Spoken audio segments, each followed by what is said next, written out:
Good morning, everybody. What a wonderful start into our day with you. It's great to see you. Isn't it an amazing location? Welcome to Berlin. And of course, good morning and welcome to the Crop Diversity Summit 2023. It's great to see you all. It's great to see you all in the internet. Thanks for joining us from wherever you are joining us today.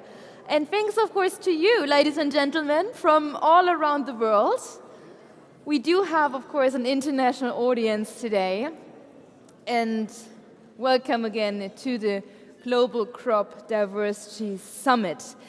Dear participants, dear politicians, dear thinkers, thought leaders, dear activists, dear change makers for a global crop diversity, I call you all out. It's great to see your face. This is your crop summit today. Thanks for being here today. Yes, that was right. We need to warm up a little bit, I know, but we do have enough coffee for the day for you, so we are all prepped and equipped. No worries about that. Without further ado, my name is Katie Gallos. I'm very excited to be your host of today. I'm coming from a farming family, so all the topics that we're going to discuss today comes also from my deepest passion and my heart, and I'm very much looking forward also to your questions. We do have some Slido activity coming up. I'm going to explore that with you in a second. But without further ado, I welcome on stage the chairs of our summit, Catherine Bertini. We excuse her because she's not feeling well today. So whenever you're watching us, get better soon. Greetings from Berlin. But here on stage, I welcome now Jasmina El Bahlul, the chair of Plant Treaty Governing Body, and Joachim von Braun, the president of the Pontifical Academy of Sciences. The stage is all yours.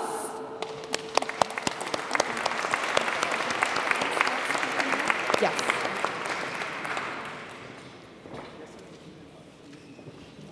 Thank you, Ms. Gallos. Good morning, ladies and gentlemen, colleagues and friends. The genius loci, the image of this place it's a church, but it is not a church. We are religious about crop diversity. That brings us together. And it's a very high tower. From there you have vision of what needs to change and in the field of sustainable food systems. I welcome you on behalf of the board of the Crop Diversity Trust. This board is very diverse, an international group that governs the Crop Trust. I'm very pleased to remind us that this meeting is under the patronage of the German federal president, Mr. Steinmeier. This summit is a summit for a purpose. It has a clear message. Crop diversity is essential for survival and for healthy food systems. It is essential in the environmentally more risky and vulnerable world. Secondly, the meaningful use of this crop diversity requires global cooperation not only among gene banks, but also with scientists, especially the Consultative Group for International Agricultural Research, cooperation with agricultural innovators and farmers. The Crop Diversity Trust fosters this cooperation. And third, the task of this summit is to pay attention to sufficient funding and lack of funding. Funding for gene banks and for the innovation investments around it. That sufficient funding is currently not the case. The opportunities of the investment in the Crop Diversity Trust relate to coping with climate change, sustainable land use, and food security. We must fend off the risks, the natural hazards, the political risks which gene banks and crop diversity are exposed to. We look forward to your contributions to strengthen the needed cooperation and the sense of urgency to move forward with a better protected, better utilized crop diversity. Thank you for your attention.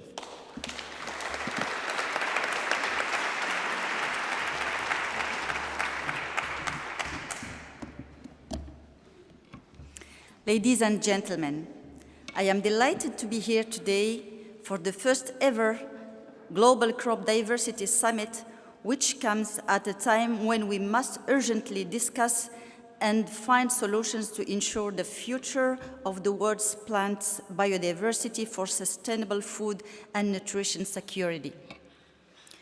There are new developments on many fronts of relevance to the plant genetic resources world that we should connect and build on in our collective work. United Nations fora have recently taken important decisions on biodiversity protection and on benefit sharing.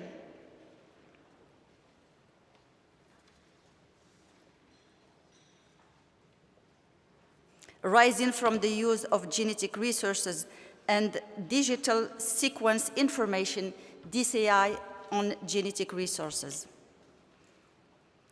The outcomes of the 15th meeting of the Conference of the Parties, COP15 of the Convention of Biodiversity, CBD, in particular, the adoption of the Kunming-Montreal Global Biodiversity Framework has transformed the global biodiversity policy landscape and others new opportunities of the plant genetic resources for food and agriculture community that we must consider strategically and position ourselves and as leaders within. Today is an opportunity to do this. This summit is also timely as next week the 10th session of the treaty's governing body is taking place in Rome, Italy, where approximately 600 participants representing governments, international organizations, international agricultural research centers, farmers' organizations, civil society, and the private sector will meet to discuss and negotiate global policy issues of relevance to the world's crop diversity. The discussions and outcomes of this summit will be conveyed at the governing body at its opening ceremony next week in a summary that my fellow co-chair and I will develop through this meeting.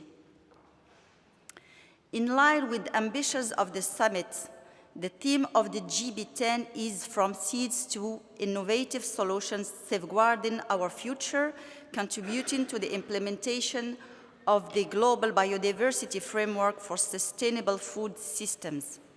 Both are aiming to shine a light on the role that plant diversity and the global PGRFA community can play in contributing to global policy goals that ensures plant biodiversity is safeguarded for future generations. The Crop Trust and the treaty have a long history of collaboration and cooperation, and I thank them for this opportunity to come together today on this important initiative. I encourage us all to use this opportunity to join forces across the many different parts of the agri-food system that we represent and strategize on the collective action we can take as community to increase political awareness and the much-needed funding for plant genetic resources.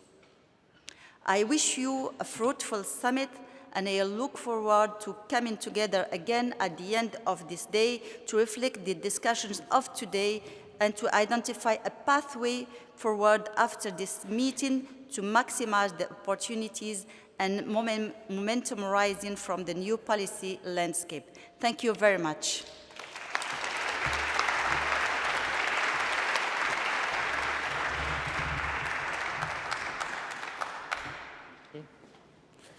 Thank you very much, Jasmina and Joachim. And I'm going to see you, of course, later for the wrap-up again, when we reflect on what we discovered today. So before we dive into our day, just a few more sentences about the Crop Trust and the International Plant Treaty. As some of you, or many of you know, the Crop Trust is an international organization working really to preserve crop diversity and protect global food and nutrition security. And at the core of the Crop Trust, there is this fund dedicated to providing guaranteed financial support to seed banks worldwide. One of the famous seed bank is the Svalbard Global Seed Vault. And the Crop Trust also coordinates large-scale projects worldwide that we can also see, of course, in the posters around us. The International Plant Treaty, or also called the Seed Treaty, as it's sometimes known, aims to improve global food security by making it very easy or easier for scientists and farmers to obtain and use seeds and other plant materials for crop improvement. Just a few more sentences on that. So we do have a lot of guests. Let's get started into our day, right? And I welcome now digitally the Minister of Agriculture and Rural Development of Colombia, Jennifer Mojica Flores. She sent us a video message. Mi nombre es Jennifer Mojica, ministra de Agricultura y Desarrollo Rural de Colombia. Desde este país tropical mando un saludo muy especial y fraterno a mis colegas en la Cumbre Mundial para la Diversificación de Cultivos. Desde Colombia, desde la apuesta que estamos haciendo en el gobierno del presidente Gustavo Petro de lograr que Colombia sea una potencia de la vida y siendo conscientes que compartimos este gran ecosistema esencial para la reversión de los efectos de la crisis climática que es la Amazonía, en donde la mitad de nuestro territorio está inserto en este bioma y en donde además también compartimos el bioma del Chocó biogeográfico en nuestra costa pacífica, queremos decirles que la gran apuesta en la que tenemos que unir nuestros lazos mundiales para sobrevivir a este enorme reto que tenemos de dar pasos atrás en la generación de gases con efecto invernadero, este gran reto que tenemos desde el sector de agricultura y forestales como los grandes aportantes también a esta crisis ambiental y en el reto que tenemos de abastecer de alimentos a esta gran humanidad en la que tenemos un desafío conjunto de permitir la producción de alimentos cada vez más limpia, más orgánica y más acorde al aprovechamiento adecuado y sostenible de los recursos naturales. La única alternativa es poder hacer un énfasis en estas prácticas de producción tradicionales de la agricultura familiar que hacen los campesinos, los pueblos indígenas tradicionales y ancestrales, los pueblos negros que compartimos también en esta diversidad cultural en nuestro país. Volver a ver con ojos de prioridad a esas prácticas, a esas semillas, a esas culturas que aprovechan los recursos del ambiente, pero no de manera intensiva, sino de manera armónica con la naturaleza. Poder volver a invertir en bioinsumos que ayuden a sustituir esa gran dependencia en los agroinsumos, fertilizantes e insecticidas de base química que degradan el suelo, contaminan las fuentes del agua, generan desertificación y generan unos daños irreparables. Tenemos que volver atrás, tenemos que volver a eso que es tradicional, tenemos que volver a la cultura y a la gastronomía y al estímulo de la agrobiodiversidad. Nosotros tenemos apuestas en, primero, proteger los territorios de estas comunidades y asegurar que puedan desempeñar en ellos sus prácticas agroecológicas y sus semillas nativas. Segundo, poder estimular la generación de sustitutos a los insumos agropecuarios de bases químicas que degradan y que contaminan. Para ello tenemos muchas alternativas que la ciencia y la innovación han valorado en lo que es la generación de insumos a partir de insumos biológicos que puedan ser cada vez más sostenibles y que bajen esa dependencia universal que tenemos a los insumos de base química. Tercero, tenemos una gran apuesta por hacer actividades de agroecología, es decir, prácticas que el campesino a campesino ha venido diseñando y gestando y que ha mostrado en el mundo que pueden alimentar al planeta.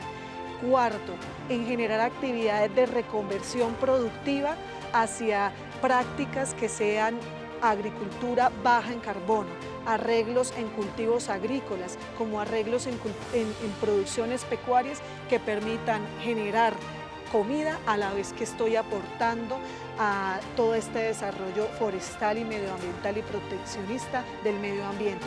Y quinto, una apuesta en donde también desde el sector de la agricultura seamos el sector de la transición hacia la protección y el ordenamiento territorial que proteja y dé prioridad a las fuentes de agua, a los ecosistemas estratégicos, a la biodiversidad. Les mando un abrazo fraterno, sé que van a ser muy grandes las apuestas, sé que son mucho más fuertes los lazos que nos unen y sé que conjuntamente, aportando nuestra capacidad en ciencia, innovación, tecnología, extensión, enlazamientos para afrontar los riesgos fitosanitarios que cada vez son peores debido a la crisis ambiental, a los ciclos de sequías e inundaciones, entre todos vamos a sacar adelante y vamos a poder lograr nuestras metas frente al cambio climático.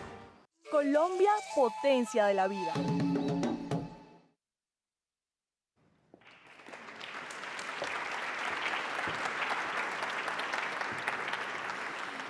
You know why I love my job?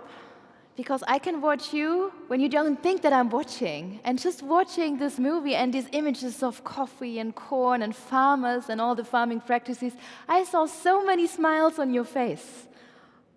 I'm your mirror, so that's you. That's you sharing the love also for agriculture and crop diversity. I just wanted to share that with you because I thought, that's a lovely image, not just the images that we just saw in the movie, but also, of course, your faces when we think about agriculture and when we think about crop diversity and talk about it, of course.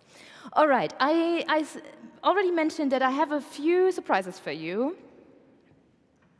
A QR code, not just one QR code, I have 3 QR codes for you. Just to run you through the day, on the backside of your name badge, you will find the first QR code. That is our itinerary for today with the updated program. Wherever there's a change, you will find all the updates on that QR code, close to your heart, of course. That's number 1. Number 2 is on the back of the chair. So you will see several QR codes on that little piece of paper. On the left side, that is the QR code for you designed asking questions during our panels. And yeah, as I mentioned, I'm very much looking forward also to your questions. So that's the left QR code. And on the right, there's another QR code. That is for our Twitter wall. Because, of course, we do have the hashtag Seeds2Solutions. So you will find all the social channels, all the socials on the right QR code. And please, of course, tag us. Please use the hashtag Seeds2Solution. No questions on that right QR code. I repeat, no questions on that right QR code because I cannot check LinkedIn, social, TikTok, YouTube, your Facebook channels along the way. I will only do Slido later, just that we are clear here on that. But you will see all your selfies, maybe also with the pumpkins later on. A pumpkin is a good keyword because, of course, we do have pumpkins along the way.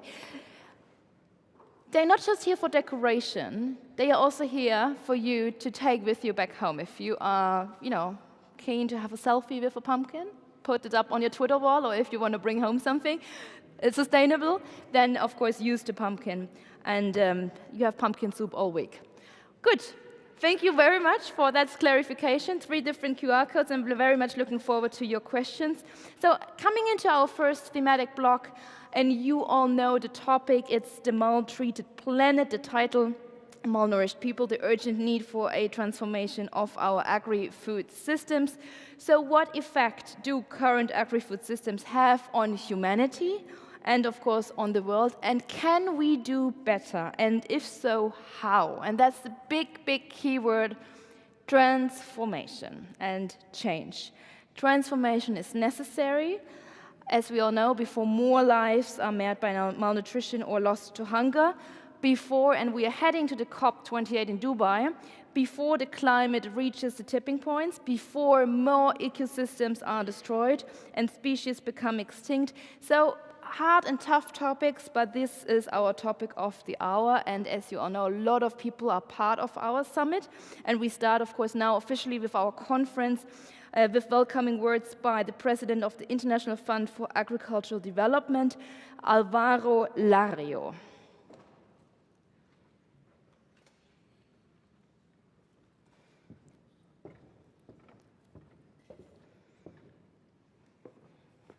Honorable ministers, distinguished participants, ladies and gentlemen, I regret that I cannot be with you in person today. However, I'm honored to share my thoughts on the need for a radical transformation of our food systems. Our food systems are damaging both our planet and its people.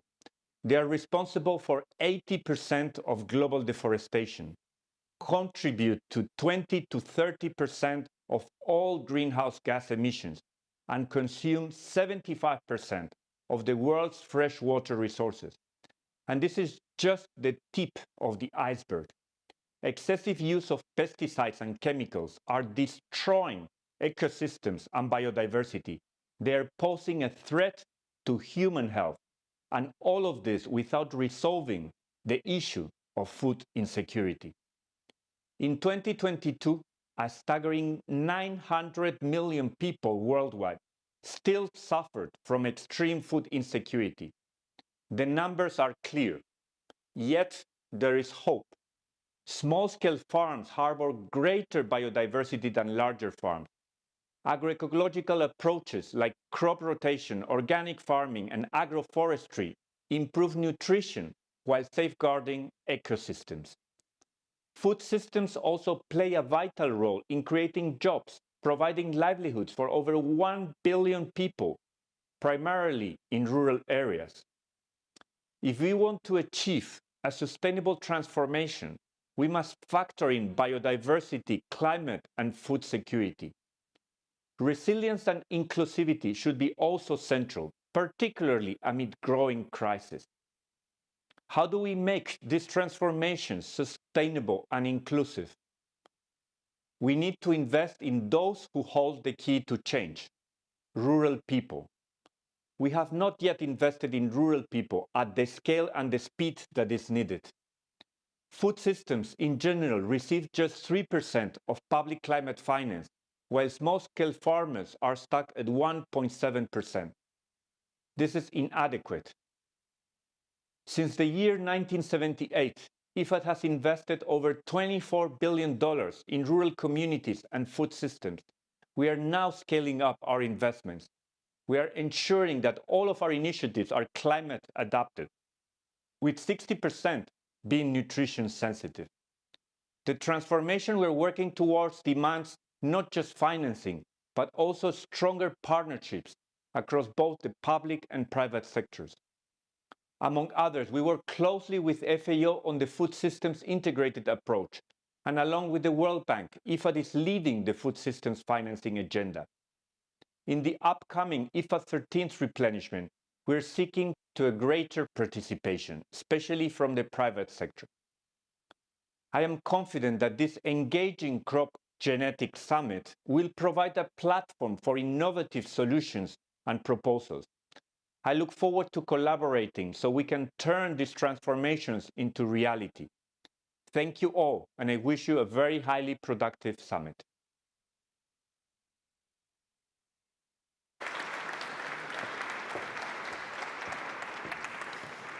Thank you very much, Mr. Alvaro Lario, for joining us and for sending us, of course, this important message. Now with us, I warmly welcome Germany's Federal Minister for Agriculture and Food. With us is for his keynote, Cem Özdemir. Great to have you. Hi. Thank you, Kati Gallus. Mr. von Braun, Mrs. El Balul, Mrs. Sandkjar, and Wenke Westberg, Excellencies, ladies and gentlemen. First of all, let me thank you for your invitation. And let me start up with a question. Do you know what cavaglia is? I assume some of you might do. I have to admit, until recently, I did not know anything about it. To me, as a so-called Anatolian Swabian, for those of you who are not familiar with that expression, Anatolia is the country of my forefathers, Turkey, where they came from as so-called guest workers, and Swabia is the region where I grew up in Germany. I have to admit, this is a bit embarrassing. I also did not know about the connection between this type of wheat and a certain Swabian plant. Cavaglia is a wheat variety that characterized Eastern Anatolian landscapes for more than 400 generations. That is over 10,000 years. This wheat variety used to make entire regions appear honey yellow. It was one of the first plants to be cultivated by humans. It was adapted to growing under rough, moist conditions at great altitudes. And it fed humans. These days, it is one of the rarest plants in its native country. It can be found on few fields cultivated by a small number of farmers. The plant is at risk of extinction. For a long time, the same applied to the old Swabian lentil variety, Alpläuse, as we pronounce it, from my own home region. Over 60 years ago, the last lentil farmer in the Swabian Jura stopped cultivating this variety. Lentil cultivation, along with the old native varieties, was lost. This meant the disappearance of a food plant that had been cultivated in the Swabian Jura for more than 2 millennia. And this happened despite the fact that these Jura lentils are rich in protein and minerals, especially in poorer regions. And the Swabian Jura was a very poor region for a very long time. The people could not afford animal protein in the form of meat. They compensated this through protein from lentils. But then the Swabian lentils suddenly disappeared completely from the Jura. Other, easier to handle plants were cultivated instead. But two plants I mentioned are not only connected by the common fate and my personal background. They are also part of today's discussion topic, a topic that can be outlined by two fascinating questions which British author Dan Saladino quite rightly posed in his book, Eating to Extinction. I quote, "How can it be that we have some varieties of a plant species that are on the brink of extinction, while at the same time other varieties are cultivated virtually everywhere? Why have we sacrificed so much to uniformity instead of also protecting the special properties of many plants that could make a real contribution to the fight against the climate crisis, plant diseases, and resistances?" Ladies and gentlemen, dear friends, as usual, the answers to these questions are, of course, multidimensional. The development of new and productive varieties, especially during the decades after the Second World War, was necessary to feed people around our globe. The origins of the European Common Agricultural Policy were based on the intention of providing people with sufficient food. Thus, thousands of traditional varieties were replaced by a small number of new, more productive varieties. A highly productive agricultural sector was since developed that has fed increasing numbers of people. However, in doing so, agriculture has become more and more dependent on external factors such as pesticides and fertilizers and high water consumption. This led to a tripling of cereal production over the past century. This productivity increase improved the food security of a growing world population, which more than had doubled between 1970 and 2020. What was overlooked in favor of productivity for a long time, however, was the danger that the uniformity of homogeneous crops pose. The negative effects of large agricultural parcels and the associated risks such as diseases, biodiversity loss, and the species extinction were also ignored for a long time. A global food system that thus depends on a limited number of plants is at greater risk of falling victim to disease, pests, and climate extremes. The fact that we have come together here today, however, shows that we have begun to recognize our mistakes in the past. We speak with increasing volume and intensity of the loss of biodiversity and its consequences. And we understand increasingly well how closely the climate crisis and the loss of biodiversity are intertwined and how strongly they mutually exacerbate each other. Crop varieties as genetic resources are just as such the foundation of our livelihoods as biodiversity. They are the prerequisite for breeding and innovation, and therefore sustainable agriculture. They are the bedrock of rich harvests in 10, 20, or 50 years' time. And they are therefore the foundation of a diverse and healthy diet. We, as the German federal government, therefore view this conversation and the promotion of genetic resources as well as their sustainable use as one of our core responsibilities. Large diversity will not only make these systems more resilient, diversity is also associated with a larger gene pool, which may yet hide properties that might become useful to us maybe in the future. For us, this means that we have to actively keep as many varieties in use as possible. And varieties that are not actively used must be secured in other ways, for example, in gene banks. The Svalbard Global Seed Vault is therefore an invaluable treasure that we created together and put into operation 15 years ago.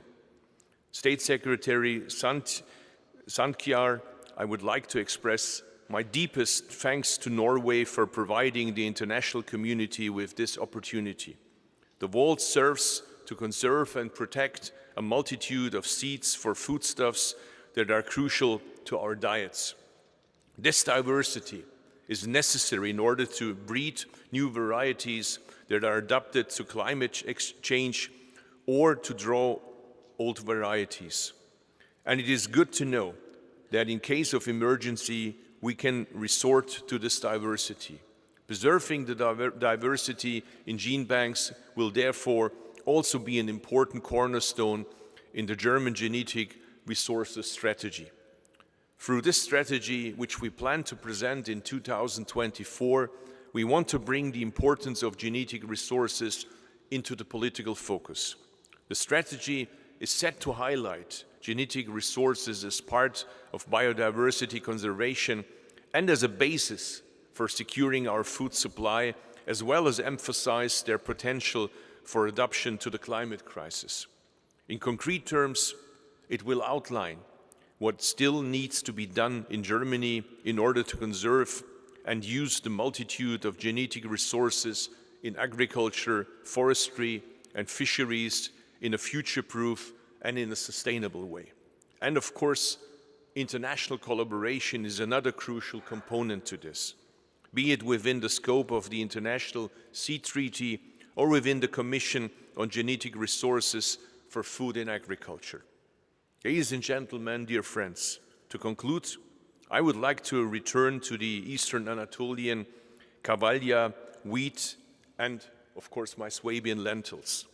Luckily, both plants have been cultivated on more fields during the past few years, and extinction has been averted.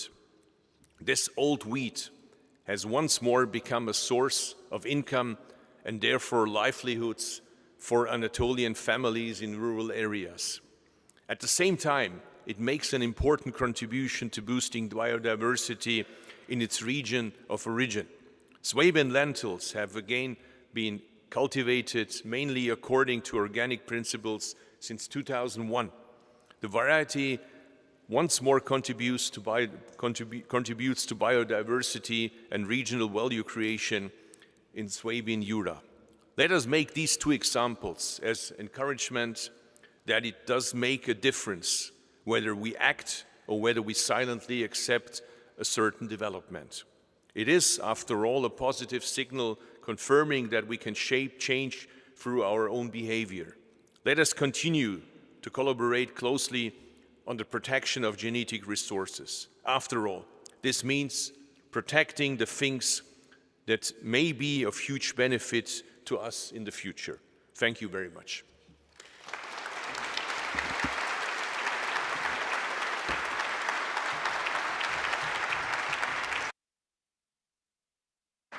Ciao, thank you.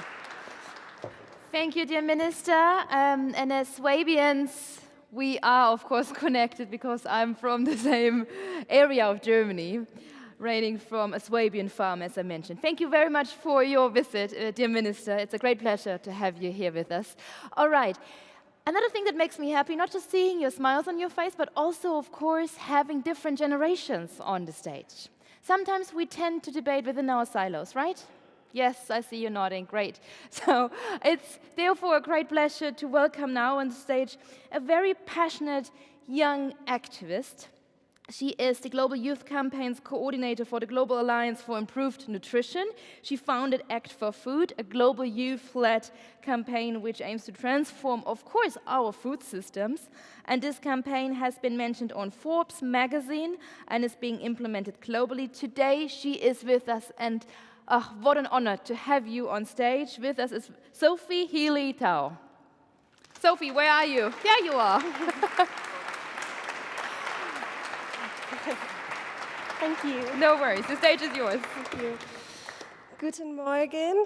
Ich habe ein bisschen Deutsch, aber mein Deutsch ist nicht so good, so I will spare the beautiful German speakers my horrible German. But dear guests, researchers, and advocates for a more sustainable future, thank you so much for having me here today. I want to make sure you know that I'm not just speaking on behalf of myself here, because that's a hard thing to do, but also I was hoping there'd be a picture of the group that I work with. Oh, there they are. A group of over 30 young people leading Act for Food and over 400 volunteers of Act for Food worldwide. But my name is Sophie Healy-Tao, and 10 years ago my journey in food began, and it began with seeds. I had big plans as a 16-year-old. I wanted to make seeds germinate faster. I wanted them to grow longer. I wanted them to grow heavier. I wanted to help in food systems transformation, but that was a tall order. In school, I was taught about the germination of seeds in biology, and in home economics, I was taught about how to cook a lasagna, but I was never taught about how recipes and biology were interconnected. I was never taught about how important food systems transformation was. I was never taught about climate change and what we can do to mitigate climate change. At home, my sister and I picked apples with our gran in her garden, and she told us about a life that seemed really, really beyond our life today. She told us about how she used to forage for her meals every day. She told us about how she knew every single plant on the small island she grew up on the southwest coast of Ireland.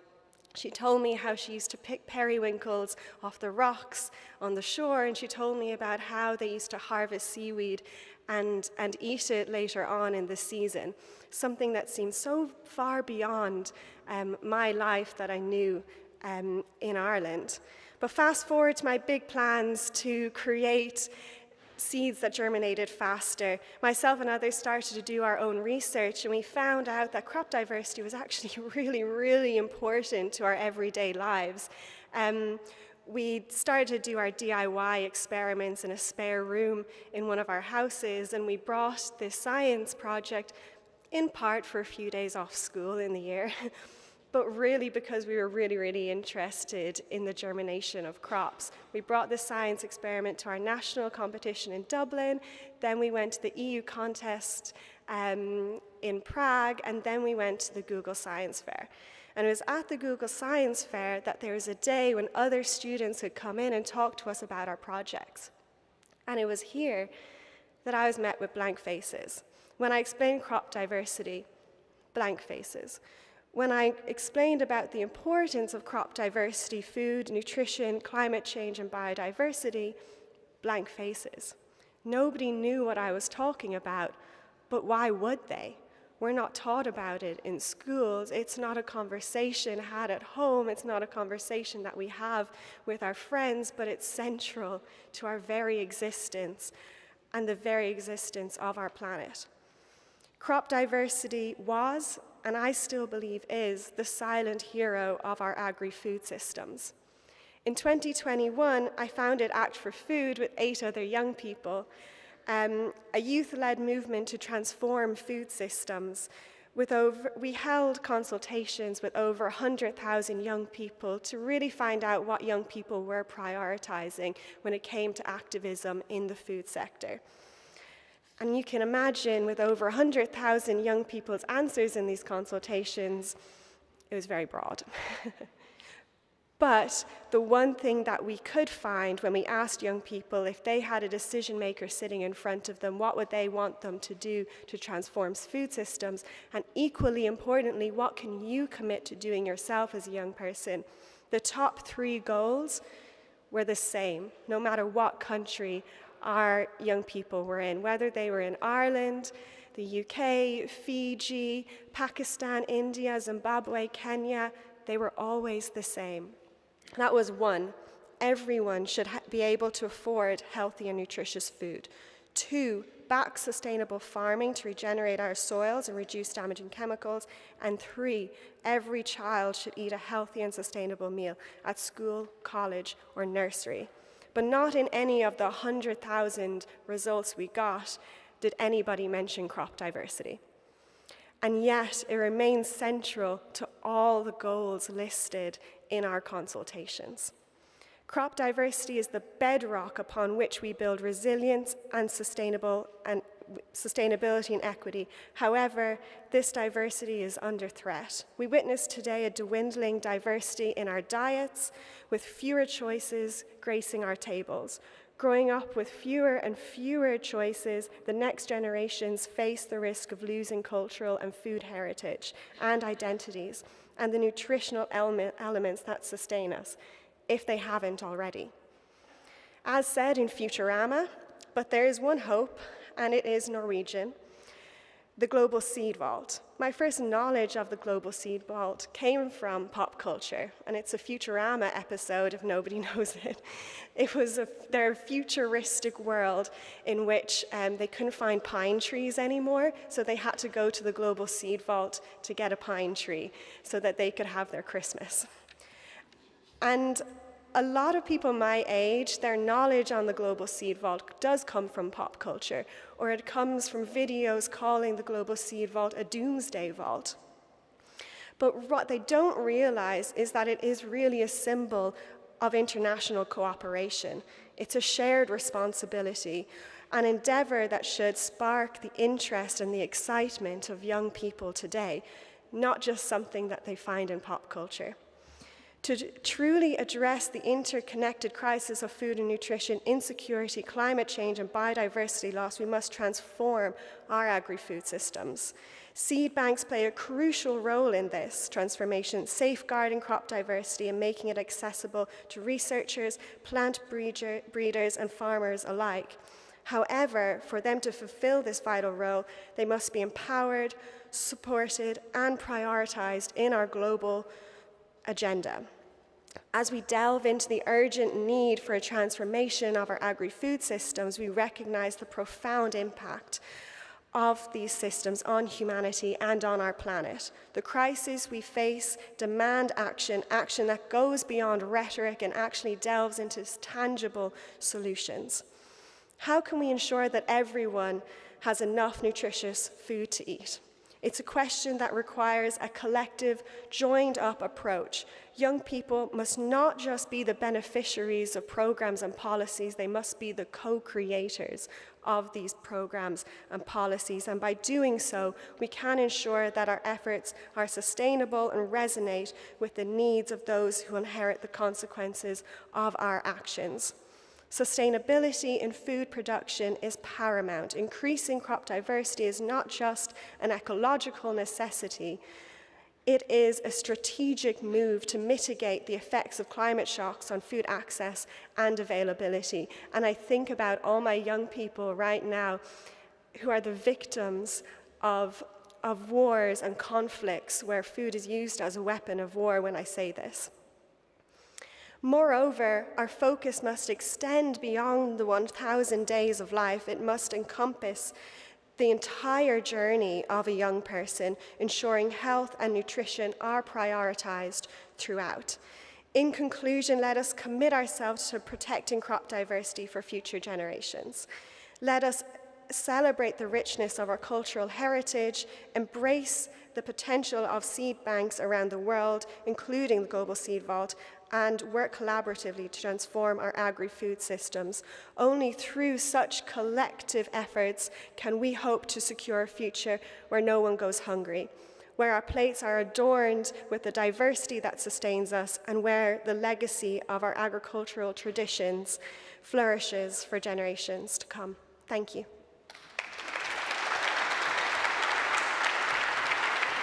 Let's sit down, Sophie. No, you go into the spotlight. You go. I'm just decoration.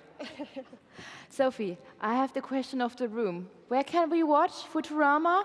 We have boomers around us. I'm millennial, you Gen Z. Where do we find it? Oh, you can find that episode on YouTube, probably. Okay, Anywhere. great. So that is for all the questions to rewatch it. Thank you. You mentioned, of course, how engaged you are with a lot of young people.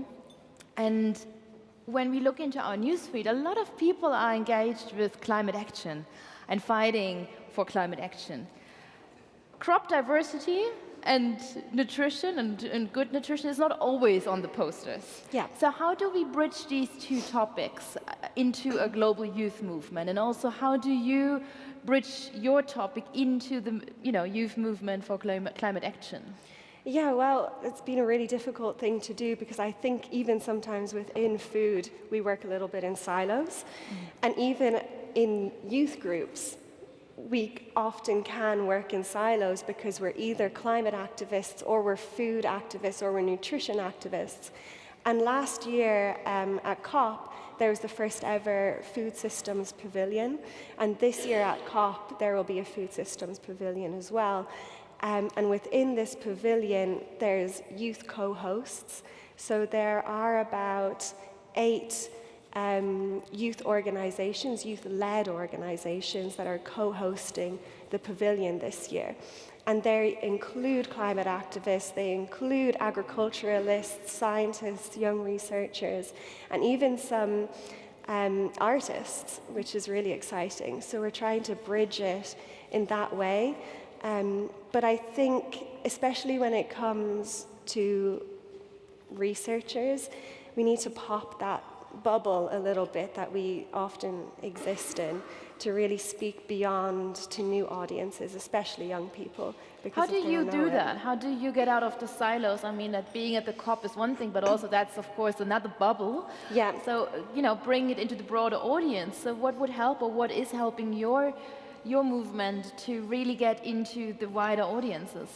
Yeah, so recently we worked with the Lancet Commission on their adolescent nutrition paper, and what they did was they brought young people in to help digest and change the paper into something more digestible for young people. So there is the actual paper, and then there's a paper that makes a little bit more sense for a young person, that's in more digestible language. There's videos that come with that paper, and that's something that other areas and other sectors, I think, can do to really bring young people in to understand the topic better. To understand the topic is one thing, but also to be structured and to organize yourself in a way as well. Yeah. It is something different as a youth movement group. I can imagine it's not very formally structured. No. And, not a big chart of who's doing what. So how do you organize your group and your movement, or, to break it down, in how many WhatsApp chats and Signal groups are you participating and WhatsApping around to somehow organize, of course, the whole movement? Yeah, it's a chaotic structure, I think. We have I think I'm part of about 30 different WhatsApp groups that talk about policy, communication, what's our narrative, what's our strategy, and then how do we link everything together. I work with 30 young people who are the leaders of the campaign, but we have over 400 volunteers in countries. And what's great about our 30 is that we're global, but what's more important is our country implementation. Because we can talk about whatever we want at a global scale, but if young people aren't part of the implementation processes in countries, then we have a big problem. So in countries, we really try and position our young people as part of national delegations. We have some young MPs as well who are part of proper parliamentarian processes to really position young people not just at the table, but at a level playing field with decision makers in their countries. Thank you so much. What's the next big step?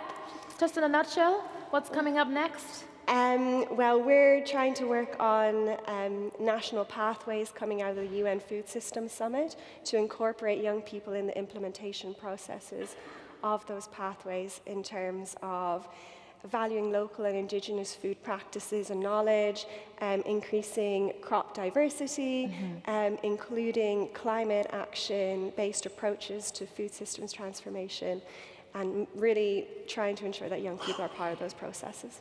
Thank you so much for being here and for sharing the stage with us today. Thank you so much. Sophie, Healy, Dow, thank you so much. And use the opportunity to network with her. You're going to be around the whole day, right? Thank you. Thank you. Thank you, Sophie. And greetings to all the 400 volunteers, of course, coming from Berlin.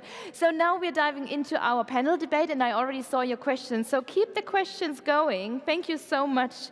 So the urgent need for transformation, and that's really the keyword of the next 30 minutes of our agri-food systems. What to do with that keyword, how to enable transformation, what to prioritize, and how to communicate. And I welcome now State Secretary Björk Sandke with here on stage, Joey Campari, Global Leaders at the World Wildlife Fund, and of course, Roberto Jaguaribe, the Ambassador of Brazil to Germany. Join me here on stage, and I will do a quick introduction then in full length in a second. State Secretary, thank you. And we can, of course, shower them with a round of applause, right? Thank you.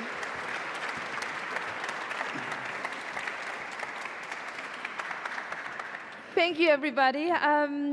Dear Björk Sandke, you've been the State Secretary for International Development at the Norwegian Ministry of Foreign Affairs since 2021.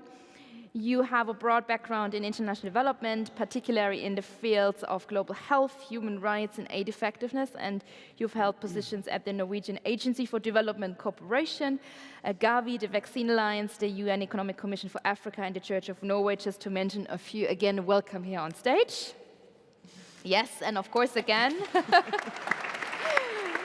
We also have Roberto Jaguaribe Gomes de Matos. You mentioned Roberto is fine, just for the abbreviation. You're the Ambassador of Brazil to Germany since February 2019. It's a great pleasure to have you with us today as well. Thank you. Mucho obrigado. And last but not least, we have João Campari with us. You're the global leader of World Wildlife Fund's food practice, leading the organization's efforts to enhance the sustainability of the global food systems. Your focus is sustainable agriculture and aquaculture, sustainable diets and food loss and waste. And you've been recently the chair of the UN Food Systems Summit Action Track 3 on boosting nature-positive production, among a lot of other things, but just to name a few. Thank you for being here. Thank you. Thank you. Thank you for having me.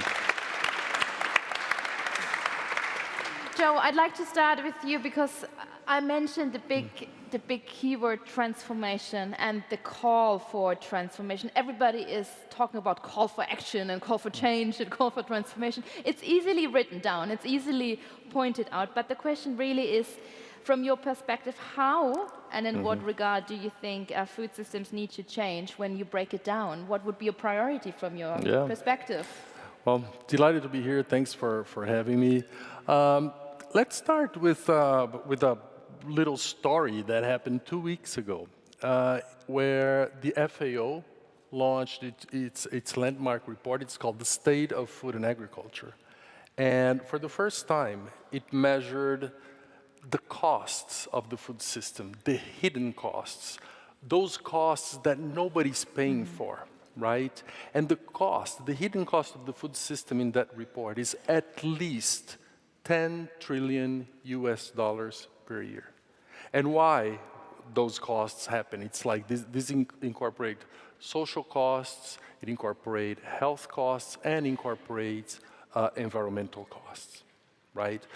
So, and part of the environmental cost is the 80% biodiversity loss that food systems cause, right? Nobody's paying that bill. In fact, food today costs 1/3 of its true price, give or take, right? And why does that happen? Because our food system, in part, is organized around 12 plants and 5 animals that represent 75% of the global calories that are traded in the world. So all of the plants and all of the animals that we have there are more than 2,000 plants, if memory serves, that could be eaten. We are organizing our supply chains, our investments, the incentive structure around this 12 plus 5. So we could not be at a better place to talk about this problem, which is a huge problem because it leads to deforestation, it leads to demise of important habitats, it leads to 30% of the greenhouse gas emissions that come from food systems. So we really need to stimulate crop diversity. And I loved what our youth, the wise words from our youth, she said, crop diversity is the silent hero of our food system because it supports natural processes, it supports sustainable diets. So for people and planet, this is a recipe for success. Instead of giving too much attention on reducing the impacts of the current commodities on food systems, perhaps we should pay equal attention to stimulating more crop diversity, increase the range of foods that we can eat globally. This would help the planet by reducing its pressures on natural ecosystems and also diversify diets. Let me stop here. Thank you very much. I come back to the report in a second because there's also a question from the audience in regard to that. But I'd like to continue first with the State Secretary. When we talk about transformation and to prioritize, and of course it is a national responsibility as well. So where do you see the to-dos and the homework of your country, but of course of the international community when it comes to the big words, transformation? Exactly. No, thank you, and thanks for putting this on the agenda. I believe we are at a time now globally when we have a momentum where we can make that change that we have talked about for some time. And we've heard very clearly the backdrop, the serious backdrop to the discussions that we are having, and the need to make sure that people are food secure. Now, some of us here are wearing, the Sustainable Development Goal pin. We know that we have very few years left to reach our goals, and we know that we are far, far off track to reach several of the goals, including Goal 2 around eradication of hunger and ensuring food security. We need to try to achieve that while not destroying the planet and ensuring diversity. And to do that, we do need to transform food systems. So we agree on that. What can we do? There are a number of opportunities that we have, and on several different levels. Talking about crop diversity and bringing that discussion really to the forefront, I think is very, very important. As Norway, we are very proud to be hosting the Svalbard Seed Vault, and I think more and more people are seeing the use of making sure that we have that diversity of seed and biodiversity, not just as a museum, but as something that we can actively use to promote also climate-adapted food production. So that's one important part of it. It has struck me and others that I listen to how first the COVID pandemic, and then the results of the Russian full-scale invasion of Ukraine and the impact that had on food systems and food trade, and how that really exposed the vulnerability of some of our global value chains in food, and how that leads us to have, I think, more serious discussions about local value chains and making sure that we really get that using local seed varieties, but also stimulating local value chains and local food production and local consumption of local food varieties. And I hear that discussion on the global arena now coming up much more clearly than it has before. So, well, there are a number of other important aspects of our food systems that we should make sure that we. Let me mention two more to include. One is we mentioned biodiversity, and on the one hand, food production and agriculture, we've heard about how it can be a problem in terms of climate emissions, in terms of loss of biodiversity, but in talking about nature-based solutions, which we also hear coming up more and more strongly, I believe our farmers, who are very close to nature, and our agricultural systems can be part of that solution. And I see solutions coming out there which are very, very promising. And finally, let me also mention how if we really are to promote that local food production and that sensitivity to local environments, that we focus on local, small-scale farmers, many of whom are women. So we need to ensure that we understand the gender dimension in terms of access to knowledge, access to inputs, and access to markets. So I'll stop there. There are lots of things to talk about. A lot of keywords again. We tackle on that in a second. Mr. Ambassador, of course, I'd like to come back to you. Brazil is among, when you look and when you Google Brazil, the most biologically diverse countries in the world. It's classified at the top among the world's 17 mega diverse countries, and second only to Indonesia in terms of species endemism. So all these biodiversity hotspots needs to be, of course, protected. And when it comes to crop diversity, what are successful pathways that you can share with us when we are on that road to transformation? What helps and what doesn't help? Well, first of all, thank you very much for the invitation. This, of course, is a fundamental issue. Agriculture in Brazil is of extreme relevance. We have, for that purpose, two ministries related to agriculture, one dealing with big agriculture, the other dealing with agrarian development, which is family agriculture, which, of course, is a fundamental part of the social element, but also of the production element in Brazil. I think that, the world is the same. The view from above is different from the view from below. The view from below, hunger is one of the most important issues that has to be tackled. We just heard Álvaro Lario saying that there were 900 million in extreme hunger situations. The report says 735 million people hungry in 2022. And this, of course, is a fundamental issue that has to be tackled. And as I say, the view from below focuses on this and many other issues as well. I think many things are very important. Amongst those is the fact that local conditions are imperative. And it's very difficult from 10,000 miles to have the right recipe of what you should do in your own little territory. In the case of Brazil, it's not something you do in Brazil. It's not something you do in a state. It's something you do in the individual biomes. And of course, everyone has a different recipe. We are very fortunate to have witnessed in Brazil a tremendous growth in agriculture, which is essentially due to the gigantic effort that has been made in research and technology of adaptation. And this includes all modalities that can be appreciated. Crop diversity is one of the issues that the major Brazilian Agricultural Research Agency is looking into very closely. But it's very different in a country like Brazil. In spite of the gigantic food production, we have 10% of our land dedicated to agriculture. In Europe, it's usually at least 50%. In all the countries of Northern Europe, it's usually at least 50%. So the difficulties are very different, and the conditions are very different.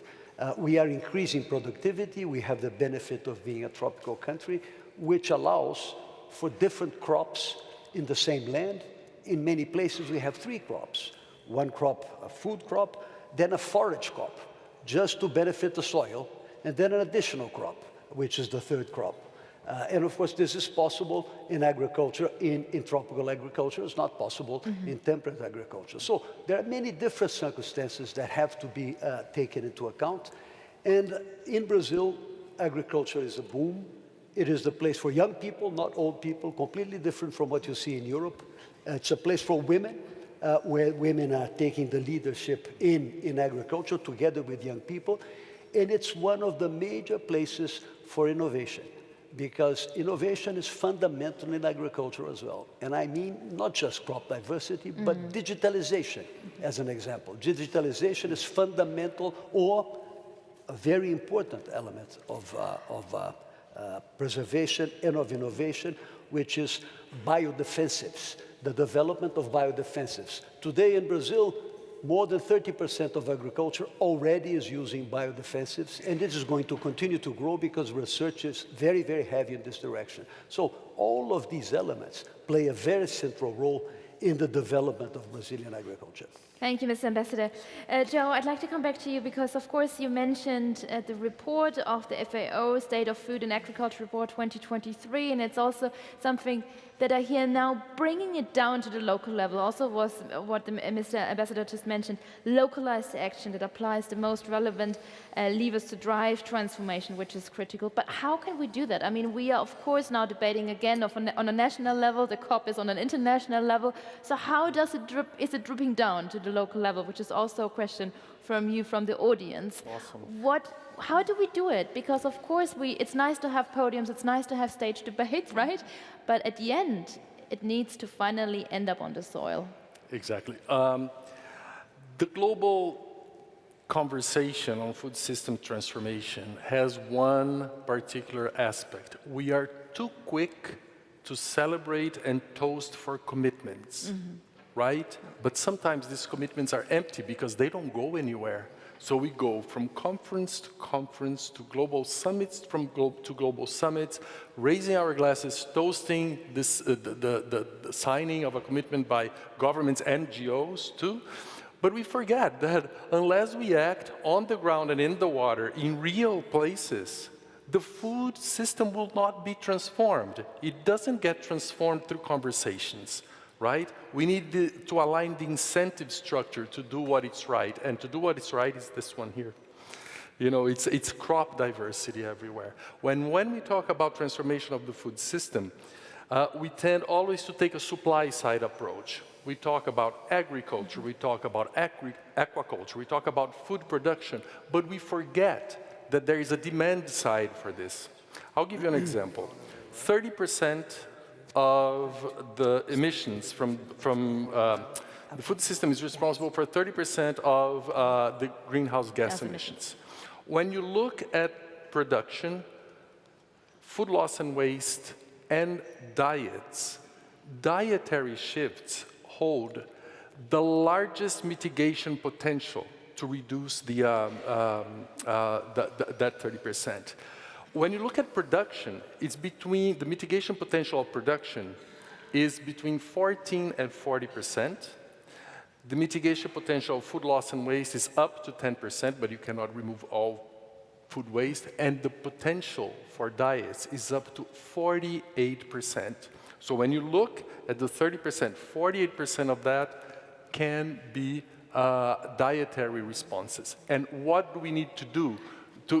On the ground, what can we consumers do? We need to diversify our diets, right? If we care about the climate, if we care about biodiversity, we need to diversify our diets and to make to align incentives from policy, financial, so that the real change will happen on the ground in real places. Otherwise, we'll just be talking the talk. Ms. State Secretary, you, of course, have a lot of conversations. You are on a lot of stages. Where is the blind spot? Who's missing on our stages when we talk about crop diversity? Who do we have to invite more in these conversations, for these conferences, to have these conversations, to get out of our bubble? Where's the blind spot? I think the key is partnerships. we heard about some of the blind spots from a colleague from WWF. We don't get anywhere just by celebrating our own commitments. I completely agree with you. But then again, it is important to have that global conversation to set ourselves in the right direction, make those agreements. I think the plant treaty, for example, has made a great difference. But of course, it doesn't make a difference as long as it just remains a piece of paper that we sign and then we toast. So we need those partnerships to translate the commitments into reality. Explain partnerships? Yes. Because that's a question from you, the audience, the role of the private sector and big companies. Absolutely. Is that also a way of partnershiping? Yes, and thank you for raising that. So I just wanted to mention that to bring in young people, that you had our speaker earlier who talked about the kind of engagement and commitment that we can have from young people, civil society, academia, multilateral organizations, those of us who represent governments, but all of us together, and particularly from where I sit working on development assistance, we see that all the combined development assistance in the world will only get us this far when we need to go this distance, roughly. I haven't measured in the millimeter very carefully, but if we look at the financing gap to reach the Sustainable Development Goals, it's in the trillions of US dollars, and all the combined development assistance in the world is not close to helping us to get there. So I see a realization in the stages and conversations that I'm in of partnering with the private sector and looking at which areas the private sector, we can partner constructively with the private sector to help us make that progress that we do need to make towards SDG 2 and other SDGs. One example is I went to the annual meeting of the African Development Bank earlier this year, where partnering with the private sector was a topic, and several investors and private sector partners were there, or potential private sector partners were there saying, we are ready to invest, and they mentioned a couple of sectors that they felt were ripe. One of them is renewable energy, important, of course, for access to energy as well as in our climate discussions. But food is another area which is possible to look at investments. And what they were saying is that we are ready to invest. What you can do is to help with de-risking. Those investments are seen as risky. What you can do as governments, can you help us with instruments to reduce some of that risk, and then we will make the investments. So we've actually just launched a couple of months ago at the UN General Assembly, together with USAID, a new facility called FASA, a first loss facility, to help small and medium scale food producers and investors in small and medium scale food producers get involved to take some of that risk and see if we can help stimulate partnerships and, again, on the supply side of food production and sustainable food production through partnership with the private sector. Thank you. Mr. Ambassador, another question from the audience, which I find quite interesting, because is it really about growing more food to feed everyone? What you've also mentioned, that the population is rising, or is it more about wasting less of the food we are already growing? Well, I think it's a very complex question. Of course, just to pitch into this issue of partnership, because I think it's a fundamental element to dealing with all the challenges that we have today in the world. Brazil is a thoroughly committed multilateral country. I think that the only path to solving the global issues is multilateral negotiation. We believe that it is extremely important to have a diverse representation. I always tell many of my friends, especially in the G7, that like-minded countries don't even understand the problem. You have to have diverse-minded countries to understand the issues and bring solutions. And we are not just a biodiverse country, the most biodiverse, by the way, in the world. We're also a very diverse cultural country and ethnic country. And we value diversity. And of course, we value crop diversity as well. And we think that this diversity is where the solutions come from, not from like-minded thought. But coming back to this, I think in the case of Brazil, there are several very important issues that deal with this question. The most important, of course, is land use. How do we allocate land use? And the fact is that in Brazil, we have the strictest legislation in the world in terms of preserving sensitive areas. As an example, any private property located in the most sensitive area, which is the Amazon, has to have 80% native vegetation cover, 80%. You can only use 20% of your property. If it is in a less sensitive area, 35%. And any land in Brazil, you must at least have 20% of your land in native vegetation coverage. This is something that would be inapplicable in all of Europe, obviously, and most of the world. But in Brazil, it is applicable. It's part of the legislation, and it's one of the core issues for maintaining the biodiversity that we are very lucky to have and to have inherited and are keen on keeping, naturally. Thank you. Okay, back to the money question. We need to talk about money again. Easy question, how much does it cost to save crop diversity forever? Joe. That's a great question to which I have no answer. It's from you. And then, how much does it cost to save crop diversity forever? Because you've mentioned earlier the hidden costs, which is a huge number. You know, is there anything that you can give us as an orientation? Well, if you can, I don't have the number for the, how much it would cost to preserve or to stimulate crop diversity. But if we could only think of ways of internalizing those hidden costs, how can we think of a food system, of a future scenario, actually, because it's not here, a future scenario in which the food system would not impose these hidden costs, or how can we minimize them? And perhaps go back to the question of food loss and food waste.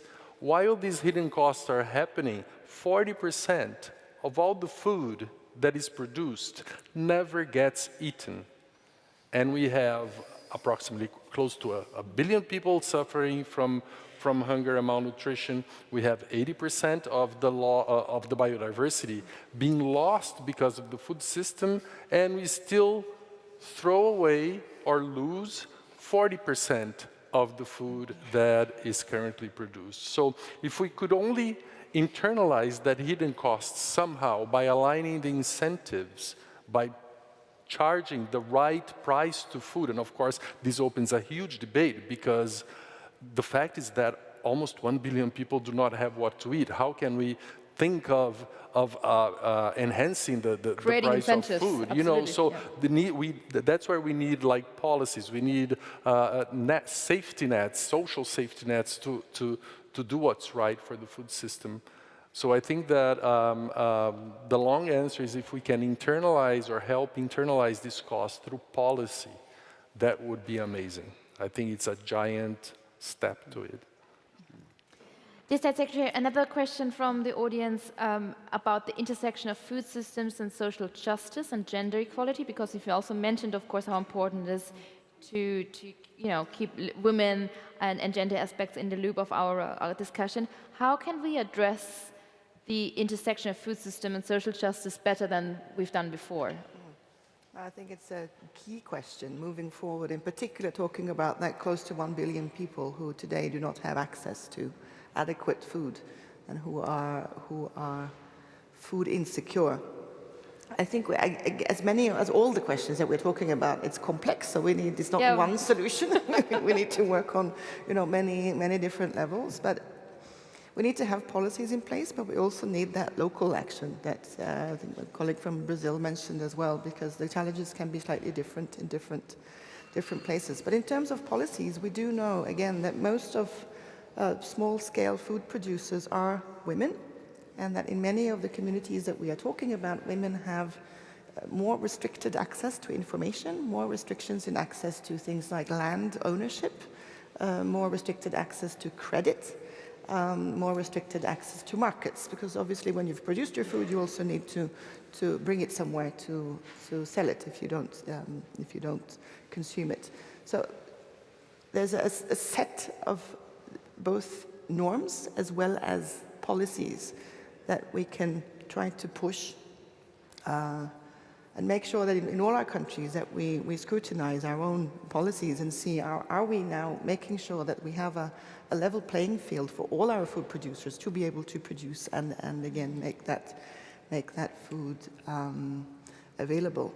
And to do that, it's important for us to listen to, we have good research and knowledge about this, but also very, very strong associations in civil society that help us also really put this issue on the agenda and tell us about the specific challenges in the different contexts where we are working, and then that will help us tailor the right solutions.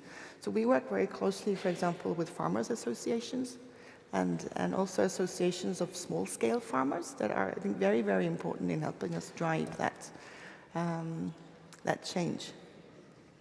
And of course, we do need the partnerships. Just another aspect, because it was interesting, the point that when we talk about these questions, we often talk about the supply side. Of course, there is a consumption side, or let's call it an access side. Now, the SDG about hunger is about access to food. And so, working with, and there can be other schemes, such as social safety nets was mentioned. We have very good experience through in humanitarian settings, but that may be interesting to look at whether cash, just providing people cash so that they can buy food if that's available. Maybe that's something that could be made available in settings beyond those crisis settings. So there are things we can do, but I do think we need to look at those, both the production side, ensuring that there is equality and access to everything you need to produce food, and then on the access side, that people actually have access to the food that they need through money or through access to markets where the food is, or what we are told are the specific barriers in the different locations. Barriers, obstacles, challenges, of course. It's a very broad question that we're trying to find answers here to. But, Mr. Ambassador, it's just, of course, talking about all what's needed to be done in these times of conflicts and catastrophes. That's also a question: how do global conflicts and catastrophes affect the financing of crop diversity efforts? In the end, also taking away the attention and the priority setting of our topic of today. So how do we keep on the pathway, and how is Brazil doing it? Well, for us, the conflict essentially changed the issue of access to fertilizers. You may know that Brazil is the largest importer of fertilizer in the world. And of course, this created a major challenge. We are now trying to be able to generate more fertilizer at home from renewable sources, actually from ammonia, from green hydrogen in the Northeast. But agriculture in Brazil is permanently in a transition. Our transition now is twofold. First, we have a very clear plan, and it's very easy to know, because it's called ABC, Agricultura de Baixo Carbono, Low Carbon Agriculture, which is the intent is to extend this tremendously for all of the production in Brazil. And the other challenge is that we have close to 1.6 million square kilometers, 160 million hectares of pasture land, of which more than 100 million is totally underutilized and is a source of emission of CO2. And to better make use of this land in a sustainable way, with biodiversity, with renewed forests and other issues, is the biggest other challenge that we have in Brazil now. Thank you. Last question, as we, of course, it's such a big topic, running out of time as always, but I'm your timekeeper, so, and I'm between you and the next coffee break, very uncomfortable. But we have to talk about the COP28 in Dubai. Joe, for the first time at a climate COP, the presidency has made food a priority. The United Arab Emirates they are preparing an Emirates Declaration on Resilient Food Systems, Sustainable Agriculture and Climate Action. What are your expectations, and what should we be aware of, or what questions are in your mind towards the COP28? Awesome. The journey towards to include food systems as a priority for a COP did not start this year. It started 3 years ago, right? So the road to COP28 started 3 years ago, and the call to action mainly from civil society to bring food systems transformation at front and center stage in a COP. And we are very, very happy the NGO, the civil society community, to have, at least the environmental community, to have the opportunity now to have this idea embraced by the UAE. The main calls to action, at least from WWF, is to incorporate food systems approaches. And by food system is not only agriculture. Agriculture is hugely important, but we cannot forget food loss and waste, and we cannot forget aligning human health with planetary health through the dietary transition. So when we call for the inclusion of food systems into the nationally determined contributions, this is what we mean. Embrace the complexity of the food system. Let's make it meaningful for the NDCs of many, many countries, because countries are very, when they are reviewing their NDCs, you can usually find agricultural sector in the NDCs. Food loss and waste is not very present, and when you talk about dietary transitions, you can count in one hand the number of countries. So our main call is to include food system transitions into NDCs, not only into NDCs, but NBSAPs, the National Biodiversity Strategic Action Plans as well. And the other call is to integrate the climate and biodiversity agendas. You know, there is a an immediate need for the 3 UN conventions, biodiversity, climate, and land, to bring a food systems approach and to talk the same language, to have joint strategies to embrace food systems into these conventions. Thank you. Well, 16 days to go until COP28 in Dubai. We will look on that. Thank you so much to all of you. Thank you, State Secretary Björk Sanke, Ambassador Roberto Itaguaribe, and Joao Campari. Thank you. Thank you. Ladies and gentlemen, thank you, of course, for all of your questions. Keep them going, as we do have more panels coming up. Now the coffee break. And of course, if you look around, you can also browse around. There is a poster presentation from partner gene banks around the world. So have a look. Share with us your thoughts on social media with the hashtag Seeds2Solutions. And then I'll see you back here on stage at 11:15. Thank you. Thank you very much. Thank you. All the best. Thank you. Thank you so much.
you.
you.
you.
Hello, everybody. Shall I be on the photograph? No, maybe not, hey? Okay, let's have another 10 seconds for the photograph. With the biggest smile, of course. With the biggest smile. And I keep myself away. I don't want to crash the photo. But hey, post it on Seeds to Solution. I want to see it later. The hashtag of the day, ladies and gentlemen, is the hashtag Seeds to Solution. And you can mingle around, of course, later in our next break. I know the posters are super interesting. I was back there with the Ethiopian Gene Bank back there, Malawi. I had conversations with several people from you, from different parts of the world. So it's really an international crowd. Thank you. Bienvenue, everybody.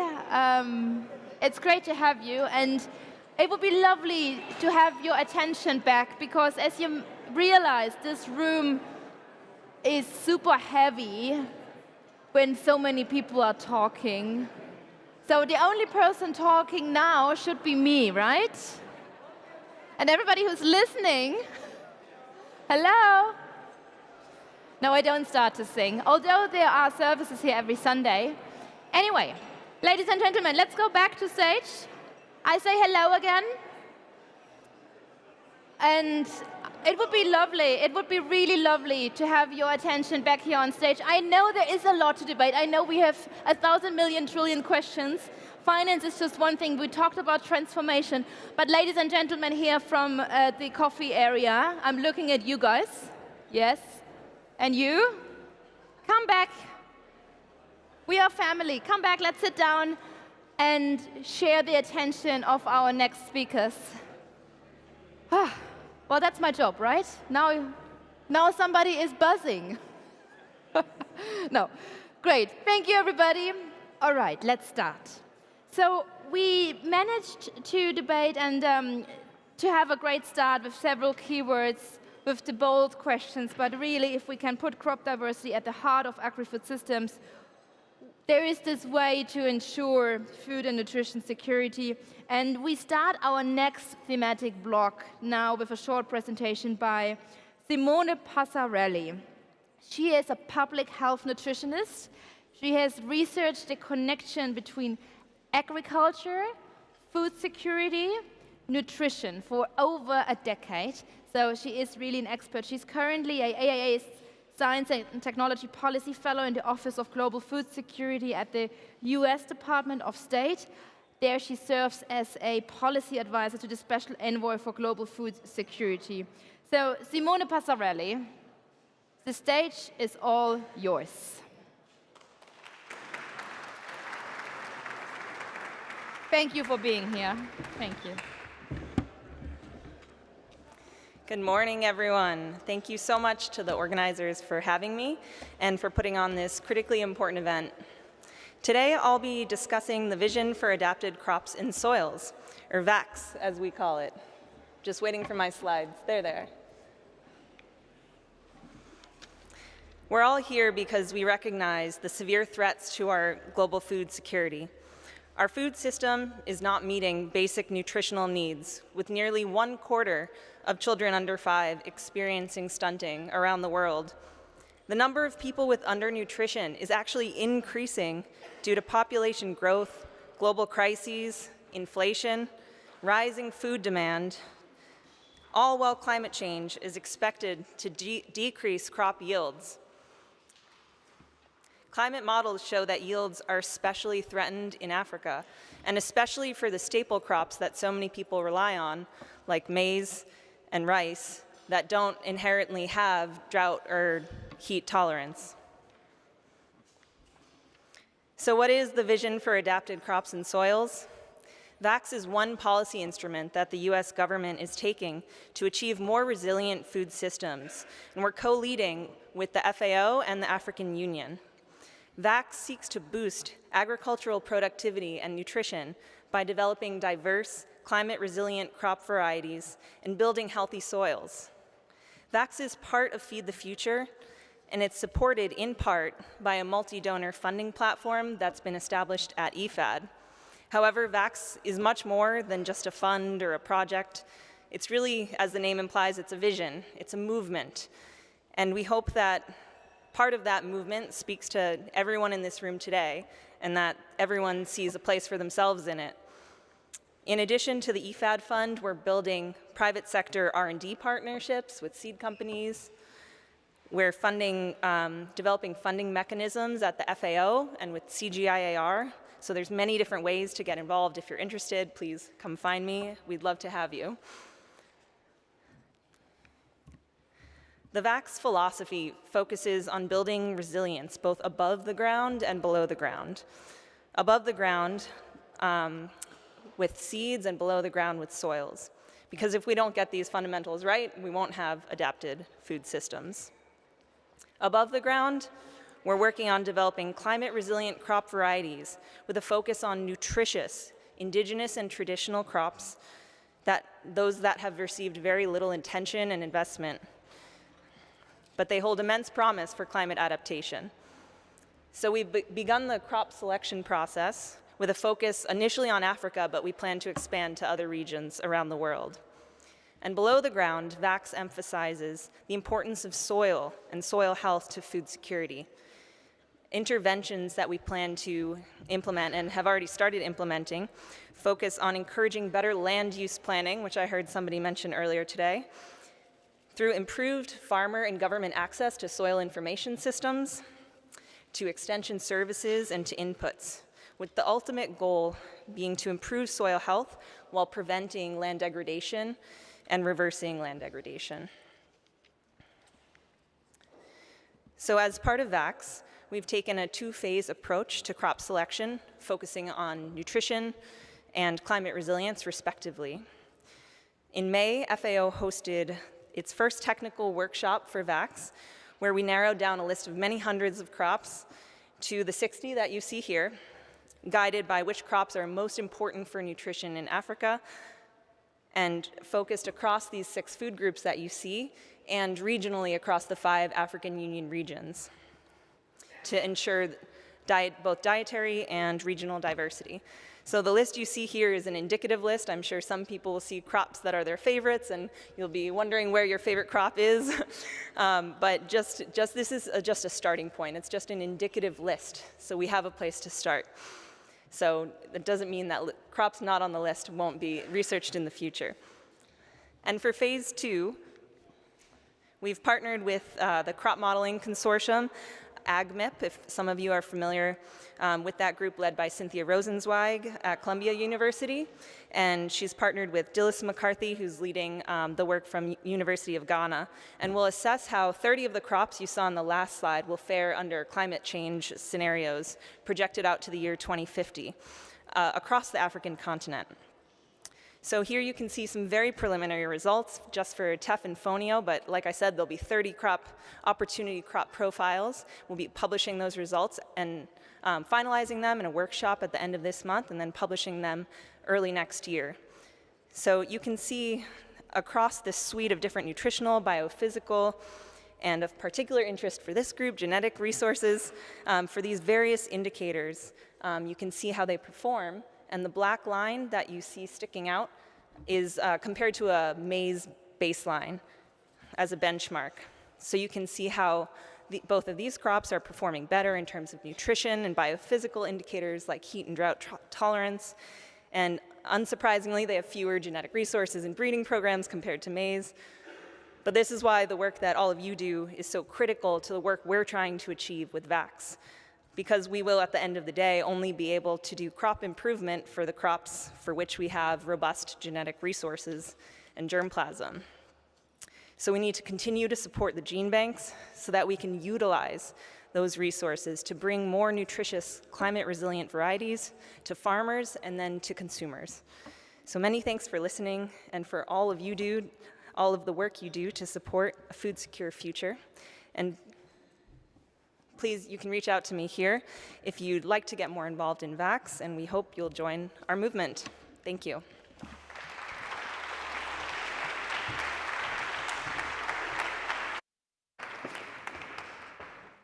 Thank you, Simone, and a kind invitation, of course, to network today as well. So take the photograph of that QR code, get together on LinkedIn, connect with each other, and then stay connected as well, of course, during the weeks to follow. So thank you, Simone Passarelli. We continue with a pre-recorded video message by the Executive Director at the Global Alliance for Improved Nutrition, Lawrence Haddad.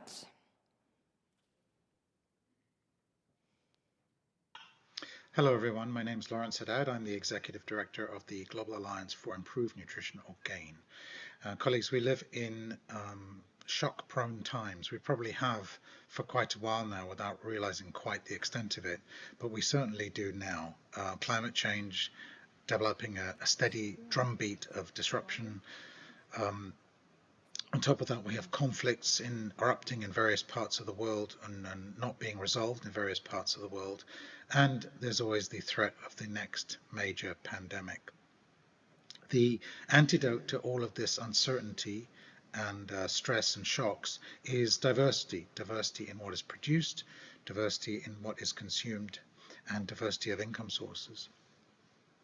But diversity is in short supply at the moment. We rely very much on a few major staple crops, and this means we have to import large amounts of different types of foods using very long value chains if we're going to have a diverse diet.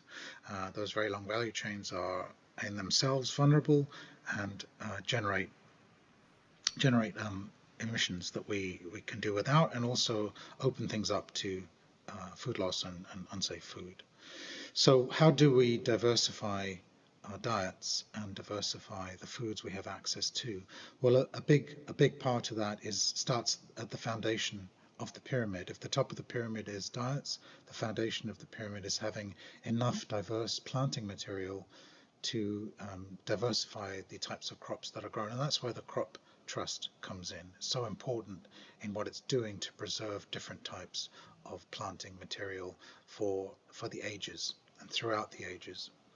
Next, we have to diversify what is actually planted in the fields. Farmers need support. They need the technology. They need the infrastructure to take the risk that is involved in planting new crops. They need the expertise, the extension support, etc., and they need the finance.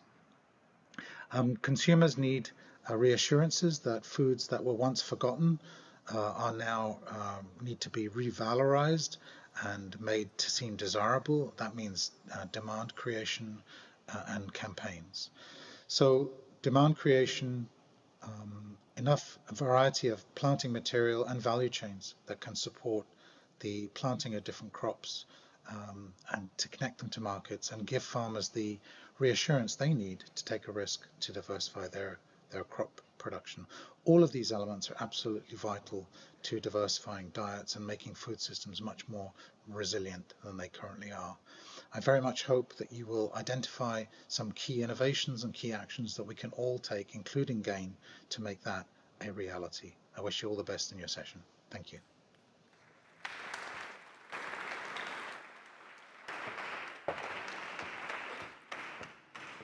That's wonderful, the question of key actions and for the key to-dos. And now I hand over to the next moderator of the panel discussion. She is the Innovative Finance and Sustainability Lead at the Crop Trust. She is focused on broadening the Crop Trust range of financial partnerships and instruments to support its fundraising goals. Please welcome the moderator of the next session, Jaspreet Stam. Thank you for moderating. And we are excited. Thank you. For your guests, of course. Wonderful. Thank you. Hello, good morning, everyone. Thanks for joining us today. And I'm very pleased to be moderating this panel and be sharing the stage with 4 extremely experienced, extremely interesting and diverse perspectives. And the plan with today's session, this is the second panel focused on crop diversity and transforming our food system. And the idea here is to really we touched upon it in the first panel in terms of how important crop diversity is, but now with the speakers that we have with us today, the idea is to really go into much more richer stories around the value of crop diversity. So I hope you'll join me in welcoming our speakers.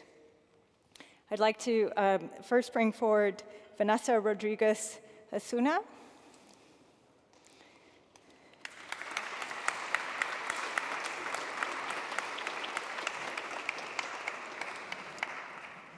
And Vanessa joins us she's the Net Zero Sector Track Lead at the UNEP FI, and she's also one of the lead coordinators on the IPBES biodiversity work. So thank you for joining us. Secondly, I'd like to ask Alejandro Argumedo.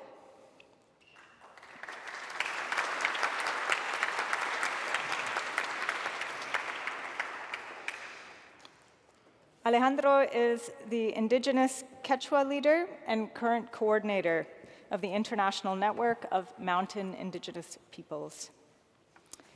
Thirdly, it's my pleasure to introduce and have come on stage Tarifa Alzaba.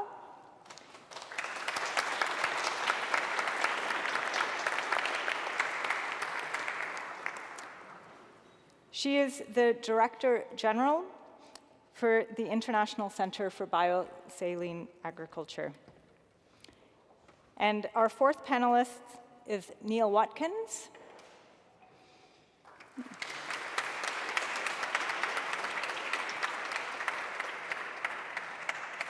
And Neil is the Deputy Director, Global Policy and Advocacy Division from the Bill and Melinda Gates Foundation.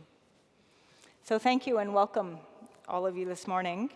And so I'd like to just start off. I think we've received a lot of information this morning, but sometimes it's helpful just to have an anecdote or a story or a small fact to capture some of the importance of what it is we're speaking about today. So I'd actually just like to start off and ask each of my panelists to spend a minute or two, each share a fact or an anecdote that really brings to life crop diversity and its potential and power in terms of transforming our food systems. So Vanessa, could I please start with you?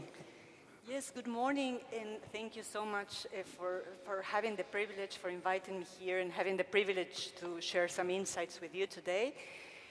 For me, crop diversity is a dear topic because I come from Bolivia originally, a center of origin of potato, for example, among other very diverse crops. So it's very important to me. And what I heard today is from Mr. Özdemir is a foundation. And I love the title of this panel, which is Nature as Solution. I believe that besides nature being a solution, nature is the foundation to all economies. We depend on the diversity of living things to provide us with all the contributions that all people need. And an important fact that has always surprised me is that more than 75% of the global crops all over the world rely on pollination. So most of the vegetables, fruits, and different coffee, cocoa, almonds, they rely on animal pollination. So we depend so much on nature, but we're not doing a good job in producing and consuming food, which is, we heard today, it is associated with many unsustainable ways of production and consumption. And that is leading to an homogenization, agriculture being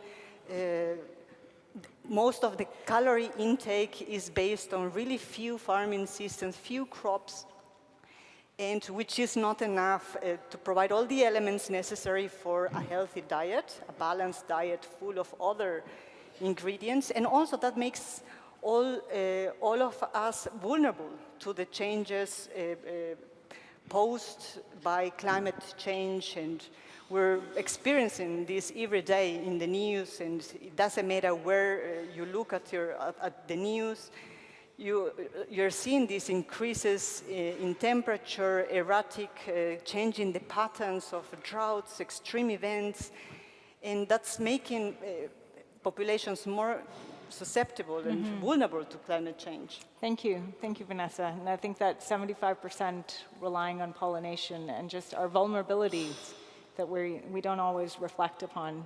Alejandro, could I ask you to share your fact or anecdote? Yeah, gracias.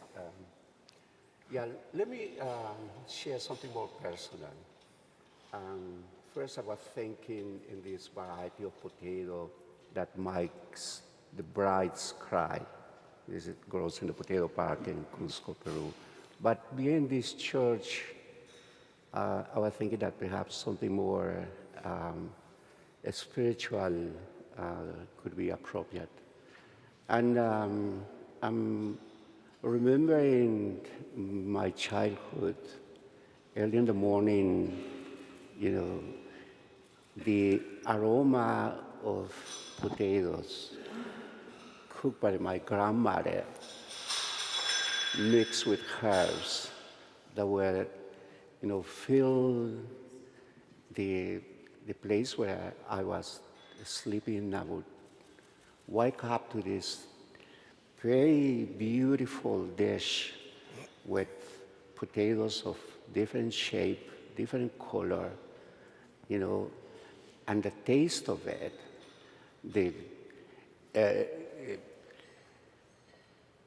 brings to me, you know, this idea that you need, also you sense that is also, what we're talking about is also sensorial.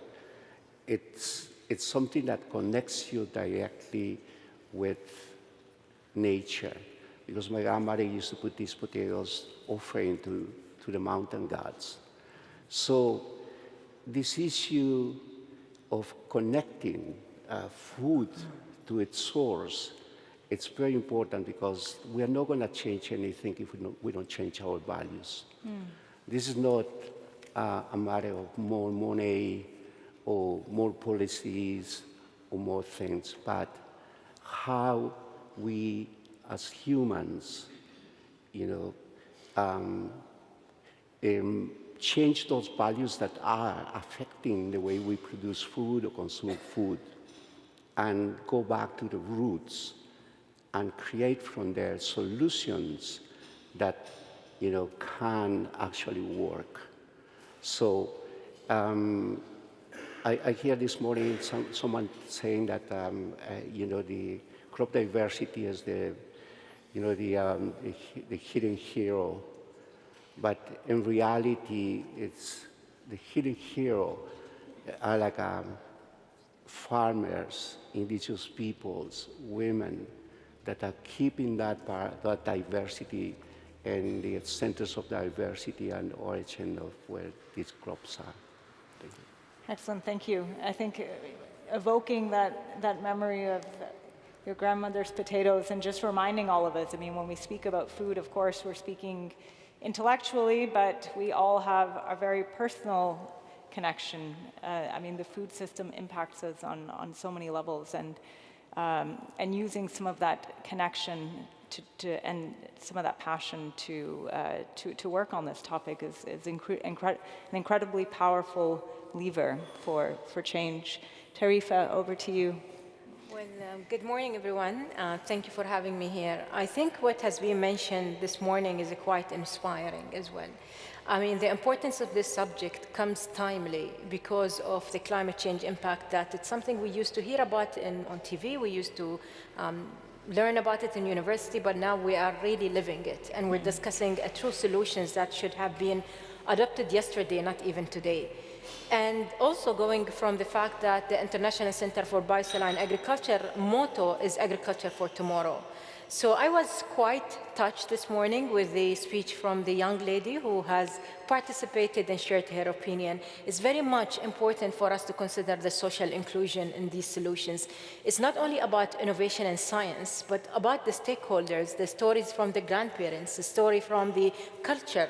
Food is quite personal. It's not only about feeding the world, but also try to feed them with passion and love and ensure that what we offer is something really sustainable that would stay with them and will touch their soul.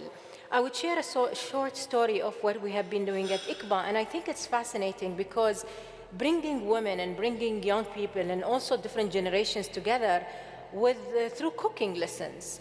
Again, if I'm going to go and introduce a crop which is quite foreign to a culture, I find it difficult. I mean, if I go to my parents, they would never eat quinoa, for example. It's a crop that we've been working on. It's very popular in your country. But introducing it to them to replace rice, for example, of what they have been really depending on, it's quite difficult. So through the examples and learning by doing and engaging them into bringing and simplifying science and making it really applied, that it goes to the smallholder farmers and going through the field itself, I think this is the right approach where we can focus on crop diversity and ensure that we engage stakeholders and we have that kind of buy-in, not only top-down approach, but also down-top approach. Excellent. No, I think definitely in terms of that human connection, both in terms of inspiring us for change, but also in terms of making sure that change is effective, really being adopted, and also in the local context, recognizing what works in one area may not work in another, and making sure you have that space for local exchange. Neil, over to you. Great. Thanks very much for having me. And I want to share an example of some of the work that our foundation is doing by talking about bananas, actually. And this is a food that is ubiquitous in grocery stores in Europe and North America and consumed globally. But it's also very vulnerable, and a case study of why crop diversity and gene banks are so critical. I think many of you will know that in the global banana trade, Cavendish variants are 60% of global banana production, likely what you buy at the supermarket if you go down the street here in Germany. They all come from one seedling, so their DNA fingerprint is essentially the same. That means there's a lot of genetic risk that if there's a pathogen or a pest that comes along, like the Fusarium TR4 pathogen, right now threatening Cavendish varieties around the world, and the deadly banana bunchy top virus spreading in Africa today. So while lots of attention is paid to the Cavendish bananas, because we eat them in the north, given the economic value, the two main variety sets for smallholder farmers in Africa receive less attention. Take East African highland bananas. There's about 100 varieties, but they're all variations of one another. And this lack of genetic diversity means that if a pathogen or a pest attacks, then millions of hectares of bananas are at risk. So farmers in East Africa do a lot to counter this risk themselves by intercropping, which makes for a more diverse farm landscape. Banana is also a stable anchor crop that helps preserve the soil and nutrients. But cultivated bananas themselves aren't genetically diverse, so they remain at risk of being wiped out by pests and diseases, undermining both livelihoods and food security. But there are ways to address this through innovative approaches to crop breeding that include and involve wild banana relatives. At the foundation, we invest in partners like CGIAR to do that kind of breeding for bananas and other clonal crops with similar vulnerability. We're working to develop new varieties with more genetic diversity, tapping more of the genetic resources from the center of origin. This allows improved quality and desirable traits that farmers want, and also more genetic diversity. And gene banks and... We were thinking about in terms of how to organize or tie in the experts that we have here is to use the lens of the concept of resilience.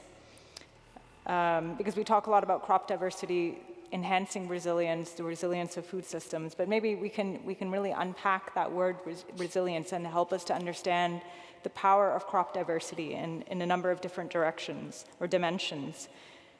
And so I'd like to pick up the definition of resilience that's been proposed by Johan Rockström, who's one of the leading contributors on the work around global planetary boundaries. And he's defined resilience as the capacity to live and develop with change. Live and develop with change. And there's a few different dimensions of resilience. I'd like to go further. And moving to you, Vanessa, one of the aspects when we look at that overarching definition of resilience is resilience means an adaptive capacity to absorb shocks and avoid negative tipping points. And Vanessa, I'd like to come back to you, particularly when we're thinking about adaptive capacity and from a farmer perspective, if you can perhaps share some of your experiences around how crop diversity links and promotes resilience. Thank you so much. That's a very interesting question, and that's such an important strategy available to to farmers through crop diversity to increase their adaptive capacity to deal with the impacts of climate change. I'll give you a concrete example by which I learned in my research years in the Amazon region.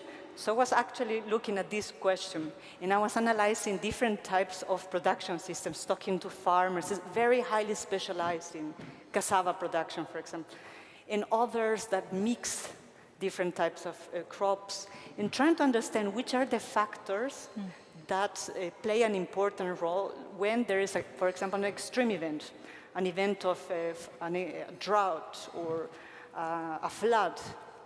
As I was there was one of the worst floods in the region, so I could really experience it from the ground. And what was interesting is that how crop diversity, those farmers, for example, that had a very diversified portfolio of crops, and they have access to this genetic richness, let's say, within crops and knowledge, and the safety nets as well, and access to knowledge, they were, of course, better off to cope with the impacts. A concrete example, cassava. There was a time where there was much more rainfall falling in a certain region, and there were particular communities that had the traditional knowledge of a specific cassava that were not prone to the disease by these floods. So they were capable of, let's say, they did not lose everything because they had, and also if they diversified and they were not only producing cassava, and they had beans and they had intercropping, when such an extreme event came, they were able to cope. And on top of that, of course, that's not the only factor. If they have a strong social net, if they have associations, if they have local knowledge, it also, of course, helps them increase their ability to cope with extreme events, for example. Excellent, thank you, thank you. Alejandro, over to you. Another element or part of that definition of resilience is a capacity to prepare for and learn from uncertainty and surprise. Can you share with us, from your experience and perspective, coming with the world of indigenous knowledge, how that ability to prepare for to prepare for uncertainty and surprise and crop diversity, how it can support that? Yeah. I collaborate with a global network of indigenous peoples in mountain environments. Most of our members live around centers of diversity and origin of food crops. But if you imagine a map of the world of those centers, you're going to see that those areas also have a occurrence of very extreme events, not recent, but from the past, say El Niño in the Andes, or hurricanes in Central America. We're talking about potatoes, maize, or typhoons in Southeast Asia. So indigenous peoples, traditional communities in those areas have accumulated intelligence, knowledge, that from where we have to start. It's like 10,000 years of agriculture, for instance, in Peru. You know, as an agricultural civilization that evolved separated from the rest of the world. Technology, engineering, social organization, you know, they built an empire based on food. No a cent. There was no money. But we built an empire on, you know, food diversity. And I think there's lots of what we can learn from those areas where people continue to nurture diversity in environments that are becoming more and more unstable. But the collaboration that we need to do in this new time, it's also important. So For instance, in our network, we have working with a crop trust to establish or upscale what we have done in the potato park in Cusco, Peru, so that we can create area-based conservation approaches where food is at the center of solutions, where rights of indigenous peoples and local farmers are recognized, and you can create a more inclusive type of approaches. You know, the gene banks are very important in this, but so is in situ conservation. So I think this dichotomy, which is largely artificial between in situ and ex situ, have to come together. And we have to work in a more dynamic way, where there is like this cross-fertilization, not only by transferring material, but also sharing knowledge. The old wisdom, the new knowledge, they have to come together. And we have to, you know, bring more closely, and that bridge that separates in situ here, ex situ there, has to become one system. And for that, of course, respect, collaboration, it's necessary. The knowledge systems of indigenous peoples not only have to be recognized, but we need to actually, you know, walk the talk and implement this into policy that actually is, you know, works in our countries. Excellent. Thank you, Alejandro. Tarifa, over to you. Capacity for keeping options alive and creating space for innovation. So I think as the director of the BioSalane Center, I'm sure you have quite a lot to say in terms of how crop diversity supports innovation in the area.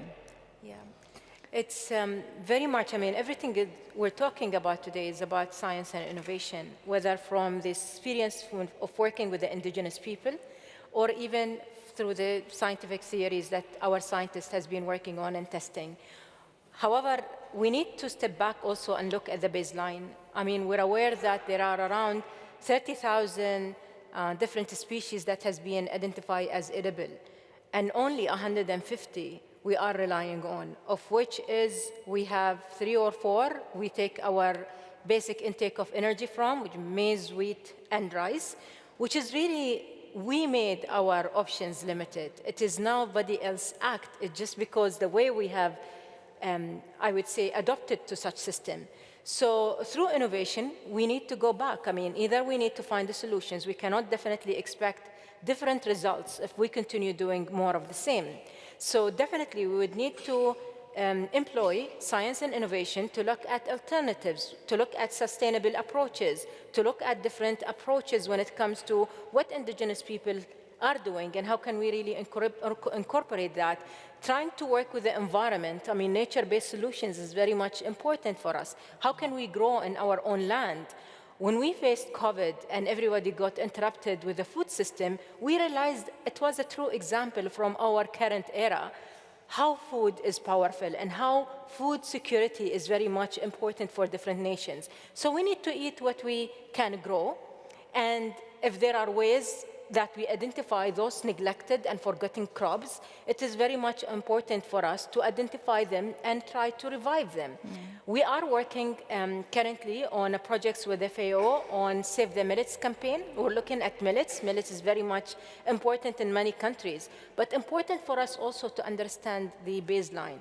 Where is it? How are people identifying it? And if is it really neglected and forgotten? I mean, we've got to understand the replacement and how our people are dealing with this replacement.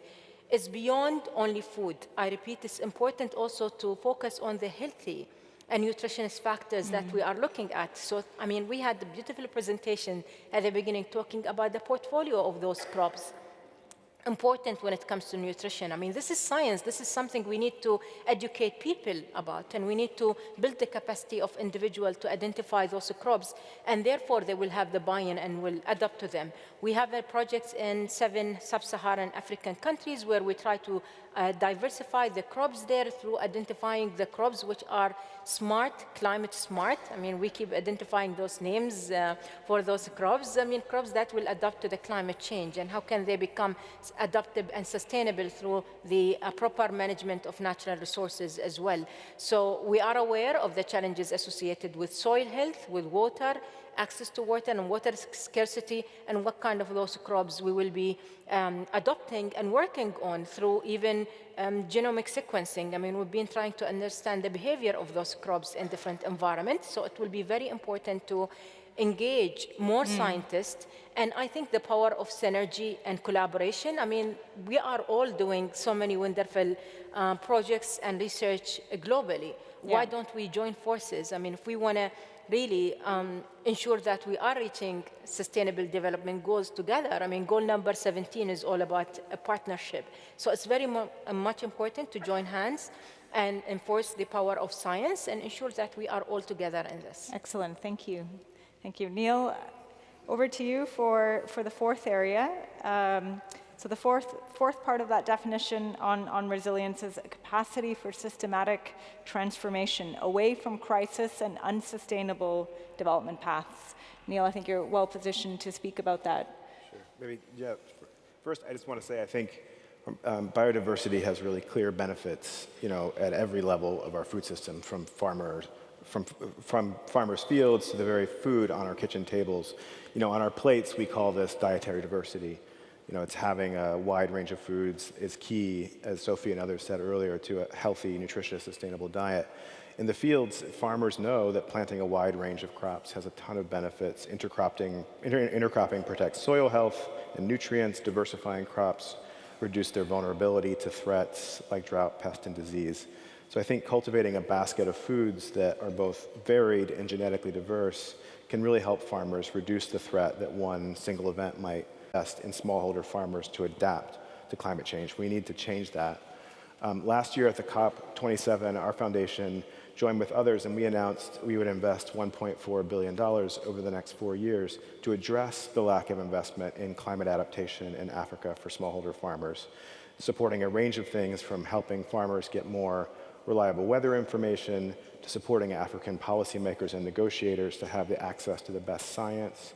And some of these funds will support partners, like many in this room, to develop a steady stream of new crop varieties that can help farmers cope with more frequent encounters with drought and flood, pests and diseases.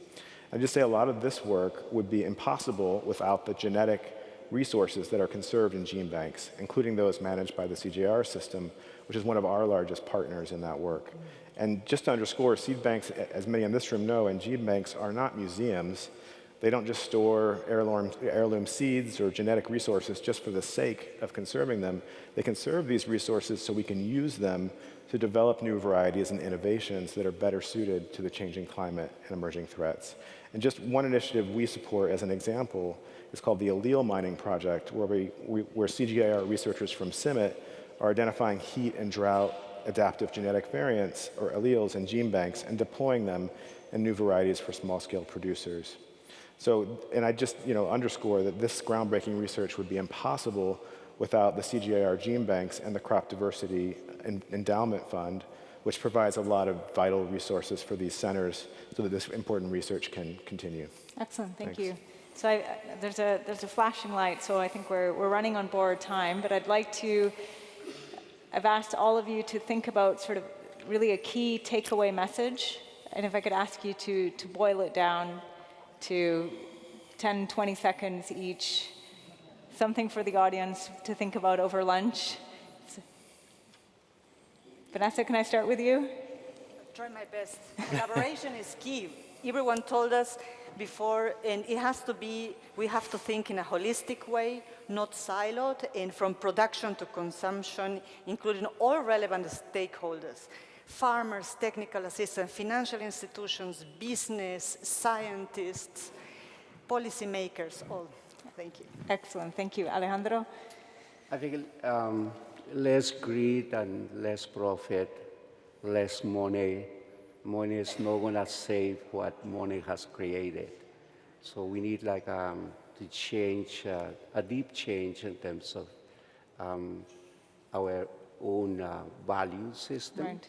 So that can change actually the food system. Values, nice. Teresa? Resource mobilization, and I think also building on each other's strengths. We need to change the formula. 1 + 1 is not equal 2, plus 1. 1 + 1 is equal 11. I love it. Yeah, Neil? So I'm an advocate, so I think we can do a better job of making the case for the importance of crop diversity and investing in things like gene banks. And I think climate change gives us that chance to do that, because the world is talking about that. COP28 is coming up in a few short weeks. I mean, I think we should be putting some messages on the top of that agenda. You know, supporting crop diversity is not a nice to do. It's a critical tool for climate adaptation. Gene banks aren't museums. They're cutting edge, labs for the future. The CGIAR system is an engine of innovations that farmers need to be fully funded and is a climate best buy. And I think we should listen to what African leaders and South Asian leaders and institutions are telling us, that we need more investment in smallholder farmers to adapt to climate change, and that should be on the top of the priority list in Dubai in a few weeks. Right. So let's get behind those calls. Excellent. So we have advocacy, we have resource mobilization, we have values, we have collaboration, and I think I want all of you to leave really with that idea. We've been talking about the transformation and resilience of food systems, how crop diversity supports that. But it's not just the crop diversity supports the resilience of our food systems and supports that transformation. It's ultimately our resilience as a species, our ability to live and develop with the change that crop diversity is underpinning. So thank you all, and look forward to moving on with the session. Katie, thank you.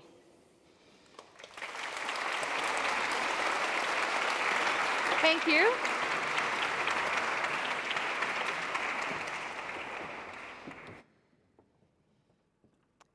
Thank you very much. Thank you very much for that interesting hour and some, of course, points to reflect on in our lunch break. Ladies and gentlemen, it's my great pleasure to have our next keynote speaker now here on stage. She is an award-winning chef and educator, a food systems advocate. So what influenced her cooking philosophy? That's what I questioned and asked. And when reading about her on the internet, she credits her mother and travels to over 40 countries as a humanitarian aid worker for the United Nations for that love of cooking. And almost 10 years ago then, she returned to Ghana, home to Ghana, to establish Midunu Chocolates, and the Midunu Institute as love letters to the continent, as love letters to Africa, a dedication to celebrate but also to preserve Africa's rich culinary heritage. And when I follow her Instagram, I just warn you, you are craving for chocolate for the rest of your life. I just wanted to put that out as a warning, but you should give her a follow, and you should give her a big round of applause. Here, this is Selassie Adadika.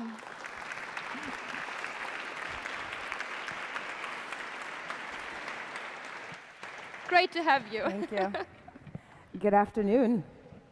Let's see. I'm standing between you and lunch, so I need your attention, and I'd love your help for this discussion. I'd first like for everybody to close their eyes and think about your favorite dish. I'm going to give you a couple moments to think about it, start salivating. Eyes still closed. I hope you have an image of what it is. If maybe you're in Europe, you're thinking maybe Italy, you're probably thinking pasta, maybe some beautiful eggplant along with it, and some herbs that are local. Maybe if you're from Mexico, you're thinking some beautiful, maybe tortillas made with indigenous varieties of corn, maybe some beautiful tomatoes, maybe some beans on that plate. Maybe you guys are thinking about a dish. Maybe it's something from your hometown, possibly. Maybe a raise of hands if it's a dish from your hometown. Maybe it's a dish that your mother, your grandmother, somebody used to make for you. Now imagine if that dish no longer existed. Open your eyes. So that was very much my experience. My family left Ghana when I was about 5 or 6 years old, and when I went back, I realized that a lot of the foods that I was used to eating as a child no longer existed in the mainstream. And that's one of the reasons I actually started maybe sort of doing a career change and becoming a culinary ambassador, because I felt it was really, really important for us to understand this. So, waiting for my presentation to come up. Okay. So, I was born in Ghana.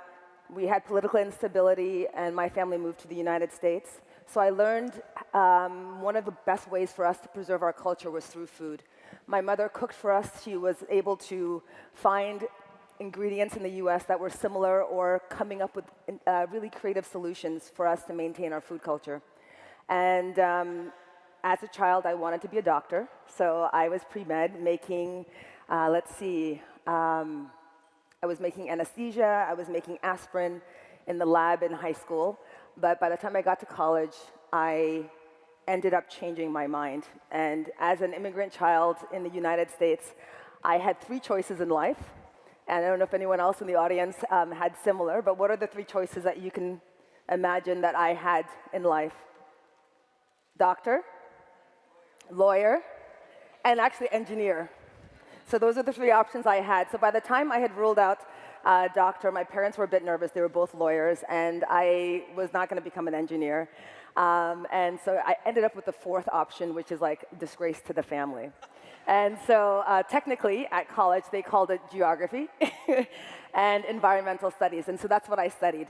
After that, I tried to redeem myself. So I did the thing that I could do coming from Ghana. It was like Kofi Annan, United Nations. So I joined the UN. And I vowed to support communities that were affected by different either man-made or natural disasters. So I ended up, I ended up doing humanitarian work for the United Nations and seeing people in different situations and seeing how food affected them and brought them together. Many times when people think about Africa, we think food insecurity rather than the abundance of food that we have.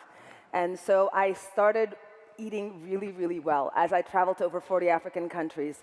Central African Republic, it was maboke. They use a leaf that's foraged to steam food and different fish ingredients. We've got dishes like in Ghana that are coming from different leaves, whether it's cocoyam leaves, whether it's amaranth leaves. Liberia was one of my favorite places where a lot of the greens that they eat in other countries are known as things that we feed our animals. My Liberian friend told me that when they were growing up, they didn't learn what to eat. They were taken out to be pointed out what not to eat because the list of what to eat was so large that the focus was just don't eat these plants. Everything else is edible, and that's what you should be doing. So I fell in love with all the dishes, and I was just amazed. But I started seeing lots of patterns. My geography background got me to understand the biomes and the different aspect of what we eat is from what grows where we are. So I started seeing the differences going from the coast to sort of the Sahelian northern parts of Ghana. I started seeing that regionality of cuisine. I started seeing also the patterns in culture. What do we eat? What do we not eat? When do we not eat certain things? So for example, in Ghana, we have taboo days. So there are certain things you don't eat or do on certain days. So Tuesdays are taboo for fishing. We do not fish on Tuesdays because we must leave the waters time to recover for what it has given us. I started seeing that despite the fact that most sub-Saharan Africans were lactose intolerant, nomadic populations have actually adapted genetically to be able to consume and process dairy. I started seeing a lot of how just culture was impacting our food choices. I started seeing that the fact that we live in warmer climates meant that we had to be very serious about our preservation techniques. I started seeing salting, drying as ways of preserving our foods, drying them, fermenting them so that we wouldn't have to worry about them spoiling and being wasted. and I started seeing sustainability practices. So rice is indigenous to many parts of Africa, but rice is very labor intensive. So culturally, historically, what you see are certain dishes that involve rice are actually for special occasions. So it's not meant to be eaten every single day. So with all of this, I started realizing that there were lessons from the African kitchen that I wanted to take forward. And that's when I ended up leaving the United Nations and starting my own work in Ghana. And the idea really was, how do I take these lessons that I've learned and try to look at ways in which we can start to eat better? Some of the lessons I learned, the first one is plant forward. So in a lot of African countries, you'll see plants as a source of protein used in dishes. So this one is using groundnuts. We use a lot of nuts and seeds to create the warmth of texture, and as well as having protein in the dishes. I started seeing no waste, so making sure that every single part, whether it's a plant or an animal, are eaten. For example, I'm always shocked and surprised when I meet people, particularly in the US, and we're talking about either sweet potatoes, and I'm like, the leaves are delicious, and they don't know that we can eat the leaves. And imagine that you're leaving as a farmer something that's amazing in the farm that someone could be eating for nutrition, but also to make more money as a farmer. I started seeing bold flavors. So all those fermented ingredients, all those dried, preserved ingredients have beautiful ways of adding flavor into the food. Ancient grains, we've talked about, I think earlier we talked about teff, we talked about fonio. If we add millet and sorghum, those are all ancient grains that do really well with poor quality soil, with very little rainfall, with very little additional inputs into the soil. And we're not consuming them because in many ways, we've been told and we believe that it's for poor people. So how do we change that? How do we change that and make that sexy again? How do we make sure people understand that, well, we used to eat it in the lean season, but we can eat it now. And in fact, with climate change, how do we get more and more people excited about these ingredients? Because that is the way forward. Communal dining, I started seeing the way that we ate. So the name of my company is Midunu, and Midunu is an Ewe word. It's short.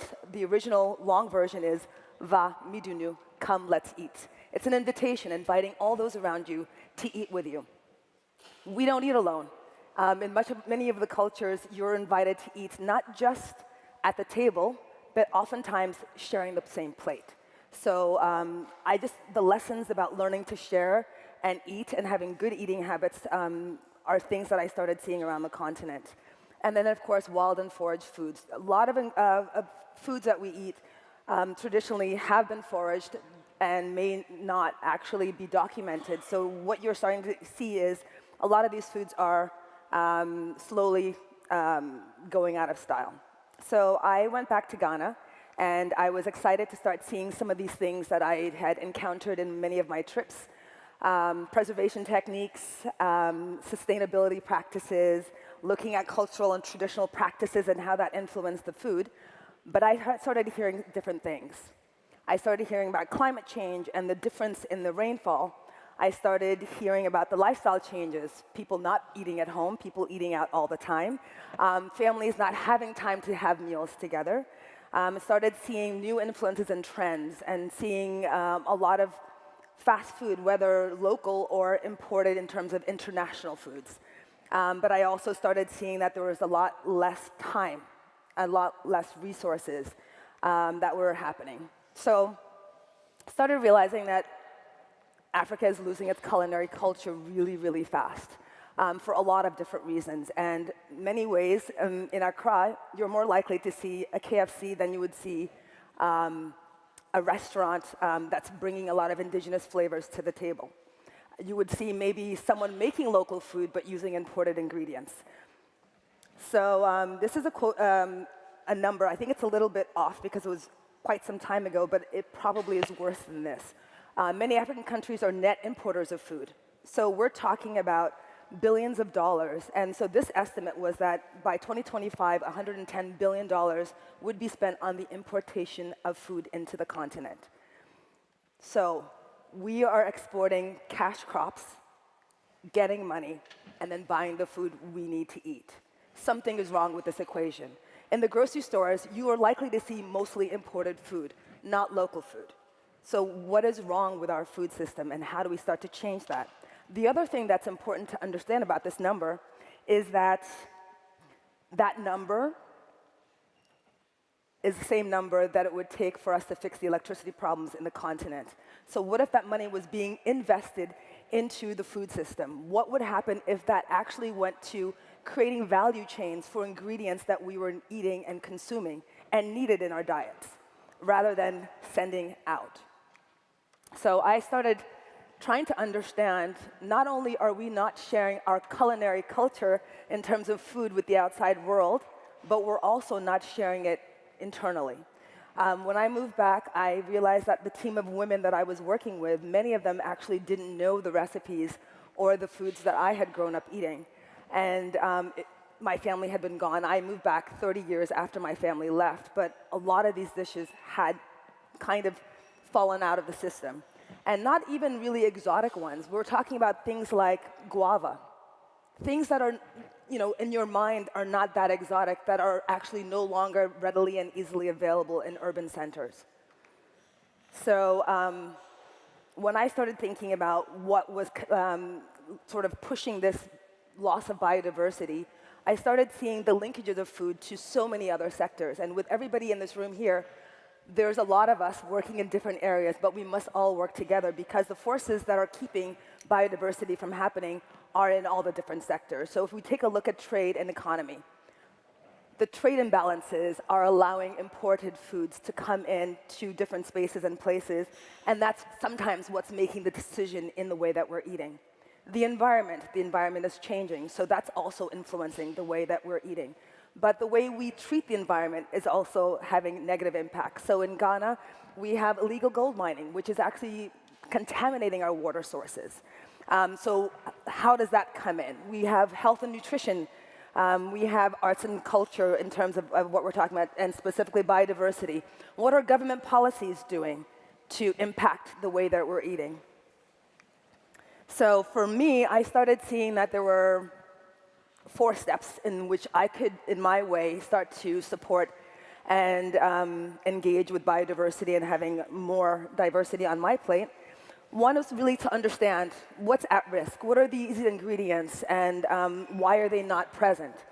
It's really, really important to understand the bottlenecks. I took millet for one example. I was obsessed with millet when I moved back to Ghana, and I wanted to use it in as many ways as possible. So I got my team to get some millet.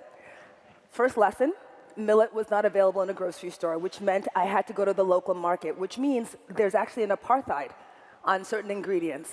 So if it's being consumed by certain parts of the population, we put it in a grocery store. If not, it goes somewhere else. Then I realized that once we bought the millet, we had to clean it out because it was thrashed on the ground. So then you have to go and pick out all the stones from the millet. Then my team prepared it, and it was beautiful. I took a bite, and I just heard there were still stones in there. So I asked them, how did you do it? And they said, well, we put it on a tray, we picked out all the stones, and we got everything we could see. So I realized, okay, they did the best they could. I called my cousin who grew up in northern Ghana, and she said, please come to the house. So I got there, she had a big bowl, calabash, and a second calabash, a smaller one. She filled the large one with water. She took the smaller one, picked some millet. She slowly kind of dipped the bowl into the larger one with the water, and water came and lifted out basic gravity, lifted out the light millet. She kept kind of rocking it back and forth, water going in, millet coming out, water going in, millet coming out. At the end, she was left with a small calabash filled with stones. And that's the traditional way of cleaning millet. She also told me that with the millet, actually when you eat it in many parts of Accra in Ghana, it's served in a way that's ground. They have to grind it because there's so many stones that most people actually have a problem. So it's easier to do recipes where it's milled rather than when it's whole. So then I saw another problem. So because it's poorly processed, we're only limited to certain recipes that we could use it for. I went back to my team, and I started showing them this new technique, and they were like, oh, this one that lives in America has all these fancy ideas. And I was like, no, let me show you how it's done. And it's interesting because I lived outside of Ghana, came back to Ghana, and I'm now teaching my team an indigenous traditional practice of cleaning millet that they're not aware of because they grew up in an urban area. And so we made it, the dish is delicious. But in terms of understanding that bottleneck, most women are not going to go buy the millet to prepare for their family after working a long day and being stuck in traffic for several hours. They're going to cook rice, which cooks in 20 minutes, and then get the food on the table. So understanding that basic thing, okay, great, I have the bottleneck analysis on part of the demand. Now we need to understand the supply.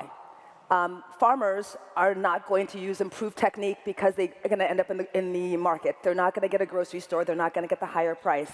They don't have the equipment. And so these are the different things that they have to deal with.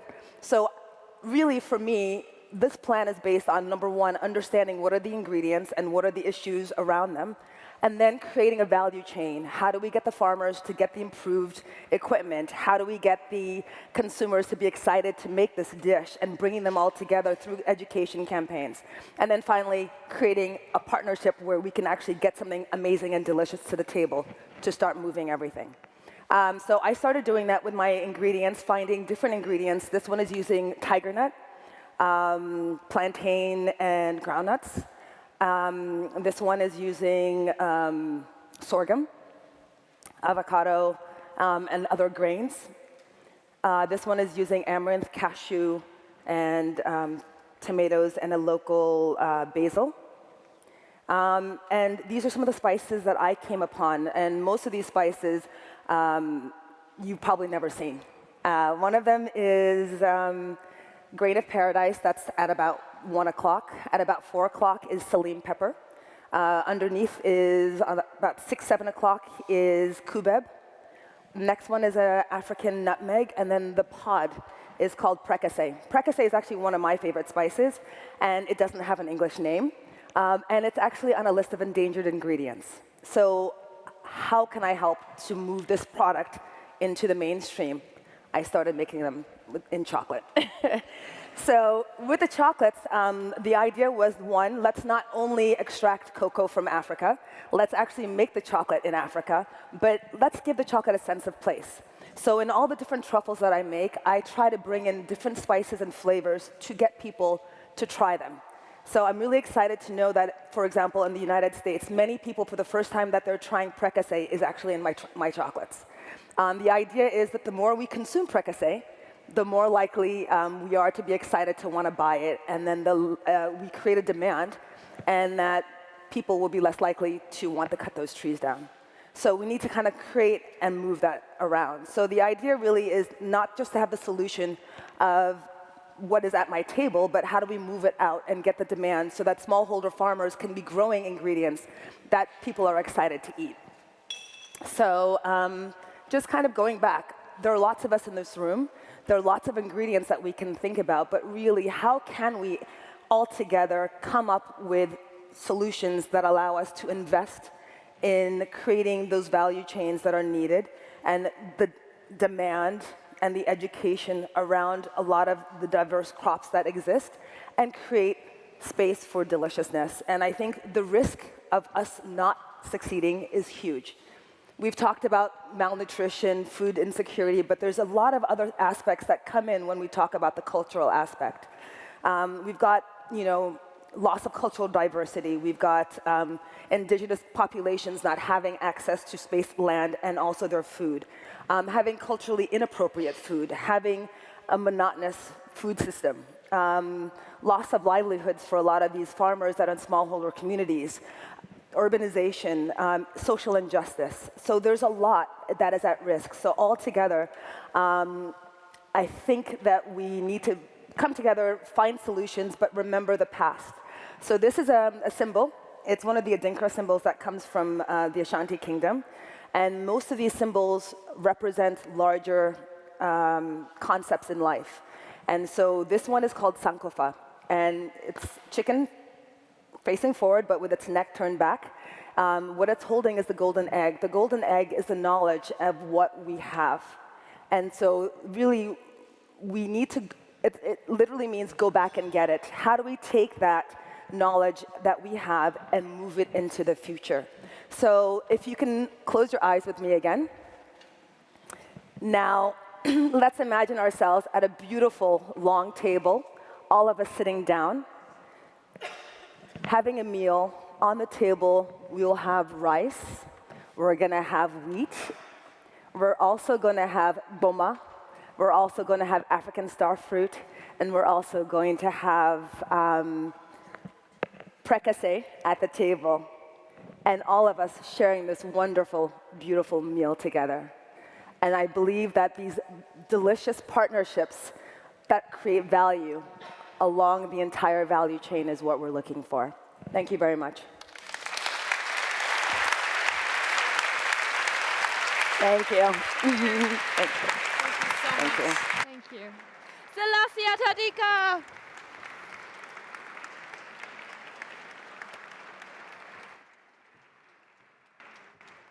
Thank you so much for taking us through the beauty of food, through the beauty of diversity, through the beauty of course, your personal journey, how you've just, came from the United Nations back to the chocolate. Thank you. Ladies and gentlemen, we were talking about millets, so I have good news for you. The finger food now will be served here upstairs. And to celebrate the United Nations International Year of Millets, we do have parts of the food made out of millets. So that is the bridge that we are making. I'll see you back again here on stage at 2 p.m. Enjoy your lunch break. Enjoy browsing around with the posters. Get into the conversation. Come back into the connection. And then I'll see you back at 2 p.m. Enjoy your lunch break.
you.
you.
you.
you.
You're back, everybody. It is amazing to hear your voices. That's always a good sign for a conference. All these voices echoing in our hall. So before we start, and before everybody find a seat, you know, I'm a geographer, and I love maps and geographies. And as the crop diversity family, coming from so many different time zones, greetings also to our live stream. Hello, good morning and good night. You know, joining us for breakfast or for the evening cocktail. I'd like to know, so give me a hand sign, maybe where's home to you? Because of course the crop diversity topic doesn't know any borders, right? So just to understand a little bit more the crowd and the family, who's joining us from the sub-Saharan African regions? Hands up. Sub-Sahara Africa? South of the Sahel? Yeah? Who's joining us from the MENA region, the Middle East and the North Africa region? More? Yes, in the back. I do see you. Hello, hello. Beautiful. Join us. We do have seats in the first row. The VIP row is still open for you. Then, of course, Central Asia or Southeast Asia. Anyone? Yes, very wonderful. Then we switch to the Pacific region. Anyone? Proudly. Wonderful. And then, of course, Europe. South Europe, North Europe. Yep, yep. And then we switch over the Atlantic Ocean. North America? Joining us today live? That's beautiful. Thanks for being here. And then, last but not least, Southern Americas? Caribbeans? Wonderful. Bienvenidos. Thank you. Thank you, everybody, for this little game at the beginning. And, of course, for making the family also more visible. And, you know, whenever you saw some hands up, join these people, join these faces later for the next coffee break to really reconnect. Our next thematic block is from seeds to supper. We're going to dive into the role of the seeds banks in transforming, of course, our agri-food systems. So how can seed banks best support and underpin the efforts to transform agri-food systems? And we're going to start again with a little video. The president of the Alliance for a Green Revolution in Africa, Ms. Agnes Kalibata, has sent us her words.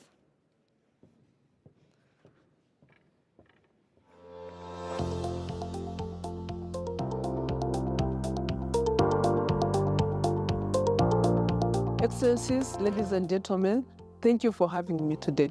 I'd like to commend the Global Crop Diversity Trust, or Crop Trust, under the leadership of the Executive Director, Stefan Smith, for putting this conference together. As AGRA, we recognize the work that Crop Trust does around the world.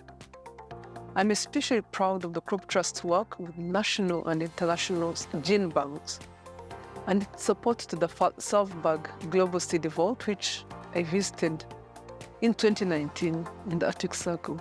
I also say this because seed is the foundation of all food systems and has been at the center of AGRA's work and strategies since its foundation. Indeed, all our 3 strategy periods since 2015 have had seed and seed systems at the center of what we do. To us, seed systems and crop diversity are closely interconnected and play a vital role in food security, agricultural systems, and biodiversity conservation. The maintenance and enhancement of crop diversity is essential for long-term food security and resilience, especially now in the face of climate change, environmental challenges, pests and diseases, and all the challenges we see today. But it's also essential to strike a balance between modernizing seed systems on one hand to improve crop performance and conserving traditional crop varieties to protect genetic resources and traditional knowledge. It is now clear that in the interest of food security, farmers in dry areas are encouraged to diversify their options through the cultivation of crops that can survive adverse weather, such as sorghum, millet, cassava, and fonio.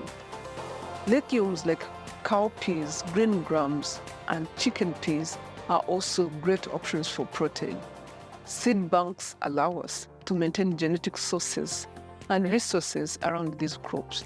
Yet it's not just the dry lands that we are worried about, all that are under pressure.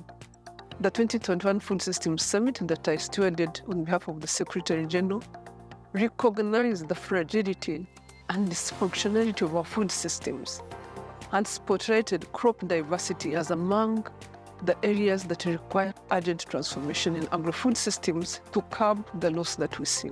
We recognize that a lot more work is required in this area through investments in research to develop the right crop varieties for the ever-changing ecological environment. Hence, it's really critical to have good partnerships with the CGIAR. We also need investments in the maintenance and conservation of crop species through, for example, functional gene banks at national and regional level. This will reduce risks of gene erosion and thus the need to highlight the critical role that the crop trust plays in crop diversity. Finally, we must all recognize the centrality of governments in all transformation and work with them to strengthen their national seed systems, establish frameworks for promotion of climate-resilient varieties, and support their engagement with farmers through extension. All this will help us to quickly reach our global crop diversity goals. I have a lot more to share with you and to say, and I want to thank you for putting this meeting together. But let me conclude on this one important note. Africa as a continent has survived because we have significant diversity on this continent. We want to maintain our crop diversity, and we believe the crop trust has a huge role to play. Therefore, I want to encourage and call upon all of us to seize this moment and promote the role of crop diversity in advancing inclusive, resilient, and sustainable food systems. This is the opportunity in our midst. Thank you.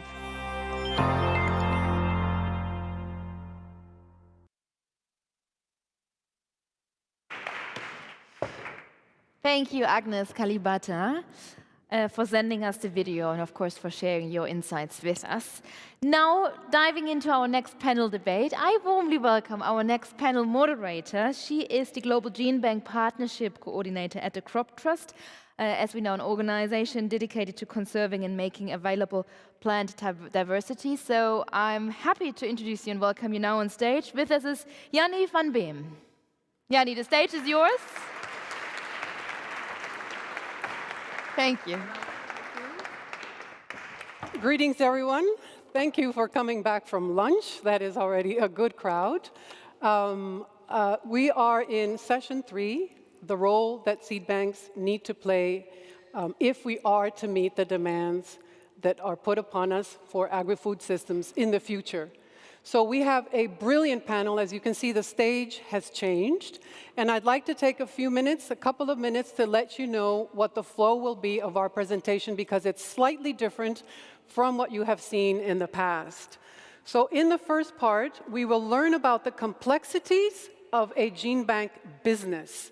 So everybody thinks, how hard can it be? You put the seeds in a freezer and then what? Distribute.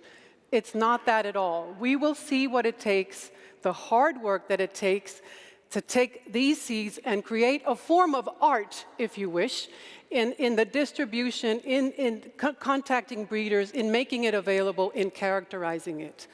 In the second part, we will be talking about the future. And I think it's why we're all here. We have a brilliant speaker that will set it off. That will be our third presentation. And we will have interventions by several people that will ultimately give us what we need to do in the next 10 years to be positioned as seed banks to transform agri-food systems. What is it? What is our wish list? And what do we need to put in effect? So in effect, it will be a strategy, what you bring forth today. So with that, I'd like to welcome our first speaker, Dr. Marco Voperais from World Veg. Marco? Yes?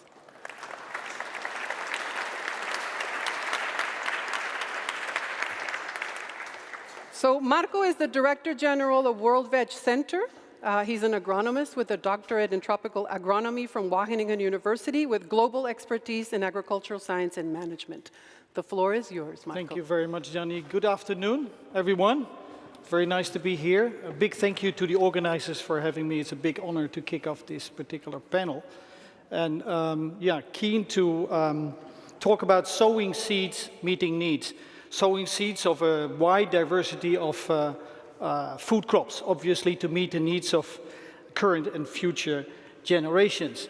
And central in my talk are seed banks. We talked a lot about it already this morning, but what are seed banks? Really, these are places where we store seed for a long time under low temperature conditions. If we do that well, these seeds can be viable for decades, even 50 to 100 years. That's very important because biodiversity is declining, as we heard this morning. So it's a safe place for these seeds. And if we do that well, if we manage these seeds well, we can also send them out and test these seeds in different environments. And we may be surprised to find seeds that do extremely well under high temperature conditions, do well in terms of pest and disease resistance, etc. So it's like a treasure box. And sometimes I feel we've only scratched the surface of this treasure box.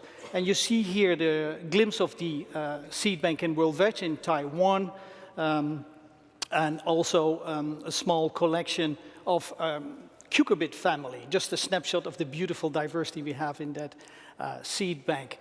Just also to underline the importance of seed banks, we're fortunate to have had a very visionary gene bank manager in the 1990s. Her name was Dr. Engle from the Philippines. And she collected seeds in 10 Southeast Asian countries. 12,000 samples she collected in about 1 to 2 years.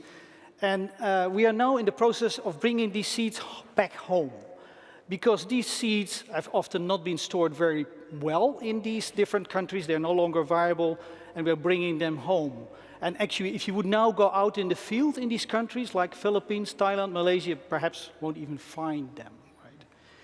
So, yeah, vegetables, it's a wonderful job I have. It's colorful, it's complex, right? So we work on global favorites like tomato, pepper, onion, but we're also very keen to work on other vegetables that people sometimes call neglected vegetables, traditional vegetables. I've learned a new term last week when Professor Lindui Majela-Sibanda was at our center in Taiwan. She calls them opportunity crops. Okay, I think that's much better because these opportunity crops have so much potential in terms of nutrition, but also in terms of sturdiness, climate resilience. So we really have to also focus on the lesser known vegetables that are out there. And in general, bringing vegetables in food systems will bring resilience because farmers will have just more options to have income and more regular income because vegetables can be harvested multiple times. So it's just giving them regular paychecks, if you like. So yeah, wonderful diversity. So our seed bank in Taiwan is seen here on the left. So it's the biggest collection in the world in terms of vegetables, and we store there 62,000 accessions, we call it, means samples, seed samples, 62,000, covering 330 species, coming from 155 countries. And that has been built up over time. So it's a fantastic resource. We are very careful with it. We are also backing up that collection because imagine there's a fire or an earthquake in that particular seed bank, we have a big problem. So we are actively backing up this collection to other sites outside Taiwan. One is to Korea, and the other one is, of course, in Svalbard, and you see the beautiful global Svalbard fold there to the right. We are currently at 51%. Back up in these two locations, and by 2025, Martin van Zonneveld, our head of genetic resources, sitting there, promised me that it will be 100%, and that's essential, okay? Now, all this well and good, but we talked about this declining biodiversity, and in the UN Food Systems Summit in 2021, World Veg with partners, including people here, and of course Global Crop Diversity Trust, rang the alarm bell because of this declining biodiversity. You're losing options. We must do something. So this is a paper you can still download, and the bill is $250 million for 10 years, okay? to do something drastic about this. So it's difficult to say how fast biodiversity of fruit and vegetables is declining. I don't really know. But if I look at what's on this slide, I'm worried, because it shows that there are large gaps in what we have in our seed banks, right? So a quarter of the about 1,100 recognized vegetables is not conserved at all in seed banks. And perhaps the rest, we have 1, 2, 3, 4, 5 samples somewhere. So there is a lot of work. Also very important is that what we call wild relatives of vegetables are also not conserved very well. And you think, well, is that a problem? Well, if you think of tomato, a very important disease in tomato called yellow leaf curl virus is a big problem, but because of resistance found in a wild tomato in Chile, now we don't have a problem with that virus, okay? So producers don't have to deal with that problem anymore because of that resistance that was brought into cultivars. So don't underestimate the importance of wild relatives. So the first step in implementing the Global Action Plan is through our TAVI, Taiwan Africa Vegetable Initiative, where we're actively trying to rescue biodiversity in hotspots. So we identified 6 hotspots of vegetable biodiversity in Africa, and we are sampling in 4 of those, in West Africa, East Africa, South Africa, and Madagascar. And over the 2 years, we're working with national partners in these countries. We have now collected about 15,000 samples. This is tremendous, but it means also a lot of work, because you can collect them, but then you have to really multiply them and understand whether there are any duplicates, and then you have to dry them and store them in a seed bank, and then you must use them as well, otherwise there's no benefit, right? A lot of work still to be done, even within this context, and then I'm not talking about the other hotspot, not talking about Asia, not talking about Latin America, Central America, where there's also a lot of work. So another very important paper written by Martin called Forgotten Food Crops in Sub-Saharan Africa for Healthy Diets in a Changing Climate. What people did here is to look at, I think, 150 or so forgotten food crops in Sub-Saharan Africa and look at what potential they have in a changing climate and in providing nutrition to consumers. And in the end, they came up with a short list of about 48 of these crops. And we looked at cereals, roots and tubers, fruits, vegetables, you name it, nuts, right? So in the end, about a short list of 48 of these are there. And vegetables and pulses are among them to create double wins for climate resilience and nutrition. Think of amaranth, African eggplant, jute mallow, mung bean, etc. So these are all opportunity crops that have great potential. So in terms of rescuing biodiversity, we should put emphasis on those crops, because it's going to be difficult to do that for 1,100 different vegetable species. Okay, many people already this morning said seed banks are not a museum. That's clear. So we need to connect with users. So we do that in several ways. So we have an online system where you can, as an interested party, click and order seed.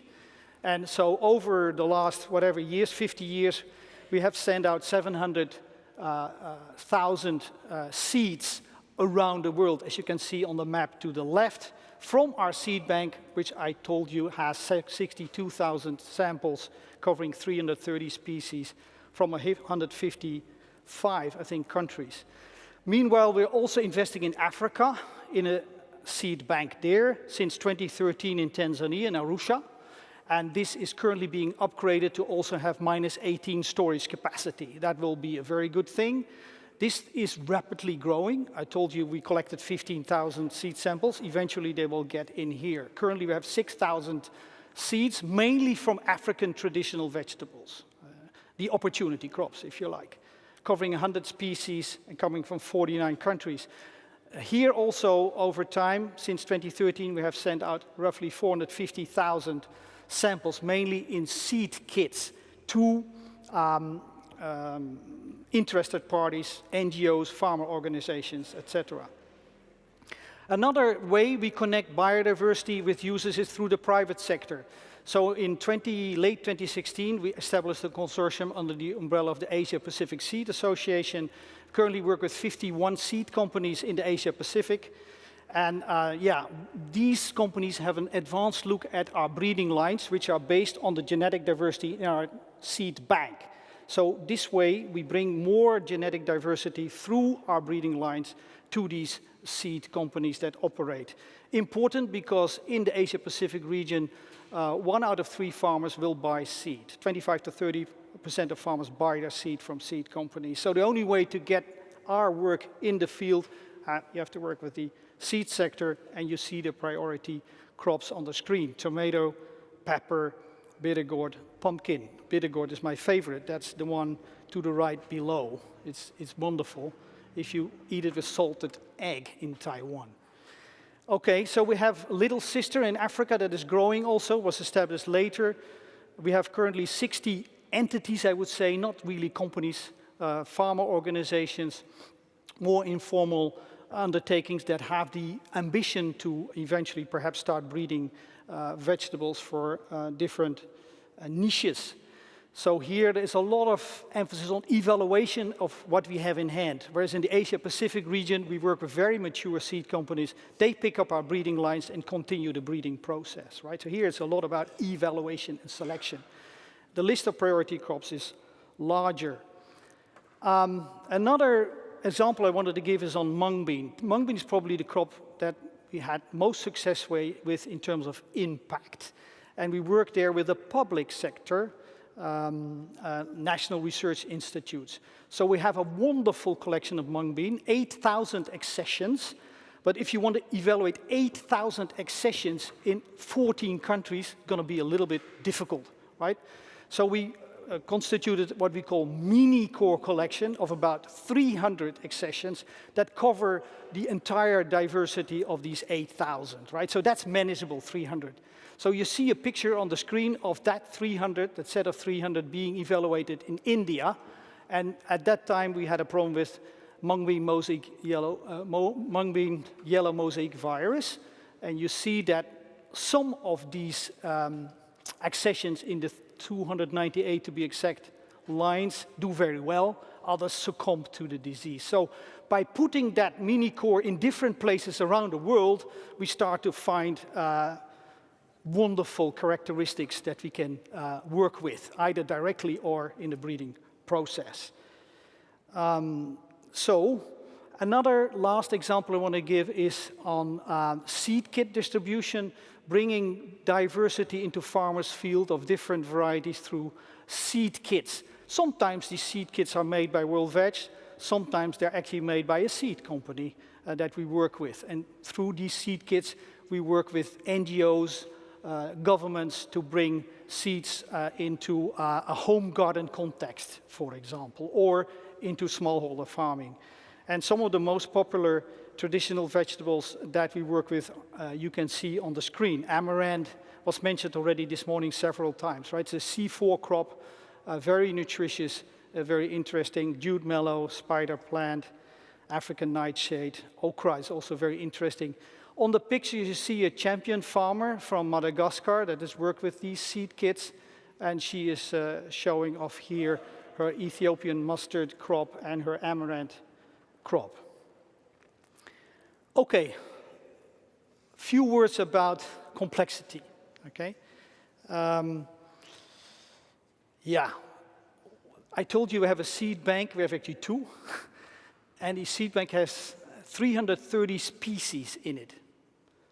And so the complexity is really quite mind-boggling because every one of these species have different growth characteristics that you have to understand. And the seeds may have to be treated differently. So we have 8 curators. A curator is somebody who takes care of vegetables, let's say, and 8 of them divide the pie of 330 species. So it's a very complex undertaking. And yeah, to send out seeds means like, okay, seeds arrive, you got to multiply them, you got to clean them, you got to dry them to low soil moisture, you put them in -18, we get a request, then we have to go into the fridge, the freezer, and get it out, start again, open it, and check it if there is no disease problem with it, phytosanitary permit, etc. Hugely complex undertaking. Voila, I see my light is orange. So, last slide, seed banks. I just wanted to put four C's on the table. Colorful. Colorful, that's wonderful because color with vegetables means healthy, right? The more colors on your plate, the healthier your plate will be. Complex, I think that's pretty clear. Critical to address the climate, nutrition, and biodiversity crisis. Costly. To run these 2 gene banks costs us $1.4 million a year.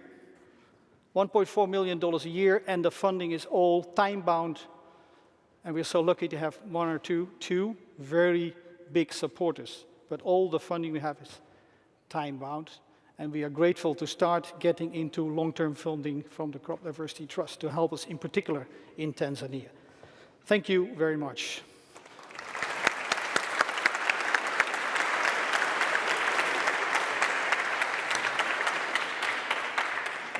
Thank you, Marco. That was great and impressive work. Not only maintaining the quality in your gene bank, but also the many different actors that come into making your gene bank useful. Equally impressive is the evolution that the CGIAR has gone through in their gene banks in the last 10 years. And I'd like to invite our second speaker today, Juan Lucas Restrepo. He is the Global Director of Partnership and Advocacy, CGIAR, and also the Director General of the Alliance of Biodiversity International and the International Center for Tropical Agriculture. Welcome, Juan Lucas. Thanks a lot. Thank you so much.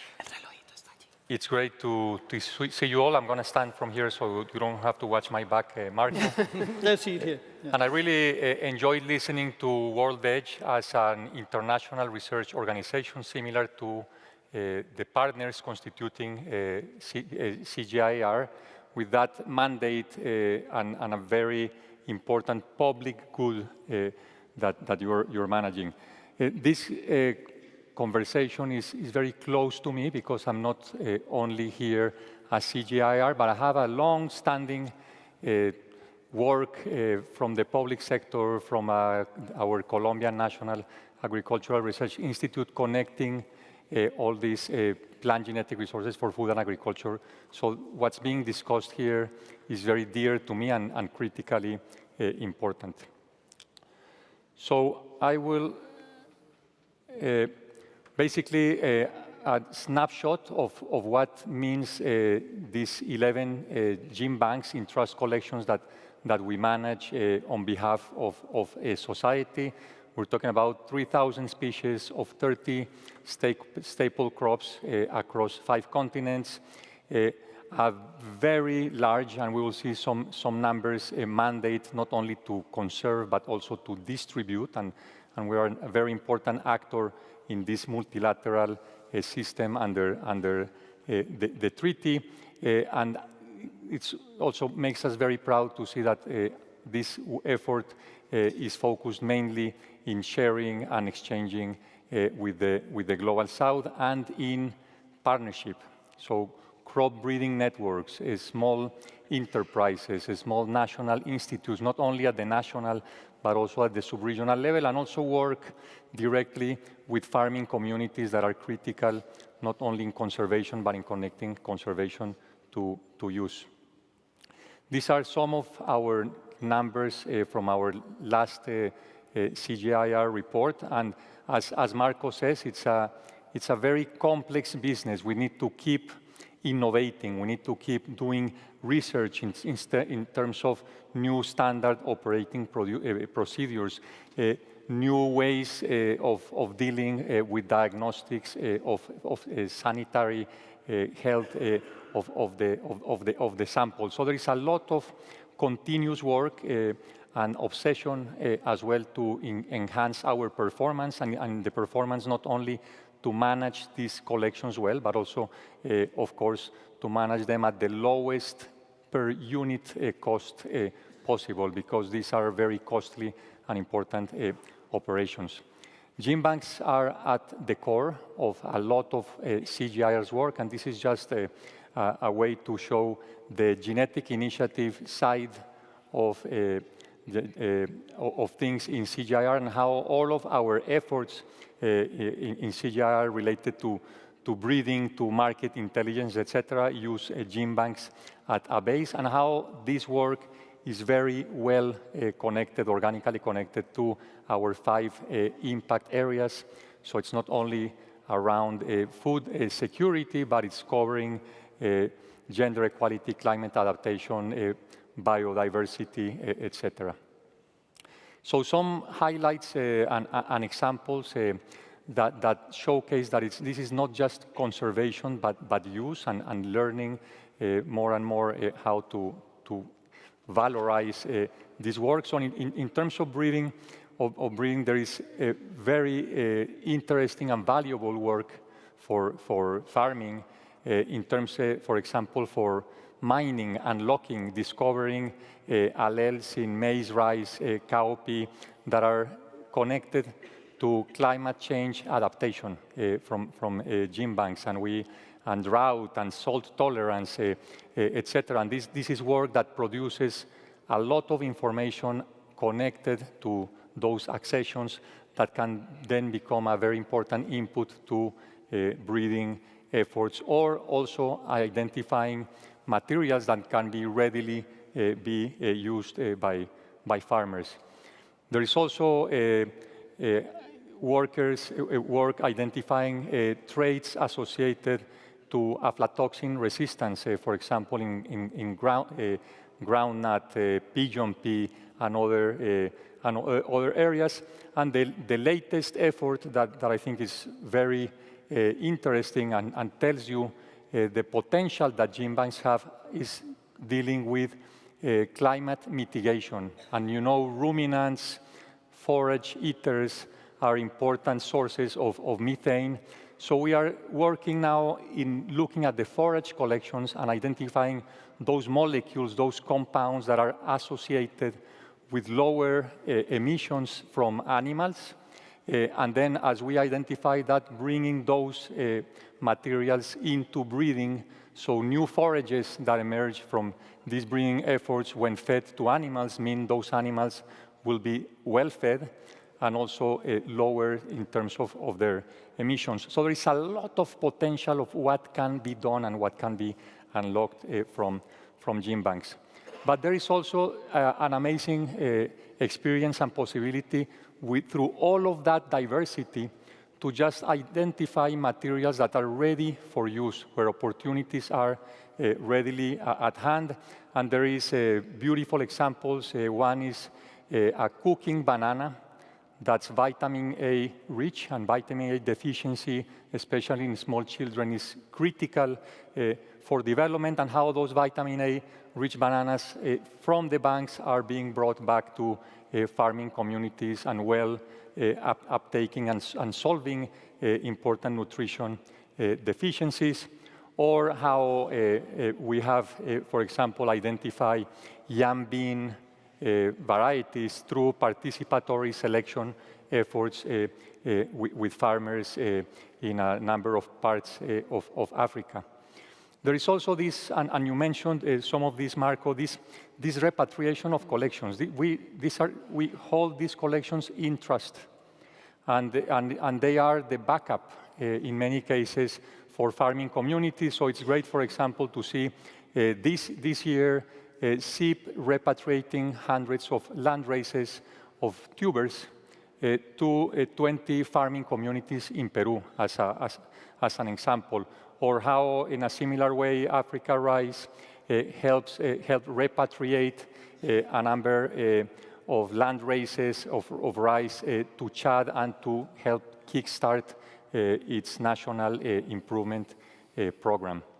There is also, and we'll hear from the Vault, Svalbard, how, and this is an amazing success story, how ICARDA, after what happened in Syria a few years back, managed to restore its collection in Egypt and Morocco, drawing on Svalbard and coming back to having a gene bank that's again sharing and meeting its mandate.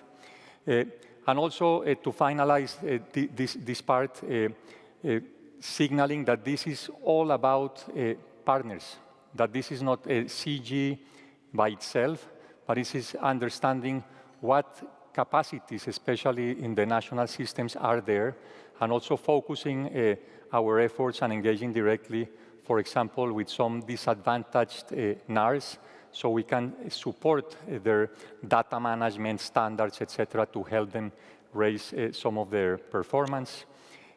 Or how, again, our new learning on cryopreservation that's so promising for some of these species that we need to maintain are quite costly, is something that we also share in networks. So partners learn, or we learn together with partners. So there is a number of examples on that. And then to pin this down, I think CGIAR's footprint in the global system is quite important. And in terms of the treaty, 90%, and this needs to change, hopefully, but so far 90% of the exchanges, of the transfers of materials under the SMTA of the treaty is CGIAR material. And this is something that's great. We are very proud of that. But it's something that means that there are elements in the global system that need to be addressed as we move forward. So in terms of lessons learned, collaboration is key. We cannot work in isolation, and working with national programs is very important. Also linking, it's not the national public sector, but going one step down and understanding what local communities and farmers need and also can do in terms of conservation and use of these materials. There was a discussion this morning on opportunity crops, neglected and underutilized crops, where we have a lot of learnings from staple crops that can be transferred into neglected and underutilized species. We cannot start from scratch. That would not make a lot of sense. And also understanding that these crops need to be more and more part of the overall solution to meet SDGs and societal goals, and the need, therefore, to work on this area where also we have some experiences that we can share. Then the connection of ex-situ and ex-situ is very important. Gene banks are very critical, but we need to make sure evolution is there, that things evolve, that diversity is tested and withstands biotic and abiotic pressure over time. So we make sure we also provide for solutions in the longer term. Meaning we need to understand in terms not only of wild relatives, but also these farmers' materials, how we work with them and they are functional part of the system. And for this reason, also how we functionally connect with community seed banks, or we, meaning national systems as an ecosystem, is going to be very important. Just to start closing on the way forward, there are some important challenges. We still lack a lot of information on what is there. We may be duplicating efforts. There is still a lot of lack of sharing of information that we need to work on together. The access and benefit sharing under the treaty is still not where it needs to be, and therefore, implies that things do not move as fast as society needs. So that's something where we need to work on. And given CG accounts for 90% of exchanges, so well, let's come with creative ideas and ways to see if that can be better connected to access and benefit sharing. And then there is, I feel, and this is not CGIAR, this is my personal opinion, there are gaps in terms of coordination and clearer sharing of responsibilities in what I see is a plant genetic resources public system where you have FAO with the Commission, with a specific mandate as an intergovernmental body, the trust, the treaty, CGIAR, and the NARES, and under NARES, understanding that there are some very large and important ones that need probably to have more functional and take on some of the responsibility, whether global or regional, and see how we optimize this. What do we need, especially in a cost resource, resource scarce environment? What do we need to share? How we support each other so we work as an institutional public ecosystem and become more effective at meeting our aggregated mandates. And then just to finalize, basically there is also things we need to do quickly to make things work better. Digital sequence information is something we do not talk enough about, but it's limiting how countries really are ready and willing to share more and to work more in this area. So that's something we need to tackle, I would think, urgently. And of course, ensuring that we get increased understanding and investments, not only in agriculture, not only in research and development in agriculture, but in the gene bank business that's so important.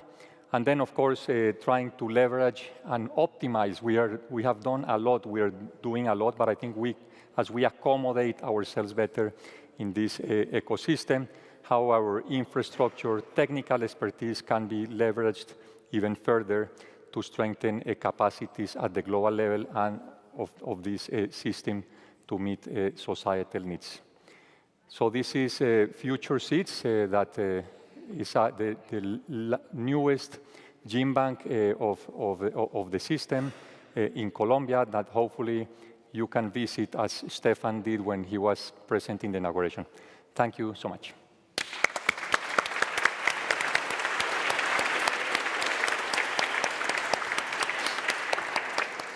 Thank you very much, Juan Lucas. We appreciate the thought that you have given to not only showing about gene banks, but taking it a step forward, biodiversity into partnerships and also giving us lessons learned and solutions. That's excellent, and we will take those in mind. I'd like to invite two speakers now for a little round table that we will have. The first speaker is from Bhutan, Dr. Asta Tamang. She is the principal officer working at the National Biodiversity Center under the Ministry of Agriculture and Livestock of the Royal Government of Bhutan. Welcome, Asta, and please take a seat here.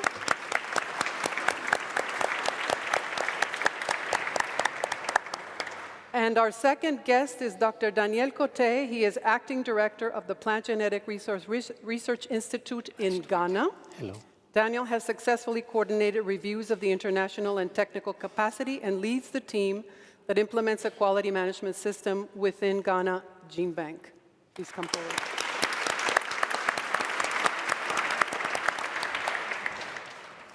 So we have about 10 minutes to discuss. This section was about the complexity of gene banking and the achievements that we should learn from so that we continue to implement them in gene banks. So I'd first like to hear from Asta about what she considers are her basic achievements, her most successful achievements in the Bhutan Gene Bank, and some of the lessons that she has learned along the way. Yes, please use the microphone.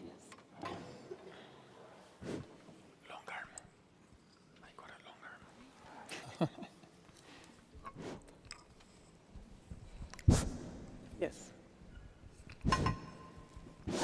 Thank you, Yanni, and distinguished guests and participants, very good afternoon. As many of you might be kindly aware, Bhutan is a very tiny country located in the eastern Himalayas. And since the operationalization of the Bhutan National Gene Bank in 2005, we have made concerted efforts and secured a germplasm of rich crop diversity, hidden in the deep pockets, deep valleys of the Himalayan kingdom of Bhutan. Well, the gene bank in Bhutan is relatively young compared to many gene banks around the world. We have, there are about 3,500 accessions of germplasm from about 46 crop species. That are of importance to national and global agri-food systems. Now, if I may touch upon the utilization of the germplasm that are being conserved in the gene bank, we really look into promoting the utilization of the germplasm. There are different users of germplasm, the research and development centers, the universities, the farmers cooperatives, etc. If I may cite an example of utilization of germplasm from the gene bank, well, by the way, Bhutan is a carbon neutral country. In fact, it is a carbon negative country, and Bhutan is serving as a carbon sink for the global community, in fact. And despite Bhutan having very robust policies in terms of environment preservation and biodiversity conservation, Bhutan is not spared by the impact of climate change. And farmers are confronted with numerous impacts of adverse effect of climate change. And to name one is like drying and shrinking of water sources, drought, dry spells, etc. So the gene bank provided germplasm to the universities and to the research centers, rice germplasm, in fact, and they do the evaluation and select the climate resilient varieties or the drought tolerant varieties of rice, contributing to seed security and agri-food system. So then, if I may, let me tell you about so-called buckwheat in Bumthang, a place called Bumthang in Bhutan. Bumthang stands at an elevation of about 2,800 meters above mean sea level. And buckwheat used to be a staple crop of Bumthang until 1960s and 70s. But over the years, the cultivation declined. So at one point in time, some 12 years ago, when I went to collect germplasm for the gene bank, it was difficult to get seeds for the gene bank. And at one point in time, that was a staple crop. So we created awareness amongst the farmers, the importance of the crop diversity. And we formed a farmers group, the interested farmers, and provided them with the support, like in terms of developing different type of buckwheat products and marketing it. So that, and also we provided like support, a market outlet or the buckwheat outlet.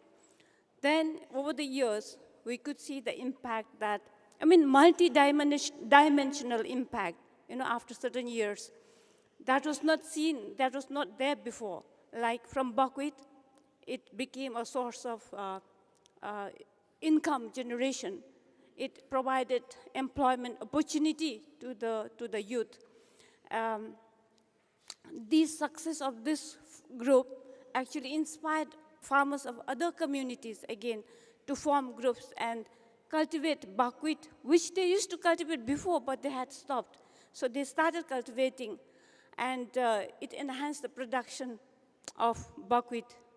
And it created market demand at local level, at the national level, and international level for buckwheat.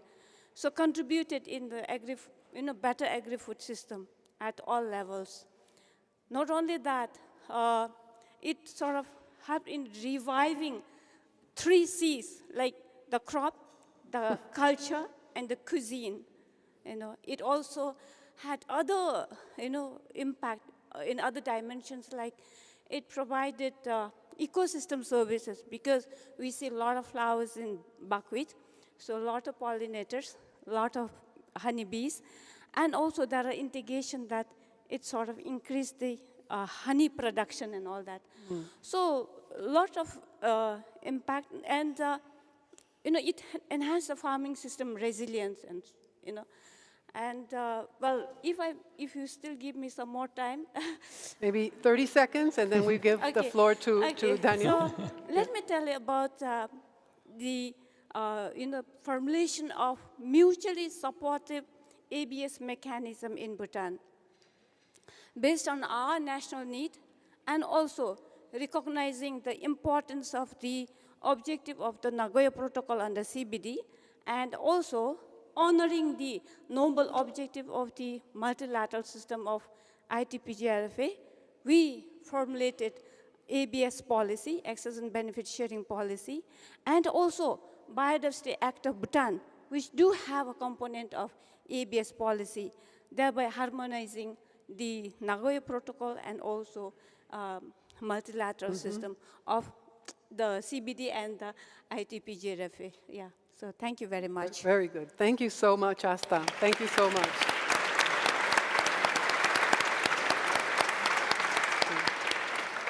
Two very good success stories, and I think there's something to be learned about that.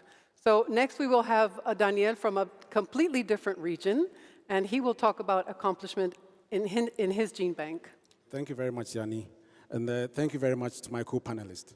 As has been said before, gene banks are not museums, and they need to connect with users to make sure that users have value in terms of access to genetic resources that they can use for their various needs.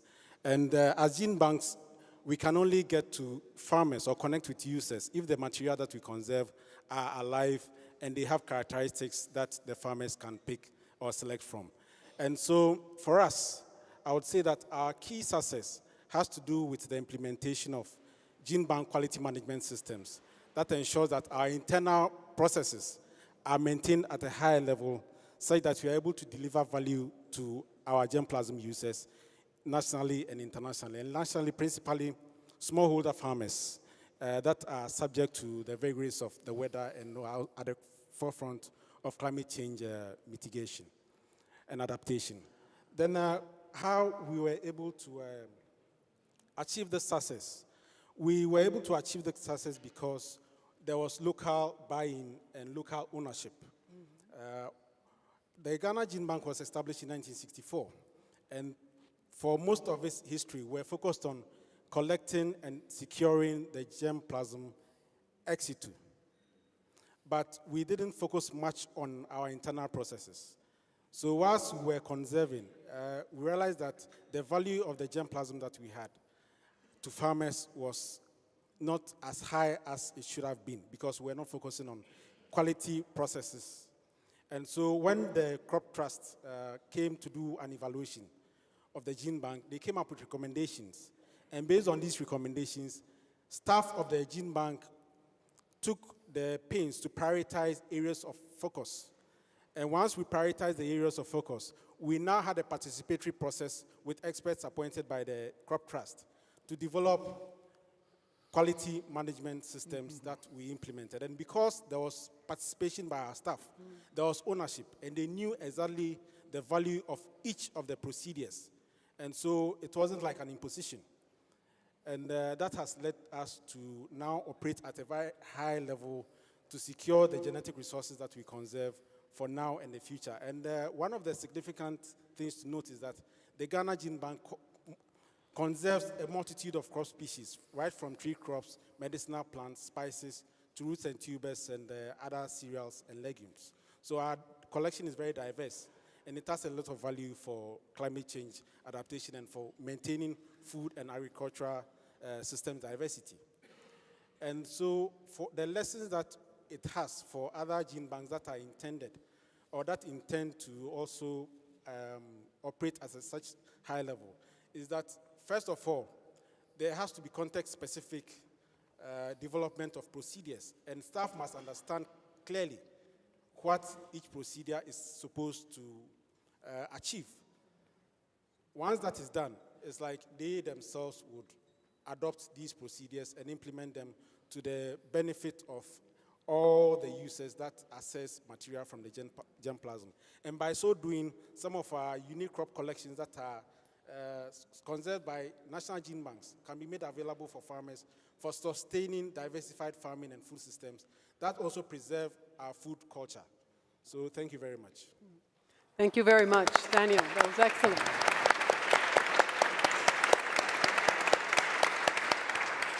Definitely some lessons to be learned as well. And I liked the way that you said quality inside the house. If you fix your house, it's like a rolling ball. It does roll back, the quality does roll back to users, to breeders, to farmers, to researchers, and everybody else. So that is something that we need to remember. We're on to the second part of our session, and that is the part where we look to the future, and we want a to-do list. Things we should be doing, and as somebody said yesterday, not even today, but yesterday, we should be doing these things to position gene banks to be able to meet the challenges of the future. So I'd like to welcome Dr. Susan McCouch to the stage. She will be giving our talk. First of all, start with the futuristic, and then we can invite the rest of the panels.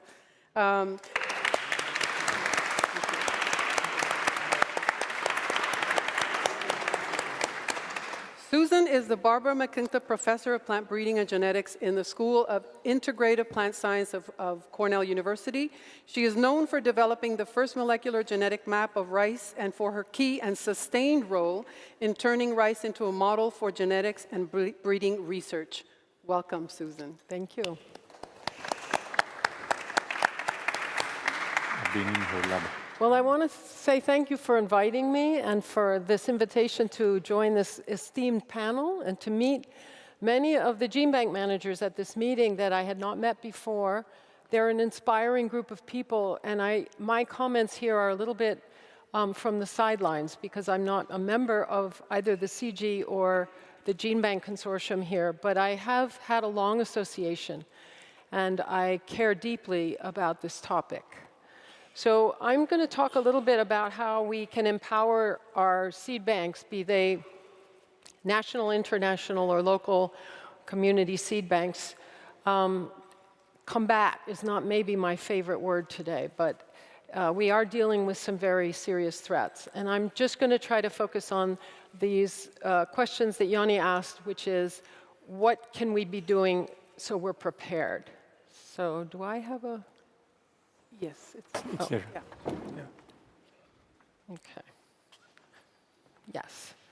So I would say, in the spirit of that lovely speaker who came before me who spoke about the culinary delights, I would almost ask you to close your eyes and imagine the diversified agri-food system that would be in your dreams of what you might think that we as a planet might be aspiring to. I've given you two of my favorite concepts here, but as you can see, I come from a very green place where there's plenty of water. And some of you may dream of diversified systems that don't look at all like these. But the point I'm trying to make here is that the diversified agri-food system, as we envision it, as we aspire to, it provides resilience against climate change, nutritional deficiencies, and the challenge of livelihood. And I think we've just heard some indications from others about how this might work. These are systems where we may be talking about seeds and crop varieties as inputs, but these inputs are much more than biological reagents. These, in fact, seeds and these varieties contribute cultural, social, and political meaning in the context of a traditional agricultural system. We have, at the moment, an international system that emphasizes these two different kind of concepts of seed conservation. And you'll see that along the left and bottom is a blue rectangle. Everything's quite linear. In the middle is a sort of yellowish, more circular diagram representing the formal seed system and the informal seed system. And the point I'd like to make here, if I... Oh, yes, very nice. Does this show on? Oh, cool. Okay. The international seed systems, the international gene banks sit here, completely disconnected in this diagram, at least, with the farmer-centric seed systems that are here. They, however, are connected in very important, both formal and informal ways with national seed systems which have a more direct relationship with the community seed systems. Now, as I understand it, in the 1960s when the CG was formed, and I think this is important to understand historically, there was an agreement with the governments of the countries whose germplasm was going to be stored in the international gene banks, that the international gene banks would not, in fact, be involved directly with the farmers in those countries, because it is a very culturally, socially, and politically sensitive domain.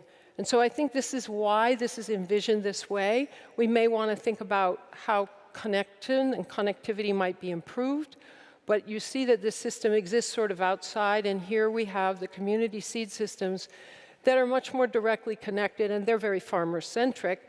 They have household use, community seed exchange use, and then local market, and of course, commercial use. So one of the issues that I'm going to be pointing out today is that I think we need to strengthen the relationships that exist between these formal and informal seed sectors. And they're both strong, and in some countries and for some crops, one is stronger than the other. But where they're both strong, leveraging that strength is going to help us deliver a larger array of diverse opportunities to the farmer or informal seed systems. It's also going to help, I think, the farmers, so the farmers would access greater diversity, but also the gene banks would be better able to reach the farmer and to find out what in their collections, is there water? Can you just pour me some water? What in their collections might be most useful. So I just want to remind everyone that when we ask where crop diversity comes from, we're not always talking about crop diversity that's very important, may even be the staple food within a certain country or region. Thank you. The origin of that diversity may come from far away. I'm sure many of you are familiar with this wonderful paper by Kauri et al. Shows many of the major crops of the world, where they originate, but where they are found today is shown more like in this diagram, where the major regions of the world are completely interconnected. So today, our crops, the crops we eat, most of the dietary opportunities that we have are not derived from crops that are local or indigenous to our own regions of the world. When crops come from another place, they come because of human migration, they come because of collecting trips or plant exploration missions, and they also come sometimes by mistake. They tag along with a shipment that may be shipping wood, furniture, or something. But the point being that when they arrive in a new location, there's always a process of adaptation. Most crops, or most crop varieties, don't come to a new place with a complete adaptation. They go through a period of adaptation by either, depending on the time frame, traditional farmers, back when many of the crops from the Americas came to Africa, for instance. In this case, I'm showing the case of maize. It arrived in Africa after the discovery of the Americas by the Europeans. It came to Africa, and it is now the major staple in many parts of Africa. They have their own land races. There was a lot of selection. It occurred very early. And so in some ways, historically, maize is an African crop. It didn't originate there, but it has been there long enough that they have land races that are recognizable as African land races of maize. We have similar examples for almost all the major crops of the world, which is what this diagram is. My point is that the community seed systems connect farmers not only with crops that are indigenous or native to their areas, but with crops that came from elsewhere and have become important. And we have to make sure we keep this in mind. So I'm going to talk a little bit about the future now when I speak about the possibility of, again, redistributing germplasm across the world, regionally or interregionally. And the gene banks are in a good position to think about how this might be done. They can use all kinds of interesting machine learning technologies to predict weather and climate patterns, to see what grows well in one part of the world that might grow well in another, in a climate that is still a predicted climate where we don't yet know. But if the farmers were able to get some germplasm that's predicted to do well in their new environments or their evolving environments, they might be ready. They might backcross it into material that's already adapted, but that would help them, I think, prepare for a more diverse genetic base as they go forward. So the question is, what variation will be needed in the future? And if we knew that, boy, we would be in a good position. But we don't. And our predictions are based on, well, honestly, all predictions are based on the past. That's how we learn. We have an accumulation of data that comes since the time we're born. We learn to expect one thing based on a trigger that happens to us, and we make predictions as human beings. We've learned to train machines to make predictions based on the data that they have.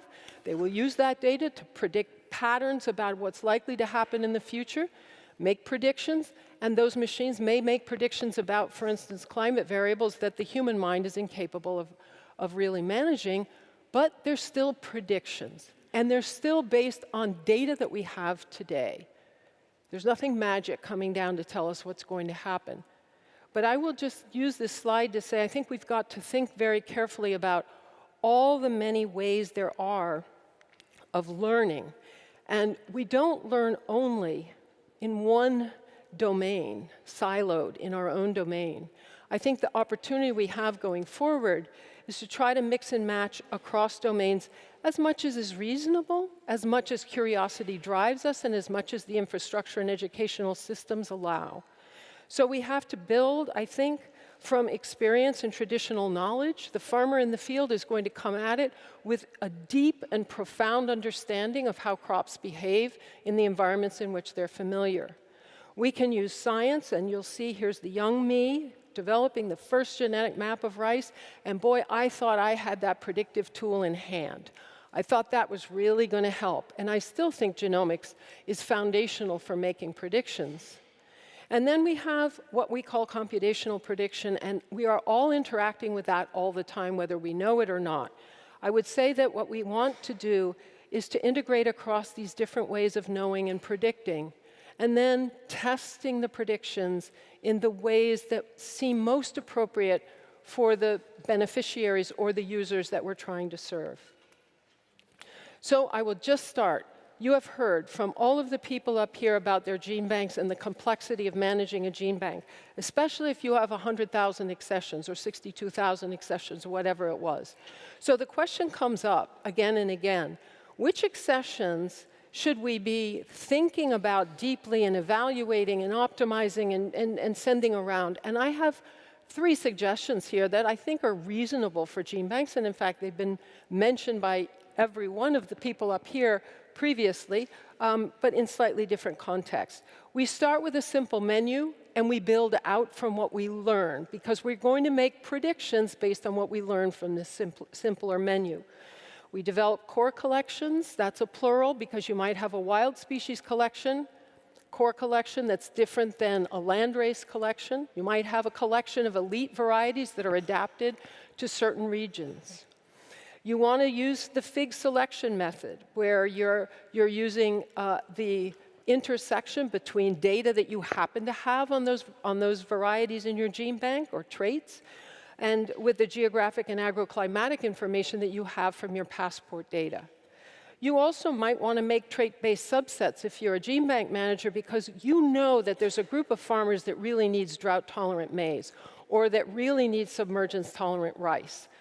And these things can be accomplished with a mission if there's a focus. And so creating trait-based subsets a priori can, based on a trait prioritization, and I have here prioritized traits based on farmers' needs, based on who it is you're trying to serve, and have them ready to go. Now, what would be involved? Well, you'll want, essentially, if you create these collections, probably with the help of some genomic data, as well as the passport data, as well as the trait data. Again, we integrate across ways of knowing. Work with community seed banks to amplify the seed stocks and identify farmer-preferred varieties for immediate use. There are a lot of ways to do this. There are participatory methods that are going to be essential to figuring out which of the varieties in your, let's say, in your core collection or in your designated trait subsets are most appropriate for use. Develop partnerships and collaborations. We've heard it. Everybody is emphasizing the same thing. I would say to rigorously characterize those collections, those simple collections to start. and to augment interest in that material on the part of many of the potential participants or beneficiaries, as well as to provide an essential experiential learning opportunity. Because while you grow out and characterize your material, if you do this in groups, you will learn what's important to somebody else, what the eye can see when it's a trained eye of a farmer or a breeder, how to use maybe a cell phone to take images and use the images to then put that in your gene bank, and how you can then do image analysis and you can move through a field much more quickly. Or how to use drones, if you have them, and do longitudinal growth and see how actual plant varieties increase in vigor and grow to cover the ground over time. You can do many different types of things, that opportunities for learning. So you establish some kind of inclusive community, however you need to define it, and it differs for every one of the crop communities. But I think it could optimally include farmers, breeders, researchers, and fellow or sister seed bankers, okay? So seed banks from other systems, national, international community. You leverage opportunities during the time that you're characterizing through this active experiential learning. You leverage opportunities to train a young generation of students or young professionals.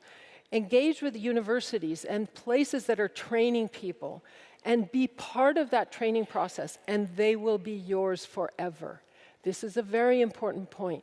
Get a young professional involved early in a meaningful pursuit, in a team where their contribution is valued, but they're not expected to be an expert in everything. And they will understand a way of working, and they will understand the mission. I think it's a way of recruiting the next generation of leaders, and we need them. Bring people together through these projects, but also meetings, workshops, congresses, summits, and field visits. Essential is the field visit.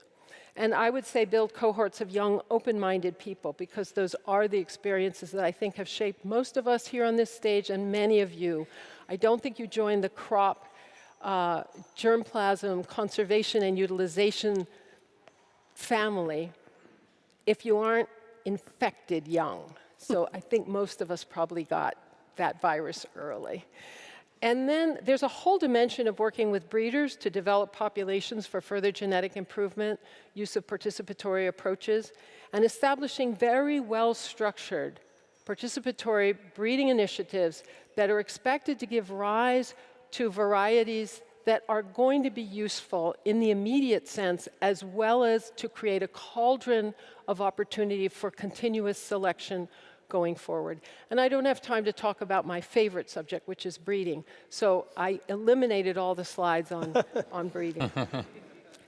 I think the idea of establishing a pipeline for innovation, if you're a gene bank manager, you should have a pipeline that claims innovation. And I don't know how anyone in this audience really thinks about innovation, but I've put a few of my thoughts down here. If you empower innovation in and for rural communities, you'd be rediscovering traditional crop varieties that are suitable for cultivation now. And as I was talking to some of you over the last day or two, I learned that in fact, some farmers don't know that the gene bank has the variety that their grandfather used to plant and they haven't seen since they were a little boy or girl, and it comes back from the gene bank and they recognize it. And probably in the home, the culinary experience is similar. So I think that sometimes we forget that rediscovery of something that was traditionally ours is in fact an innovation for the new generation who didn't know it existed. I think that's an innovation. And if we collectively can empower that pipeline, that will be an innovation pipeline.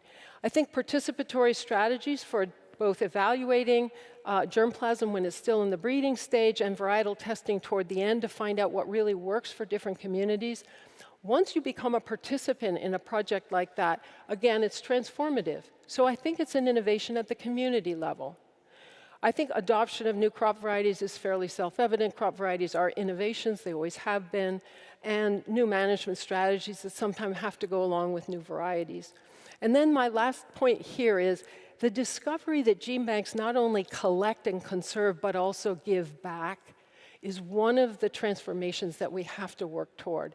And I think it truly would be an innovation if people understood the gene bank is here to give back, but it has to be able to give back the appropriate material. It's not a thing of just showering people with random diversity.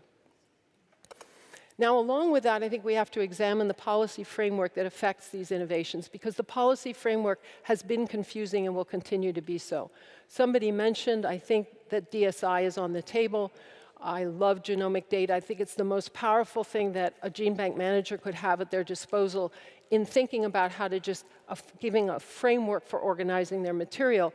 But it's a contentious issue in the international community. It needs to be addressed head on, and I know that we're all working on it. I just put that out. Do farmers have the right to register and sell seeds of traditional crop varieties that have been purified from gene bank accessions? I can read and read and read. I can't understand, honestly, exactly how to answer that question. I think that's going to be important to clarify, because farmers who receive traditional varieties from gene banks select on the heterogeneous populations they get from the gene bank and then call it a new variety. I don't know in different countries if they can register that variety and sell seed when it's actually directly out of a gene bank.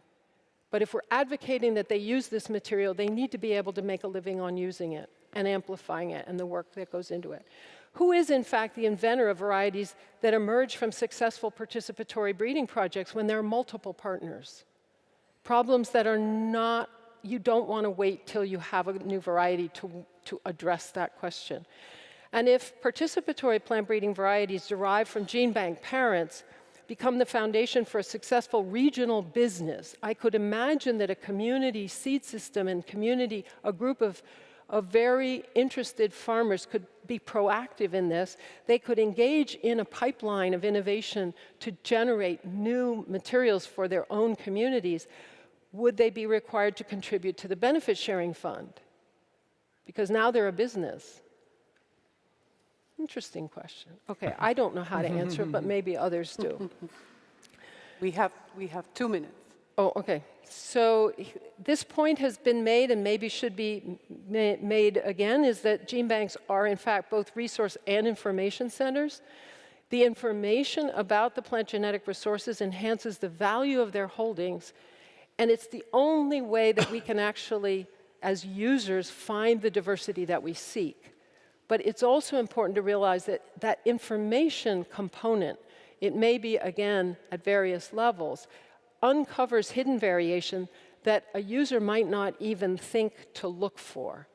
And so information is a discovery as well for the user who comes in and interacts with an information resource. Information about plant genetic resources is often dispersed in public databases. This goes back a little bit to the DSI issue, but the fact is that genotype, phenotype, and ecogeographical adaptation, as well as nutritional value, generated largely now through high-throughput metabolomics and other kinds of data generation, is very powerful, even though it's not attached to a particular seed stock, because you can use, again, your predictive abilities to find relationships among data that can be leveraged for insight and inference, even if you don't have access to the genetic resources from which that information was derived. Many examples of that. And gene banks have a responsibility, I believe, to invest in data and information management systems. That's what they're there for, and that's the only way that they're really going to emphasize use. So that will enable more efficient and cost-effective management of their own operations. It will facilitate sharing of information and plant genetic resources with the diverse user communities we've discussed, and it will support informed decisions about future deployment and use. And I'm going to stop because I think I have run out of time. Okay. We certainly need to safeguard these collections. The point's been made, and it involves a lot of very, I think, mundane and traditional investments. I will just say that we also need to think about developing emergency seed amplification and distribution networks, because when disaster strikes, we want gene banks to be positioned to respond. And the only way they'll be positioned to respond if they start interacting a bit more among themselves and making the information about their collections more visible. So I do think that, I put it in the middle here, when searching for a novel PGR, plant genetic resource, people turn to gene banks and they like to look through. But when an emergency strikes, what is familiar and at hand matters most. So if we've already got new sources of diversity in the hands of farmers in areas that might be stricken, those farmers are going to be in a much better position to help respond. I will say the BOLD project is making very significant contributions to strengthen and upgrade gene banks globally, but a lot more funding is needed to keep them not only intact and operational, but able to do what we hope they'll be able to do going forward. And my last slide is about communications and public awareness. Multimedia communication strategies are critical. Our job is not just to anticipate what we need to do as a community, but how the public sees us, how our user communities see us, and whether people trust us. So I think that these communications tell stories, they document impact, they raise public awareness about the importance of gene banks and crop diversity. They certainly help with the adoption of new approaches and technologies, be those technologies new crop varieties or anything else. But that requires trust and a shared framework of understanding. The storytelling helps to create a shared context for understanding. And I think the BOLD project is doing a marvelous job with communications, and many of you have probably been reached by what they're doing. So my general philosophy here is, these are my take-homes. Invest in excellence. We have some excellence right up here. I am so proud to be up here with this group of people. Reward success. Provide flexibility to encourage new kinds of partnerships, funding strategies, and project ideas. Nucleate critical mass to stimulate ideas, attract funding, and maintain diversity of our teams as well as of our germplasm. Leverage existing strengths and build on them. Connect existing gene banks. And finally, coalesce around big problems that require novel solutions and engage with, I think, universities, that's my pitch, because we really, all of us together, need to provide opportunities that will attract young researchers to our cause. Thank you. Thank you very much.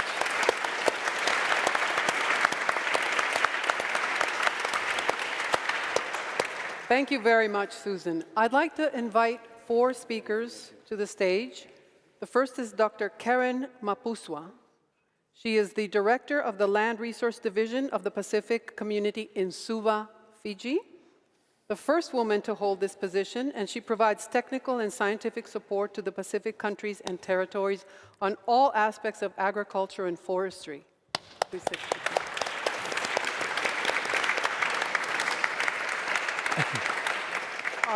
Our second guest is Dr. Lise Stephensen. She's the Executive Director of the Nordic Genetic Resource Center, where she leads the organization and heads Norgen, a joint gene bank and knowledge center for genetic resources in the Nordic countries.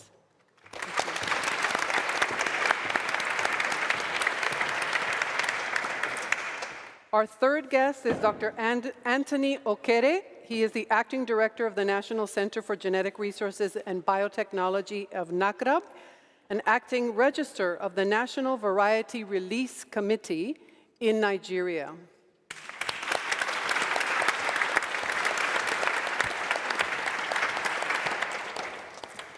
Last but not least is Catherine Hazel Aguilar. She is the concept developer at the Leipzig Institute of Plant Genetic and Crop Plant Research. She works in the EU-funded PROGRACE project aimed at enhancing the conservation and management of European plant genetic resources.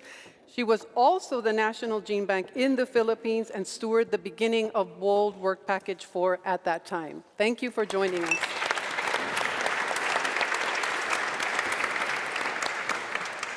So we have very diverse people from very diverse regions, and this is an opportunity to listen to you on your aspects, your position of what needs to be done in the next 10 years, urgently, what needs to be done, how do we need to act, what is your proposal for what needs to be done now? And so I'll start with Karen first. Yes. That works.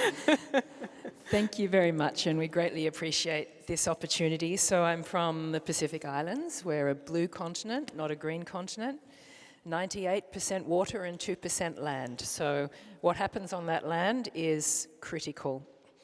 We are either farmers who fish or fishers who farm in the Pacific, and that still really applies to a large portion of the population. It's a cliche, I'm afraid, but we are also on the front lines of the climate crisis. It's daily and it's existential for the Pacific. And of course, biodiversity is entirely interlinked in that discussion. So on the vulnerability to climate change piece, and I think that's really critical, obviously sea level rise, extreme weather events are a risk not only to the biodiversity in the field, but also to the infrastructure of our gene banks. We need to think about that going forward and how we prepare for the inevitable. Literally right now, Fiji is being hit by a Category 3 cyclone. It's very early in the season. It's going to get worse, and it's going to get worse every year. So I'm sitting here just, hoping that the roof stays on the gene bank, literally. I'm confident it will. It's only a Category 3. If it was a Category 5, I might not be so confident. So for us, ensuring safety duplication is really critical and urgent going forward, and it's a high priority for us in the region. We've had people talk about data collection and management systems, and that's really critical as well. Excuse me. But we need to go beyond what we're currently collecting in our gene bank on data and information. And this doesn't have to be something that the gene bank does, but it is about how we network with the other information systems that are out there that add value to the data that we hold on our collection and our accessions. And an example, I have to say, is the Periodic Table of Foods initiative, which is a really interesting initiative that's going way beyond collecting the nutritional data of the important crops of the world. And that will be available open source. And for us to be able to find ways to link that sort of information into what we standardly hold on our collection would be really valuable for us to make decisions.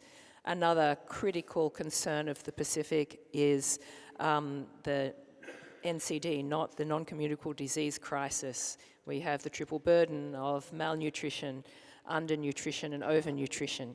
And so our food resources, our genetic resources will be critical in combating that going forward. So the more we know about the nutrition of the varieties we hold, combined with how they will grow in our changing climate, whether they're salt tolerant or not, drought tolerant or not, and combined with the traditional knowledge that is not yet well documented for a lot of our varieties, is also really critical. Traditional production and agronomy practices, but also traditional uses for medicine and for food. That sort of information also needs to be linked in urgently because it's being lost to the data that we hold in a standard gene bank collection. I think one of the other important things is around orphan crops and wild relatives, and I will totally adopt the name opportunity crops. I think that is much more appropriate. We need to look at the positive side of this. For us in the Pacific and for many countries in the less economically developed world, these crops are really critical for subsistence agriculture, but we need more research on them. Some of our staples, things like taro, yam, cassava, are not the most researched crops in the world, so there's also just basic big gaps there that we need to focus on. We need funding and we need commitment to do that. We need, to be frank, in the Pacific, plant breeders. We don't have any. We have no one, literally no one at the moment working full-time on plant breeding. So this is a huge gap in capability and capacity. So our region is small in land, it's also small in the number of people that we have. And that means a limited number of people working in this very specialized space. So again, it's the networks that we can work with globally to help build our capability and to help sharing and learning, which are really critical going forward. And to develop those and formalize those more will be very important for us moving forward. So in summary, to move us from the museum to the farm to to the plate.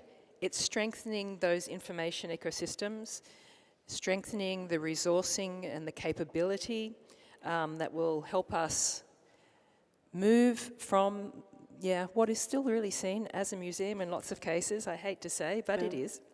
But also, as someone mentioned it a couple of times, the linking of the formal seed system to the informal seed system. The question I get asked most is from farmers is, how can I access what's in that gene bank? And then I have to say, well, you need to go through your government, and it takes time, and usually they throw up their hands in dismay, and that's enough. So we need to find ways to make those links. I'd like to just call on one other thing, the reference to response to disasters, also really critical for biodiversity and for our gene banks and for us to be positioned to provide support. We get asked every time there is a cyclone to provide planting materials. Our gene bank is tissue culture, that takes time. We need to be marrying what we have in our gene bank with field gene banks in regions, in the countries across the region, so that when there is a cyclone, they're in a position to quickly get planting materials from one island to another. I'm not sure how many of you are familiar with tropical cyclones, but if it hits a country, usually one part of the country will be hit and another part will be okay. So it's possible to do that at a national level. It can also help us support food relief in those situations as well, rather than the response being rice, which is not part of our traditional diet. And I'll leave it there. Thank you. Thank you very much. Thank you very much indeed. So, because we're getting close to coffee, and I think people want to have that, 2-3 minutes, is that okay? 3 to 4 minutes maybe? Your priorities, where do you see us going? And then we'll give it into the session. Thank you, Yanni. Good afternoon. I find myself quite in a unique position here, having recently transitioned to a much more sophisticated environment of IPK here in Germany. My eyes have been open to the remarkable possibilities when strategic resources, cutting-edge technologies, and an extensive collaborative network come into play in the conservation of plant genetic resources. Conversely, where I came from, my initial work in a resource-constrained gene bank in the Philippines acquainted me intimately with the struggles, the severe challenges of conservation in a setting where government and institutional support is limited. In such countries, the hurdles of gene banking, be they financial, infrastructural, or technological, are not just more magnified. They define the daily struggle to safeguard these valuable resources. I believe it is understood among gene bank managers and curators that meeting the standards to keep their collections alive is crucial. They recognize the need to professionalize gene banking, to develop and adopt quality management systems, and to leverage technologies to valorize and rationalize their collections. However, the reality is one can only do so much. Many face the grim reality of not having enough, sometimes lacking even the most basic equipment. And so often they are confined by the limited resources at their disposal and compelled to operate on a crisis management basis. And yet, conserving the material, keeping their seeds viable is only half the battle. The challenge for gene banks is not just to exist and persist, but to evolve into entities of functional and actionable value. And so, for me, gene banks need to transition from isolated units to integrated players in broader agricultural and scientific landscapes. Too often, for some reasons, many gene banks function in silos, isolated from the very communities we aim to serve. And so gene banks need to be more accessible. The materials, the data, the information must be readily accessible. And we must actively engage with all the stakeholders, researchers, breeders, farmers, the academe, NGO, and the private sector. By doing so, gene banks can align their conservation strategies with the tangible needs of the sector. And such broadened collaboration can, in fact, help us, gene banks, to carry out our activities. This will not only foster and enhance utilization. It can also help us in addressing the bottlenecks. Academe, for example, it has been discussed earlier that Academe can help us in doing the characterization. They can work alongside gene banks in decoding the vast genetic information stored within them. And also the private sector, the seed companies. We know that there are bottlenecks in regeneration in seed banks, especially in national seed banks. And so the private sector, the seed companies, with their financial and technical capacities, can actually help us in this more resource-intensive gene bank operations. Of course, it's worth acknowledging that this must be built on mutual trust and respect and adherence to all the policies and laws. But yeah, NGOs, given their community-centered operations, can help gene banks, can help establish the gaps, foster the relationship between gene banks and the grassroots stakeholders, ensuring that conservation is informed by on-the-ground realities. And another collaborative approach would be citizen science, by involving local communities. In genetic resource documentation, for example, we do not only enhance our data sets, but also foster a sense of collective ownership. And finally, what I would like to address as well is through this active engagement with all the stakeholders, gene banks can hopefully effectively influence policy. Actually, one of the reasons why we lack funding is that because we lack the policies relevant to PGR. And so with joint efforts and collaboration, I believe that gene banks can nudge policymakers to craft national strategic action plans. Actually, it's my dream, it's my hope for my home country to come up with a strong national strategic plan, because the National Plant Genetic Resources Laboratory in the Philippines was established 47 years ago. But the development of a policy and a strong strategic action plan is still pending. And so it is my belief that with consensus effort and strong collaboration, purposeful collaboration, stakeholder engagement, and policy advocacy, we can unlock the transformative potential of gene banks, especially in resource-limited settings. Thank you. Very eloquent. Lise? Thank you. There have been said so many wise words today already, and I think I'd take another path, not to echo everyone. The only thing I would say, which is an echo, is that we really need gene banks to be able to have resilient agri-food systems. And we are talking about critical biological infrastructure. I think this is sometimes forgotten. But what is a well-functioning gene bank? First, we have to think about what is a gene bank, because we think we all have a picture of what is a gene bank. But if you look around, you visit fellows, you see that some places a gene bank is a seed storage, or it's a seed distribution center. Other places, gene banks are well-functioning research centers. They do genomics, phenomics. They do a lot of projects. They combine the knowledge of the seeds. They have regenerated 100% of their seeds, and they have 99% in the Svalbard Global Seed Vault. So they come in different functions, and they're locked up in different ways. Some have a very clear line of command, others are hidden in universities, and if you walk down the second building in the third corridor, you find it. So there are people taking decisions on gene banks, and gene banks, we have talked a lot about why do we need gene banks and what can they contribute to. But what kind of gene bank does a certain country or organization want? I think this is a really, really critical issue. It demands leadership. I was asked in an interview half a year ago, if you have all the funding that you could ever dream of, what would you look like in 5 years? that was mind-blowing, because just thinking of that.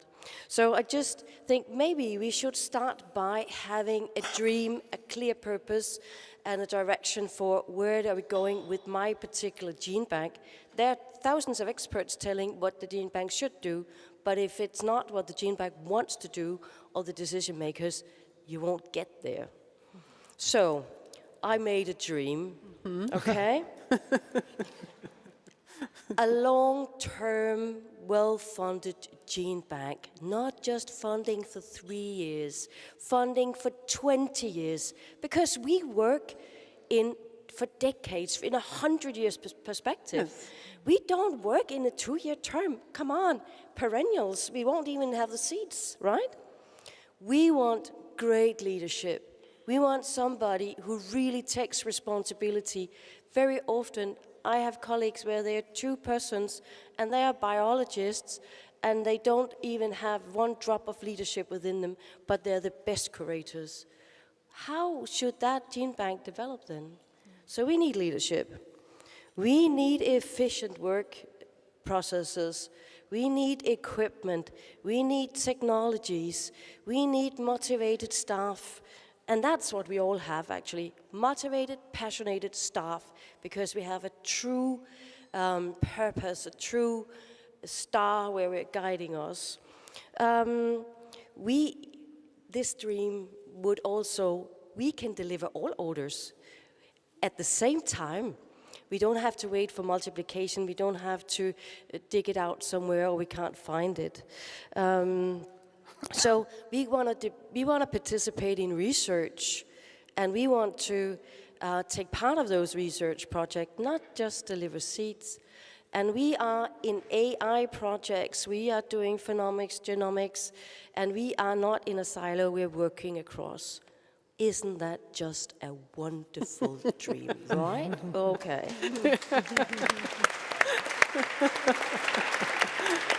But there are no quick fixes here. And there are not one gene bank who looks like the other. They might be similar, but there are some trends. For the first time, Europe has a European Gene Bank Manager Network. And I have the pleasure of chairing the first meeting ever for the European Gene Bank Managers on Thursday. And beforehand that meeting, I made a small survey, and I asked the gene banks, and there are 60 people in this network, which is much too big, but that's what it is. I asked them, what do you need? And based on that, and based off my travels around the world, I have some trends here. And I think that goes for, most. Whenever you're a seed storage or you're a full-fledged research center. We need funding, long-term funding. And we need relations. We need to have close relations to our stakeholders, and we also need to have something to come with. If we cannot bring knowledge, if we cannot bring more than the seeds, we will have difficulties in getting the funding, because there are no funding for operations. Funding has to be to something much more that you can relate to. So in that triangle, the better relations, the better knowledge you have, the more you can put it into play, the better your options are for enter into a consortia and get some money. And I'm talking on experiences here. We need databases. We need data management. The information on the seeds is as valuable as the seeds. And it's not enough to have it in an Excel sheet and the computer break down and you lost all your information. We need to transfer that, and we need to, those who are our users, they need to be able to find the information. They can't wait to someone digging it out. They're busy people. We need capacity building, and we need to share that. Everything from we're using this seed counter in the seed lab, to looking into seed technologies, how we store genomic data, anything, or how we regenerate, or our quality management system. How have we built it up, or do we have one at all? What information have we put in there? Collaboration is key, everyone has said that, and it's truly key. But if you don't have the resources, you have really small collaboration because it takes time. You rather want to make sure that that cauliflower produce some seeds than going to a meeting with someone else. Awareness raising, I mean, I don't know how many parties you have been to, but every time I have, someone sitting beside me and they said, "What are you doing?" And I tell them, I said, "Why have nobody told me about that?" I said, "Well, I don't know." So, but if you don't know the value and importance, like this event is really making some buzz. All of you here know what gene banks are, but if everybody goes from here and tell more about it, and we go on social media, we will put it higher on the agenda, right? And I would say that action calls on all levels, but listen to the gene banks and see what are their capabilities and what are their wishes, what are their dreams. Is it the seed storage, is it a research center? Is it to being able to do breeding or whatever it is? That must be the center of it. And then they can learn from colleagues and experts and all this. But if they're not really interested in learning that, we are using our time and money and efforts on the wrong things. Thank you. Thank you very much, Lise.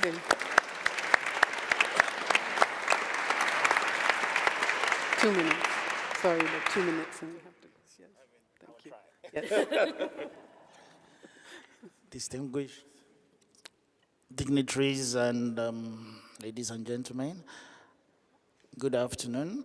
I salute everybody, and I want to tell you that I'm from Nigeria, and Nigeria is a new entrant into the treaty. So, yes, we signed the treaty in 2002. By the grace of God, we were able to ratify in 2022, 20 years after. So you can imagine what that does for us. And as a gene bank, of course, aside the great awareness, which my colleagues has emphasized on, truly in the house here, mixtures of politicians, policymakers, and so many others. Many of us don't even know the functions and the management of gene bank. And of course, it is one of the key things for us in Nigeria, after being a member and being fortunate to be here, and as well as the next week meeting in Rome, we would love to tell the House that awareness is one of the key. To letting people to understand the functions and management of gene bank. My colleague has said here, it's not a museum. It's not a place where we just store things. They are living things, just like us. And we need them to drive the agri-system. And of course, breeders, what they need is the raw materials. And where is the raw materials? In the gene bank. And of course, the gene bank does not just go there and make collections. We collect, and preliminary assessment by evaluations are done, so that when breeders now need materials, they don't need to reinventing the wheel. You may just come, I need some accessions of materials that are dry, for drought, or for this, or for that. At least from your kitty, you can just, hand down, and of course, they cannot take it from there. So aside all this, of course, infrastructure, highly needed, capacity building, highly needed. But presently, for Nigeria, because of some of the challenges we have by way of some insurgents and thereabout, there is need for aggressive exploration and collection for so many of the places that the gene bank has not been able to go to make valuable collections of our materials. And of course, Nigeria, as many of you may know, diverse with several crop species. For us, we've been able to manage to have about 11,000 accessions of about 38 crop species. And this, with the population of Nigeria, which by World Bank rating is over 200 million now. So how do we feed ourselves? And of course, the global vote that is also helping to making sure that this material globally is being kept. How do we contribute into that? So for us, we believe that with all this, I've been able to, by way of Janet telling me 2 minutes, I think I have been able to critically tell what I believe for the future should be done in order to consolidate some of the things we're doing. Thank you very much. Thank you. Thank you, Tony.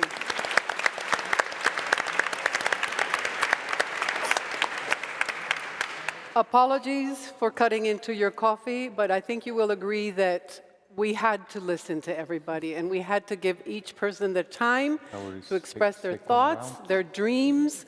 You know, excellent. I thank you from the bottom of my heart for bringing such a strong presentation, all of you. Thank you so much for giving us these thoughts, and thank you to all of you also for hanging in there. We'll see you soon, and hopefully you'll enjoy your coffee now and have a time to discuss what we presented. Thank you so much. All right. All right. Thank you very much. Just a little bit of navigation. wrote We're to going to see each Marcela other already. 10 I'm past gonna 4. get you a name So to make sure you have a we coffee break move now, and fast then track the this. program starts again at 10 past 4. Thank you for your attention. We'll do that. Okay.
I know.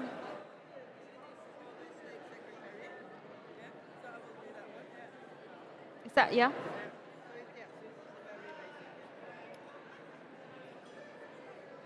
Okay, hello again, it's me.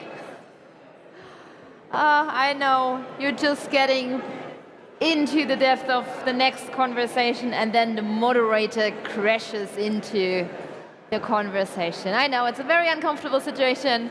Trust me, I would love to have you mingling further around, but I'm the timekeeper, and that is the job of a moderator, right?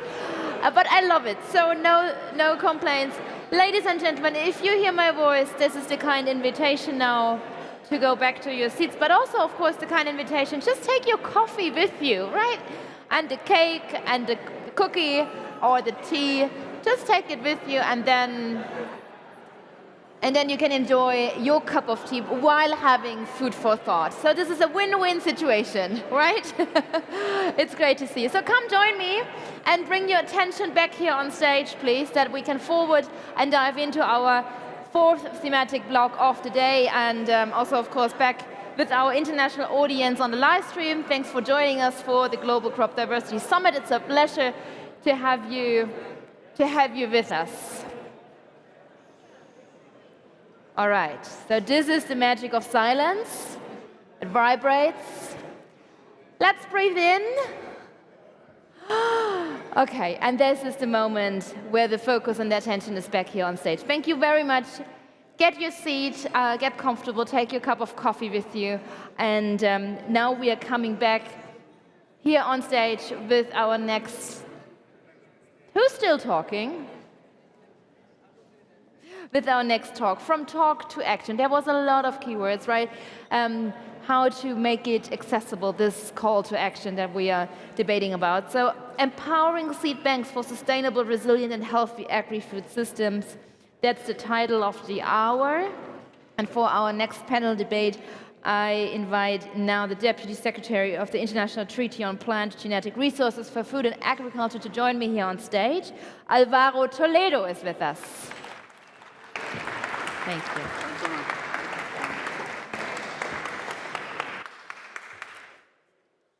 Thank you. Thank you, colleagues. We're getting to the next block, empowering seed banks for sustainable, resilient, and healthy agri-food systems. What is empowerment? To empower means to make someone stronger and more confident, especially in controlling their future and claiming their space. So we're talking about the future, about confidence and stronger institutions. While benefiting many different agendas, as we've seen this morning, the continued existence and availability of crop diversity is often taken for granted. To empower gene banks, they need to be appropriately included in national and international funding priorities. They need adequate planning and adequate enabling policies. New opportunities arise from the recent adoption of the Kunming-Montreal Global Biodiversity Framework by the Convention on Biological Diversity. The ambition of this global policy is for humanity to live in harmony with nature by 2050. Its adoption should be an important milestone for this family, for seed banks around the world, and for those who care about crop diversity. So seed banks are at the center of the realization of many of the targets of the new biodiversity framework, especially when it comes to maintaining and restoring genetic diversity of native, wild, and domestic species to maintain their potential adaptiveness. That's the wording adopted in Montreal. So seed banks should be proactive and take leadership for the achievement of this target and others to enhance complementarity, as said before in the previous block, with other conservation approaches, and to accelerate the deployment of biodiversity-friendly practices in agriculture. That's another target adopted in Montreal. We have the FAO Plant Treaty which establishes the unique multilateral framework to enable seed banks to flourish, connect, and support each other. There's much that seed banks around the world can do together in the years to come, including learning from each other, sharing services and responsibilities for plants hard to conserve, helping each other when emergencies hit one or the other, building capacities and sharing technologies and good practices, and reducing the growing digital divide. Empowering seed banks requires concerted efforts by all actors in the food system. In turn, seed banks' capacities to partner with others should be fast-tracked. So how do we empower seed banks? We have a great panel to answer this question from different perspectives. In the previous panel, we mostly have those experts that are deeply involved in gene bank management. In this block, we would have perspectives from other actors within the food system, including those working in the seed sector, the human rights perspective, the complementarity of on-farm and in situ conservation, and how the policymakers are looking at our own niche. So I'm going to run through the next hour for you. We will start with a video from David Cooper, who is the acting secretary of the Convention on Biological Diversity, giving us some remarks about the recent adoption of the biodiversity Cumming Global Biodiversity Framework.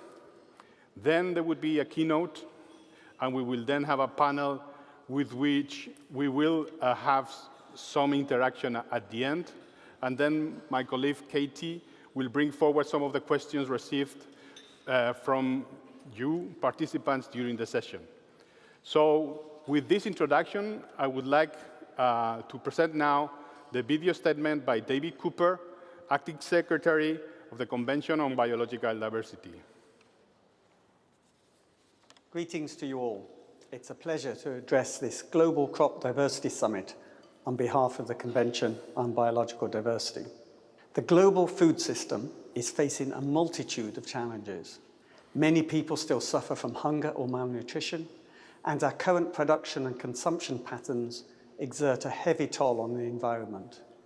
Climate change, biodiversity loss, and pollution add to these challenges and jeopardize achievement of the Sustainable Development Goals. The conservation and sustainable use of biodiversity is a fundamental prerequisite for addressing many of these challenges. And the conservation and use of the genetic diversity of our food crops is particularly relevant. We need to ensure not only that our crops are adapted to current needs, but also that we maintain the genetic diversity to allow adaptability to meet future needs. The Kunming-Montreal Global Biodiversity Framework, adopted in December last year by the Conference of the Parties of the Convention on Biological Diversity, sets out an ambitious plan to halt and reverse biodiversity loss by 2030. It includes targets to maintain and restore genetic diversity, to maintain the adaptive potential of species and populations, including through in situ and ex situ conservation, and also to promote the sustainable use of biodiversity in agricultural ecosystems. The International Treaty on Plant Genetic Resources for Food and Agriculture, or the Plant Treaty, and the Crop Diversity Trust, as well as FAO and its Commission on Genetic Resources for Food and Agriculture, are key partners for the implementation of the framework and the achievement of its goals and targets. The Plant Treaty provides the globally agreed framework in harmony with the Convention to ensure the conservation and sustainable use of crop genetic resources and to facilitate access and benefit sharing, while the Crop Trust has been instrumental in ensuring long-term funding for the most important gene banks and their conservation programs. I congratulate you on the achievements to date. Going forward, let's commit to continuing to work together with farmers and scientists and with all of society to promote food security and equity in harmony with nature. I thank you.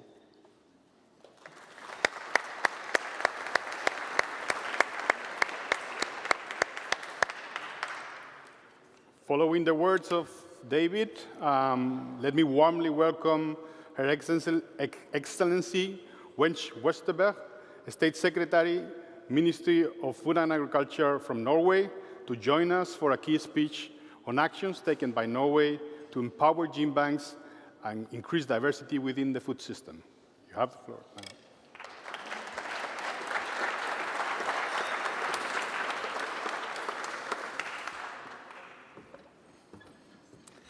Thank you. Ladies and gentlemen, thank you for inviting me to this event.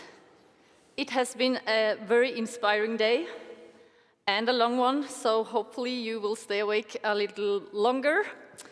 No doubt that crop diversity is key in our efforts to strengthening the sustainability of our food systems.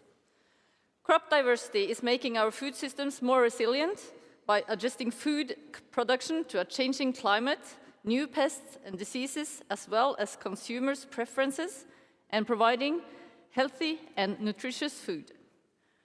The title of this plenary panel 4 of the Crop Diversity Summit is From Talk to Action.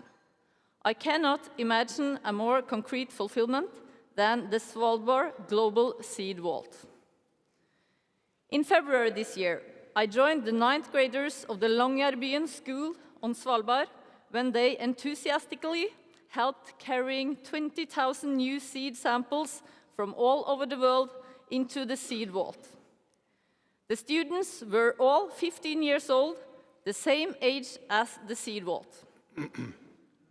Following the latest deposit in October this year, the seed vault now holds copies of more than 1.2 million seed samples safeguarded from 102 gene banks located in 74 countries. The Plant Genetic Resource Institute of Ghana became the 100th depositor to the seed vault. At the occasion of this event, panelist in the last session, senior research scientist Daniel Kote from Ghana said, "This, our very first safety backup, provides a sense of relief that our collections of crop diversity are on the path to being secured in perpetuity for the benefit of all humanity." The Norwegian Ministry of Agriculture and Food has the overall responsibility for the operation, security and financing of the Svalbard Global Seed Vault. We are operating and managing it in partnership with the Crop Trust and Nordgen. As Deputy Minister, I am of course very grateful that the Seed Vault is now the world's largest seed conservation facility. But in fact, I am even more impressed by the enormous efforts of all the staff at the more than 100 gene banks, like the one in Ghana, who make sure that the seeds are well preserved and documented in their gene banks before sending them off to safety duplication. As mentioned by DG Restrepo earlier today, the need for this insurance became evident in 2015. Due to the civil conflict in Syria, it became impossible for ICARDA to continue its gene bank in Aleppo, Syria. Luckily, ICARDA had duplicated its collection in Svalbard, and they became the first gene bank to retrieve their seeds from the seed vault. After re-establishing its gene bank in Morocco and Lebanon, ICARDA has managed to send new safety duplications back to Svalbard. There are valuable crop diversity that are still not safeguarded in the seed vault. In this critical time, securing important crop diversity is more crucial than ever. According to FAO, crop diversity also needs to be saved and maintained outside of the freezers. Crop diversity needs to be systematically managed and used by farmers and local communities and conserved in the nature as crop-wild relatives. To stress the need for these complementary conservation strategies, the Norwegian Minister of Agriculture and Food launched an annual contribution to the Benefit Sharing Fund of the international treaty at the official opening ceremony of the Seed Vault in 2008. The yearly payment equals 0.1% of the annual seed sales in Norway. This link to seed sales is a symbolic gesture to recognize that Norwegian agriculture benefits from genetic diversity originating from other countries.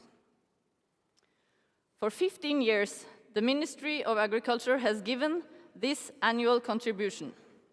The Benefit Sharing Fund enables small-scale farmers to access a wide range of plant genetic resources that are adapted by their needs. As a result, farmers grow different types of crops and plant varieties that taste better and are more nutritious.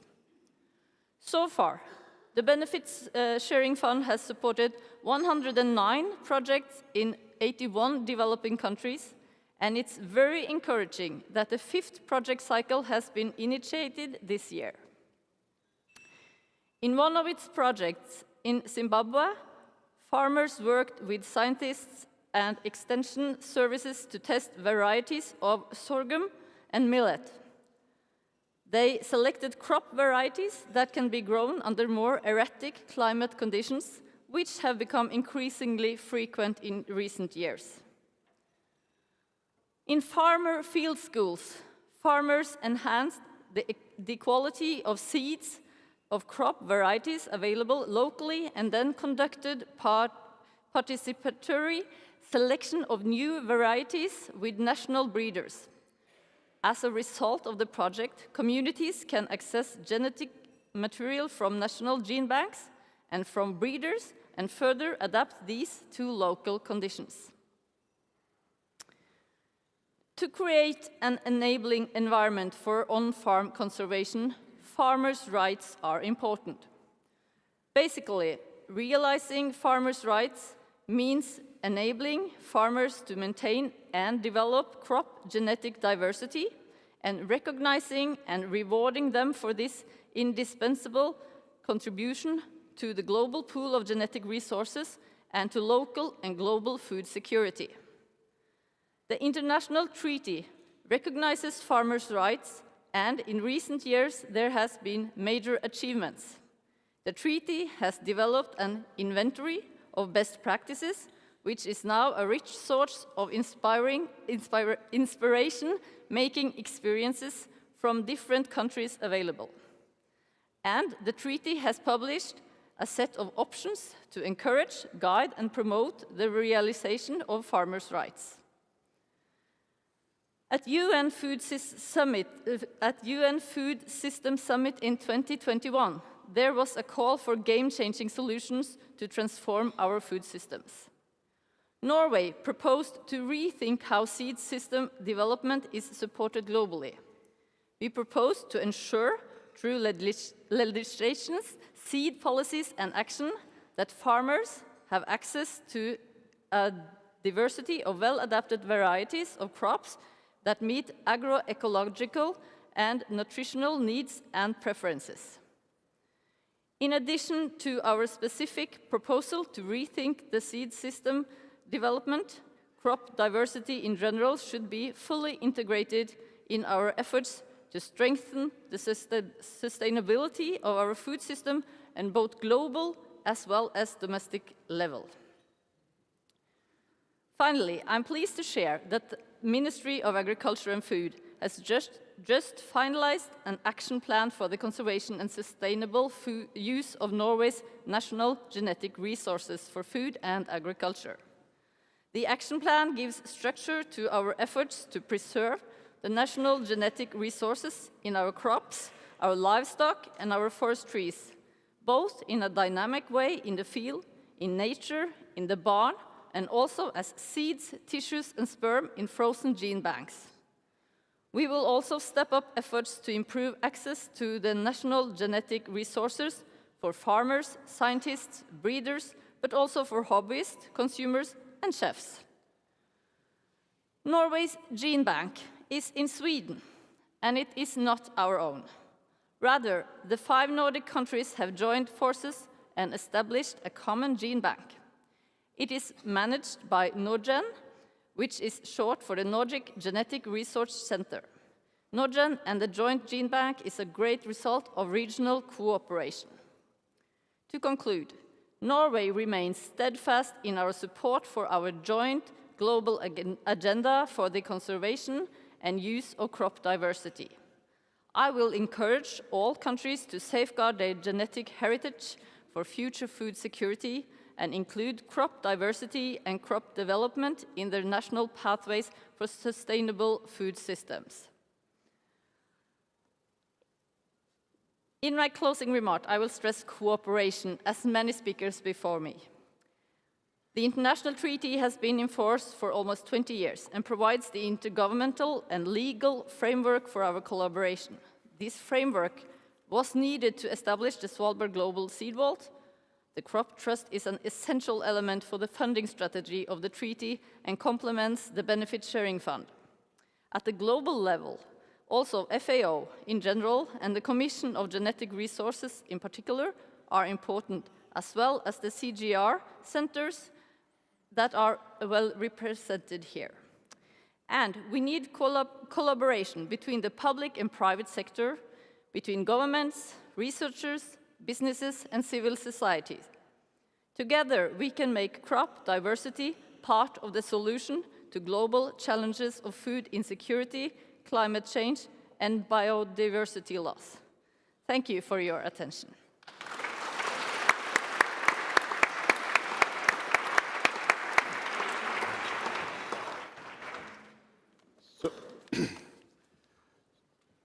So one follow-up, don't go away yet. I had a follow-up question, given that David introduced the new Global Biodiversity Framework, and a lot of it has to do with taking those targets, taking those ambitions, and translating them into national planning. So I wanted to know, to connect from the video statement with your own intervention on what are the efforts that Norway is undertaking for translating those agreements in Montreal into your national planning?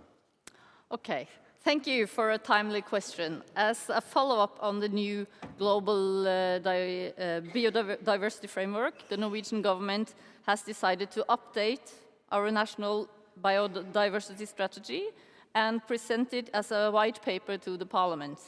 The ambition is to finalize the strategy by October next year, so it will be in time for the next COP. It's the Ministry of Climate and Environment that is coordinating this process, but the Ministry of Agriculture and Food is, of course, actively participating in the inter-ministerial group that is developing this strategy. Agriculture both depends on biodiversity and is important for maintaining biodiversity. This is particularly evident when it comes to genetic resources. The best way to conserving crop diversity is to eat it. And the agriculture sector should take the lead to take action to reach many of the targets on the global framework. To name a few, I would highlight target 4, that especially talks about maintaining and restoring the genetic diversity within and between population of native, wild, and domesticated species to maintain their adaptive potential, including through in situ and ex situ conservation and sustainable management practices, and target 10 on sustainable agriculture. Well, thanks so much. It was really great to see how a country like Norway is at the forefront of integrating plant genetic diversity in many different fronts, from multilateral cooperation to national planning to regional cooperation through the regional banks. So we're really grateful for your words, and we hope to keep cooperating with you in the years to come. Thank you.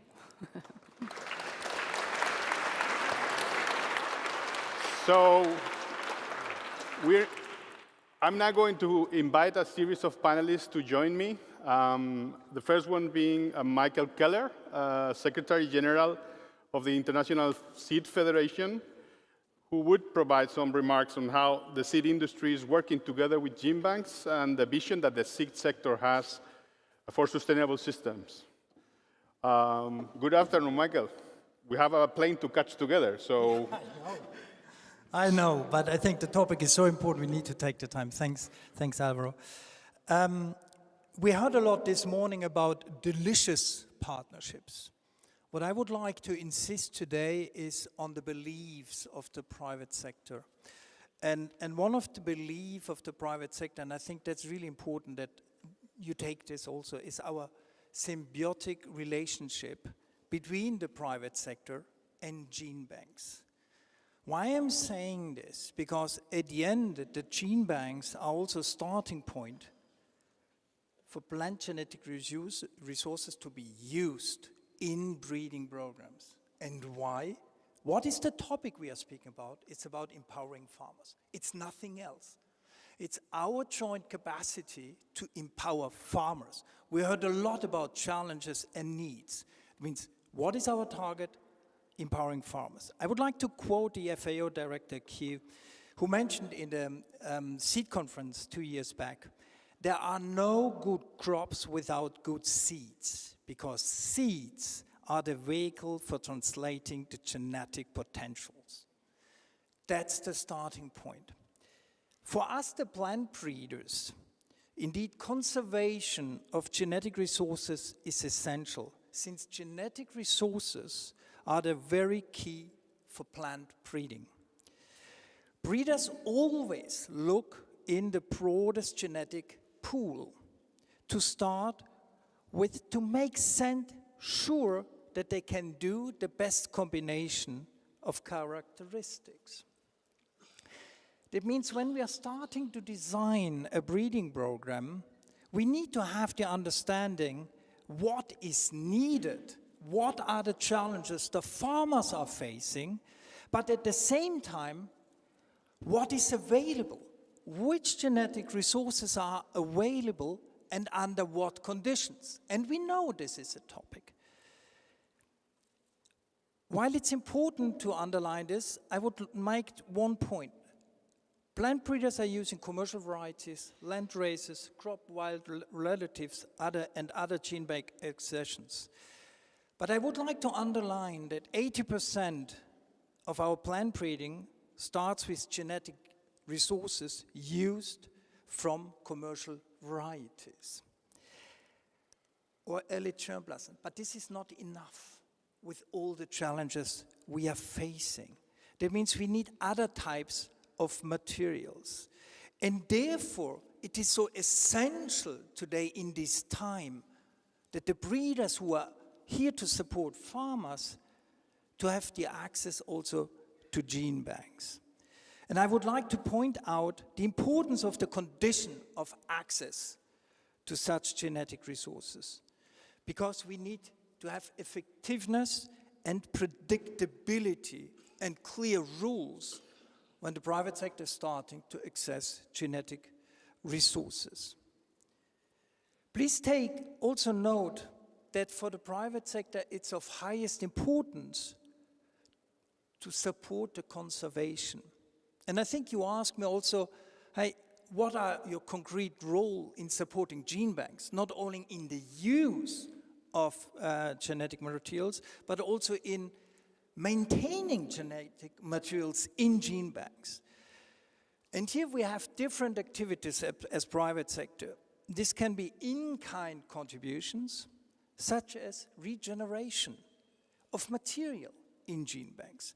This can be evaluation of genetic resources, characterizations also of accessions, and it can be direct financial support. That means you have different pillars where we are here to support gene banks. And let me just give you one or two examples. The Center for Genetic Resources in the Netherlands. The private sector is taking care of seed multiplication. And this for various vegetable species. That means there's also an evaluation part, because we don't know all the potential of genetic resources. That means we need also to understand the genetic resources itself with regard to abiotic or biotic stresses.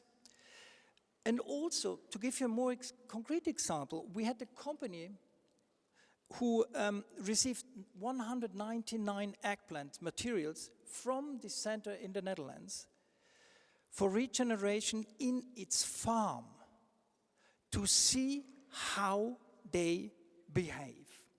We heard earlier on the World Vegetable Center, and there are lots of engagements between the private sector and the World Vegetable Center.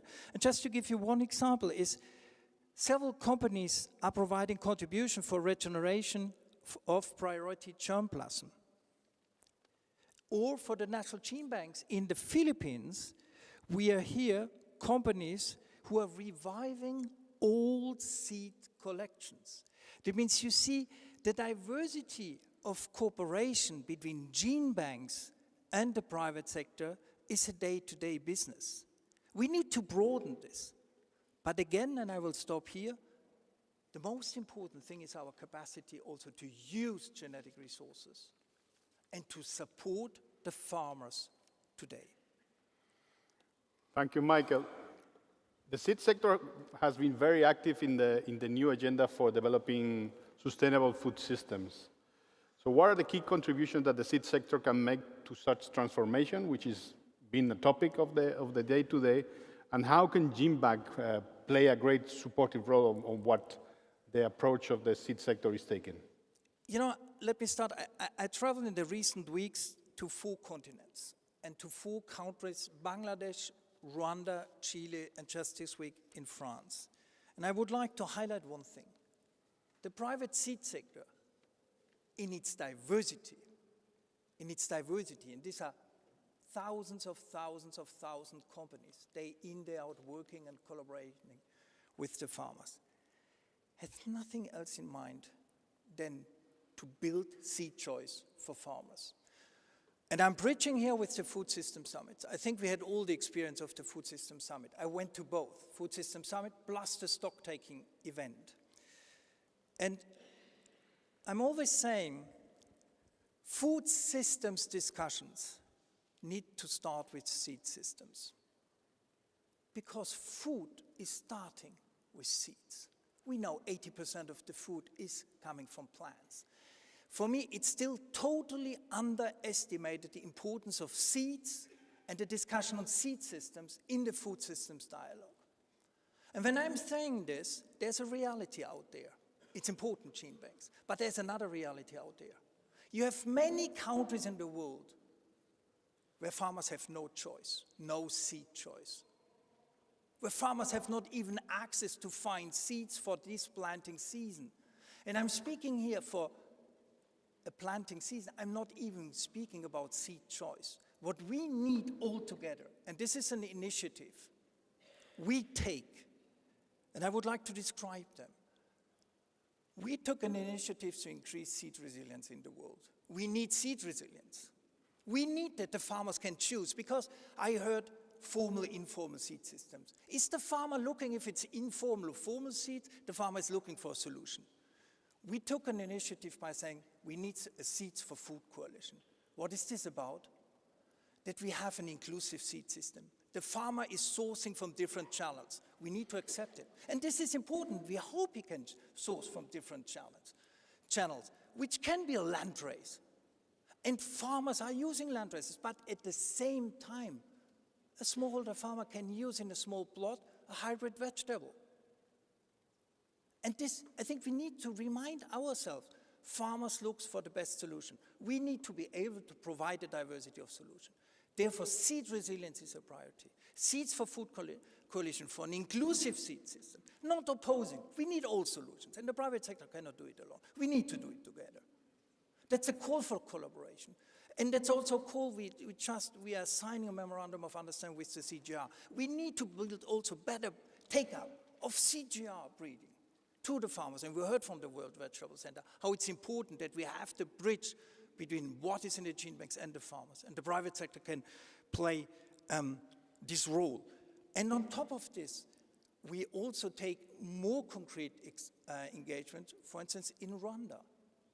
I went to Rwanda, and the government is looking for more diversity in potatoes. They have issues. So what can we do? Just sending their varieties? No, makes no sense. We need to build in the countries. That's a call for collaboration in the countries together. How we can support governments, how we can support public breeding, how we can support farmers to build this choice on the ground. Again, private sector is providing seeds which is locally adapted. We cannot send seeds which is not locally adapted, then our business case is not flying, because I'm hearing very often we are sending seeds which are not flying. The top priority of all of us, locally adapted seeds. That's our role we have to play. And here, therefore, what we are looking for, clear rules. Looking on Kent next week, we are continuing the discussions on the international treaty. We need clear rules, predictable rules for the access. At the same time, we take our role in building more seed resilience. Farmers need to have choice in times where farmers are facing more and more challenges. Thank you. Thank you, Michael. Thank you very much for your words.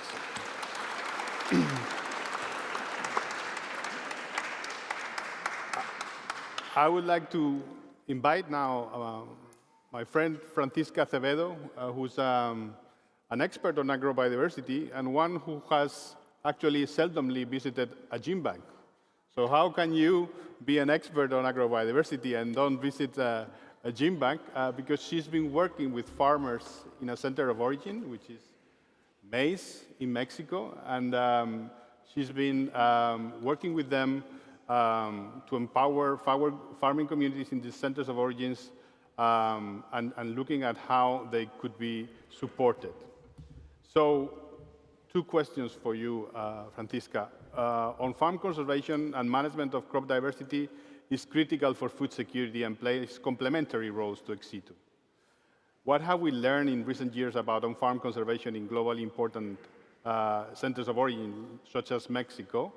And secondly, what are the priorities for supporting small-scale farmers in centers of origin, and how can they connect more closely together on-farm, ex situ, and plant breeding in the years to come?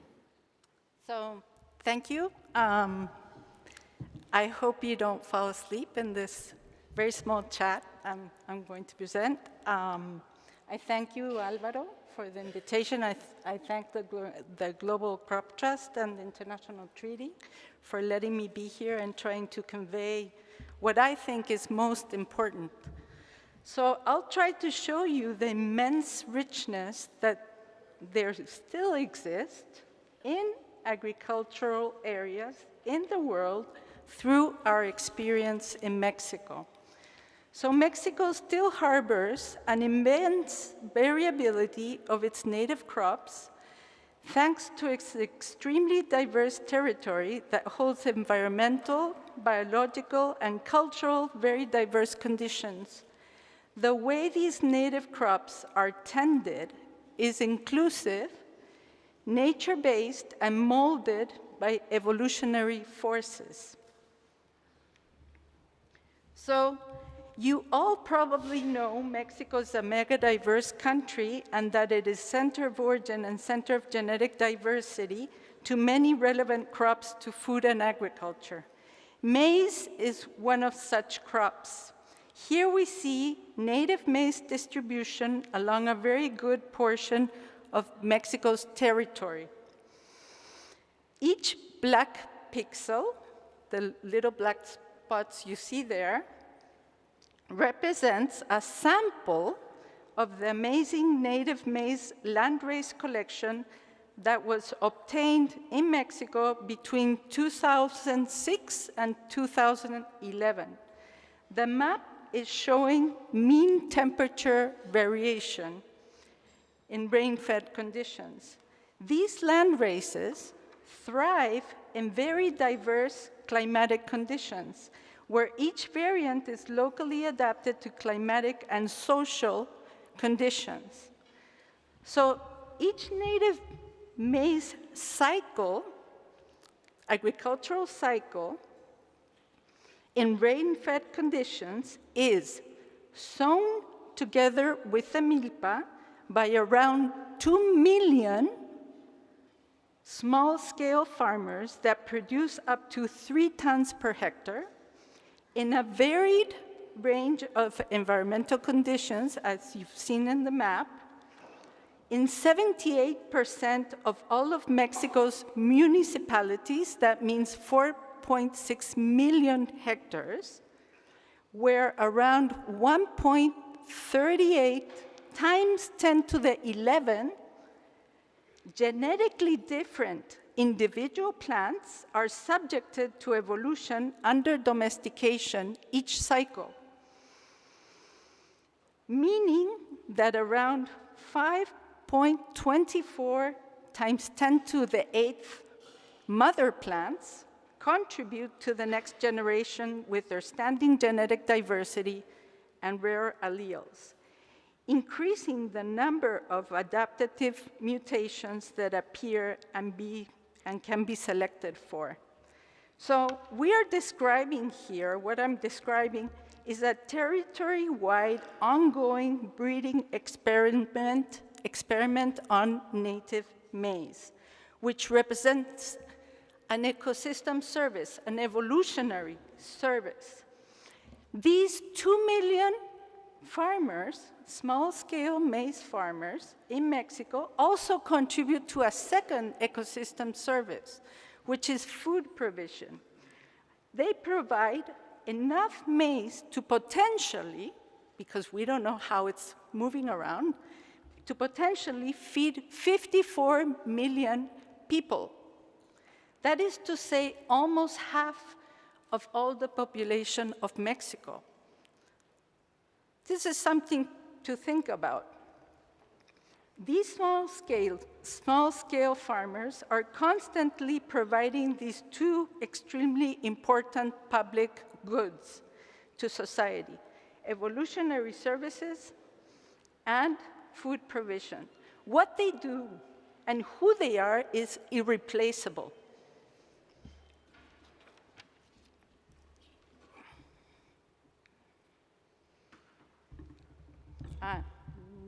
No. Let's go to this one first. What I've shown here, and I got this map from Kuri et al. 2016. What it's showing is primary regions of diversity of major agricultural crops. The combination of rich biological diversity and rich cultural diversity is still present in those sites. And what I showed you in the map just before probably is still ongoing. We just have to learn more about it. The crops themselves have gone through around thousands of years of natural selection and selection under domestication, and the crop wild relatives present in those sites have undergone hundreds of thousands to millions of years of natural selection. The environmental amplitude these genetic resources are continuously exposed to is simply enormous. So going back to the previous, oh, I can't.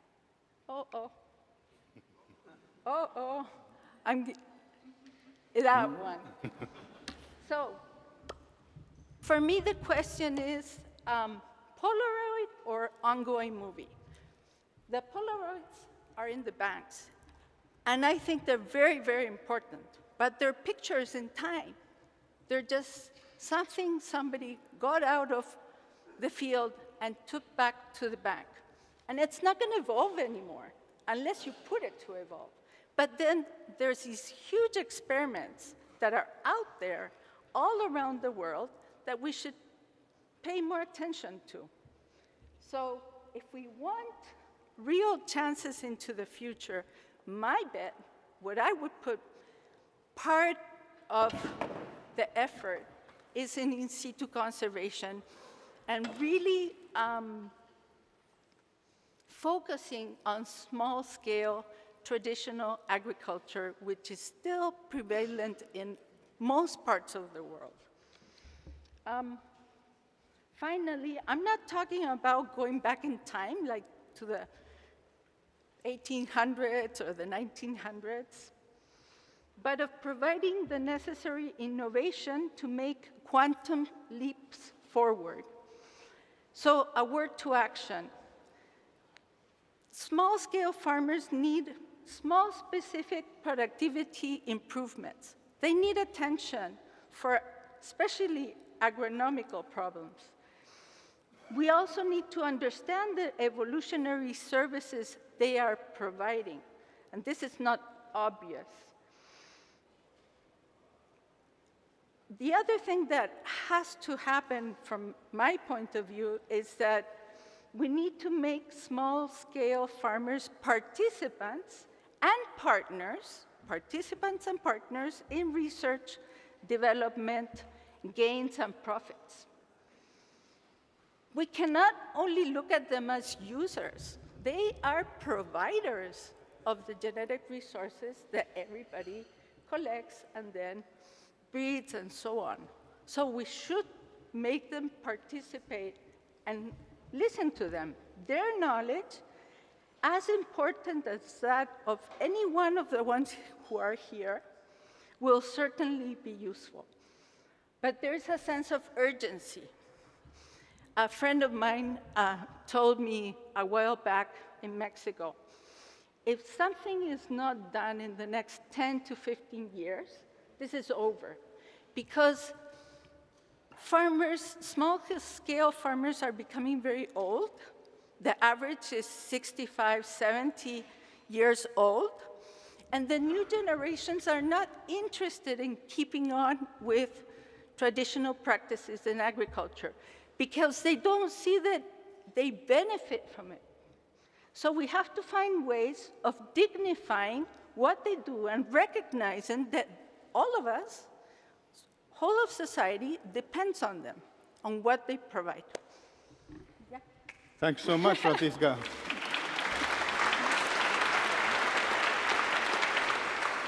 Please take a seat. Thanks so much, and remember to please submit your questions through the QR code. And I want to thank you, Francisca. As we move forward, I'm going to be calling on Michael Winford, our second Michael of the afternoon, to provide some insights on human rights on an inclusive food system. So, Michael, you're welcome. Yes, please.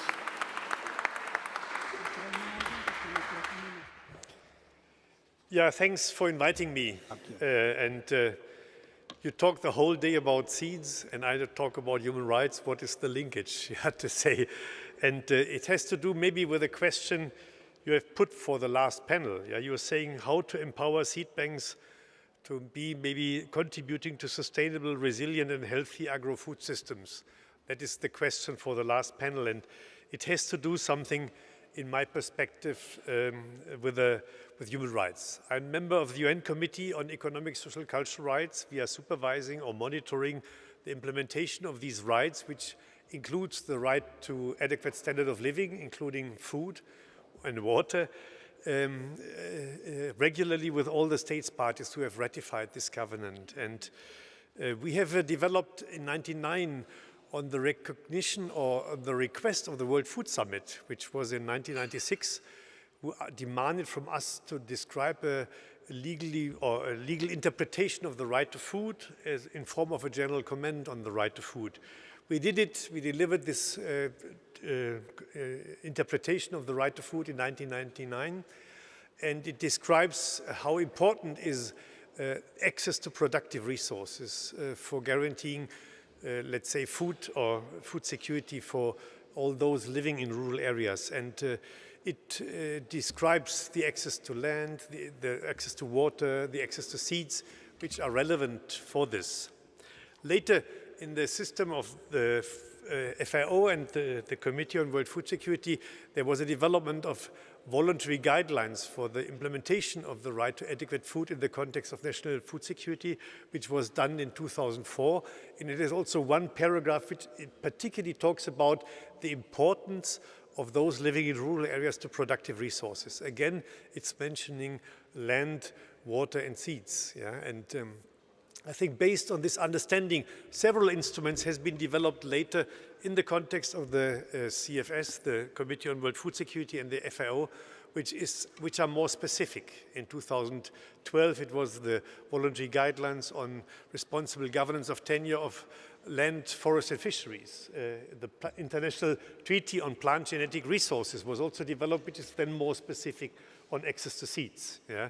And maybe this is where I would like to look into. But I think this understanding or this development is so important because still the majority of those who are facing hunger and are those living in rural areas. Yeah? So we have to consider this link to this. If now there is a development of an understanding that food banks should also be, or seed banks should be more available locally in many countries worldwide, and I think this is an understanding from the Crop Trust. I think this is also taking care of one of the demands of the International Treaty on Plant Genetic Resources. In Article 13.4, it's already saying there should be more, let's say, maintenance of seeds also in the countries available. So I think that is very important.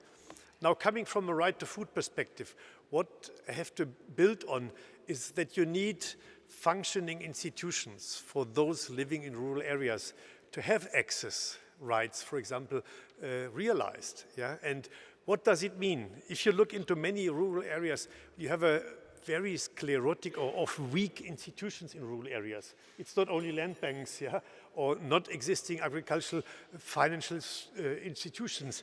It's also that many farmers are missing even weather forecasts. Yeah? So how to manage that seed storage system or seed systems can be made, let's say, accessible for those living in rural areas. And we just heard how many people are still smallholder farmers contributing to this, but we have a variety of farm systems, also farmer systems. Yeah? Some particularly functioning, middle-sized farmers, but we have also a large group of particularly poor or vulnerable groups, yeah? Often woman-headed farm households, yeah? Which are bare of any, let's say, resources to have access to this. And maybe if we now start thinking about what does it mean for seeds, we can go back to Article 13 of the International Treaty on Plant Genetic Resources, which is talking about benefit sharing in the multilateral system. And it requires four types of things to make sure that farmers can benefit from any seed storage system, for example. Yeah, it says it's first exchange of information. Secondly, it's access to and transfer of technology. Third, it's capacity building. And at the end, it's benefit sharing. So all four elements, I think, are responsible when you think about what seed storage systems or seed banks can really or should look into when they're working with this. So access to information. We heard already you were saying farmers need to have a choice. But in order to have a choice, you need to know what is available to you, what form of access you would have to maybe a seed bank or to the systems which are maintained. Yeah? So information is extremely important. It must be available also to particularly vulnerable farmers. Yeah? So that needs, for example, systems which can support farmers in having this access of information. Yeah? You would need, let's say, agricultural extension services, or at least services which makes this information available. The second layer was access to technologies. So if you start thinking about farmers are inputting, giving seeds to the variety of seed banks, but they're also using maybe in situ replanting things. So they need forms of access to technological opportunities, then needs to be available also, payable, financeable, understandable. All this needs to be organized maybe together. I think this is a very important component. So it's access to information, but also to the technology. Yeah? The third layer I mentioned is capacity. Yeah? That means you need to have the information how to deal with maybe a variety of seeds. There can be the seeds you have planted yourselves. You have a lot of information on this, maybe capacity in doing this. But if you want to use maybe also other forms of seeds, maybe new ones, which you might need in changing environmental conditions, then you need to have also access to capacity. Yeah? And the last form is benefit sharing. Yeah? I just want to mention this because in all this, we know that many of the seed banks are living from the diversity created by smallholder farmers. Yeah? So the issues of farmers' rights, how to make sure that farmers can benefit from what they have contributed to this system, or are regularly still contributing, I think is also something. And that needs to be done, needs to be available for farmers itself, but particularly also for the institutions working in rural areas. Yeah? So that has to do something with the budget you have available for these areas, particularly really to make it working. Yeah? So if you just talk about seeds banks in different countries in the world, there might be banks, but they are not accessible then for those who are really would be in need. So if you want to make them really reliant and healthy agro-food systems parts, these seed banks, I think you have to think about these 4 elements of Article 13 of the International Treaty on Plant Genetic Resources. And for each, you have to think about what does it mean for those living in rural areas and benefiting from this. So just to recap, I think looking at it from a rights perspective needs to be functioning institution or functioning governance for those living in rural areas, and this needs to be planted also in or thought through in all states, I think, which starts diving into having a seed bank and making it accessible for those living in rural areas. And I think there is a big chance also for the crop trust for crop diversity really to think about how to make these institutions livable or working or contributing to a sustainable, reliant and healthy agro-food systems. I think the link needs to be made. I have not talked about maintaining or in situ, ex situ, and maybe the storage in Norway. I was just talking about how to make the system linked to, let's say, to the right to food, to those who are in real need of having access to productive resources in order to feed themselves. That was my contribution. I hope it was useful. Thanks. Thanks so much, Michael. Thanks. So last but not least, we have Eliane Uvalijouro, Chief Executive Officer, CEO of C4 eCraft. And I have some questions for you, Eliane. Very nice that you're joining us. First, I wanted to check with you. The world of crop conservation has a strong traditional focus on annual crops. We need to expand our use of plant diversity in our food system, and trees can bring multiple societal benefits, including environmental and socioeconomic. But to unlock the potential, we need to understand these plants, that they have specific challenges and needs. What are the specific needs and challenges for these important crops that the trees that we want to grow more?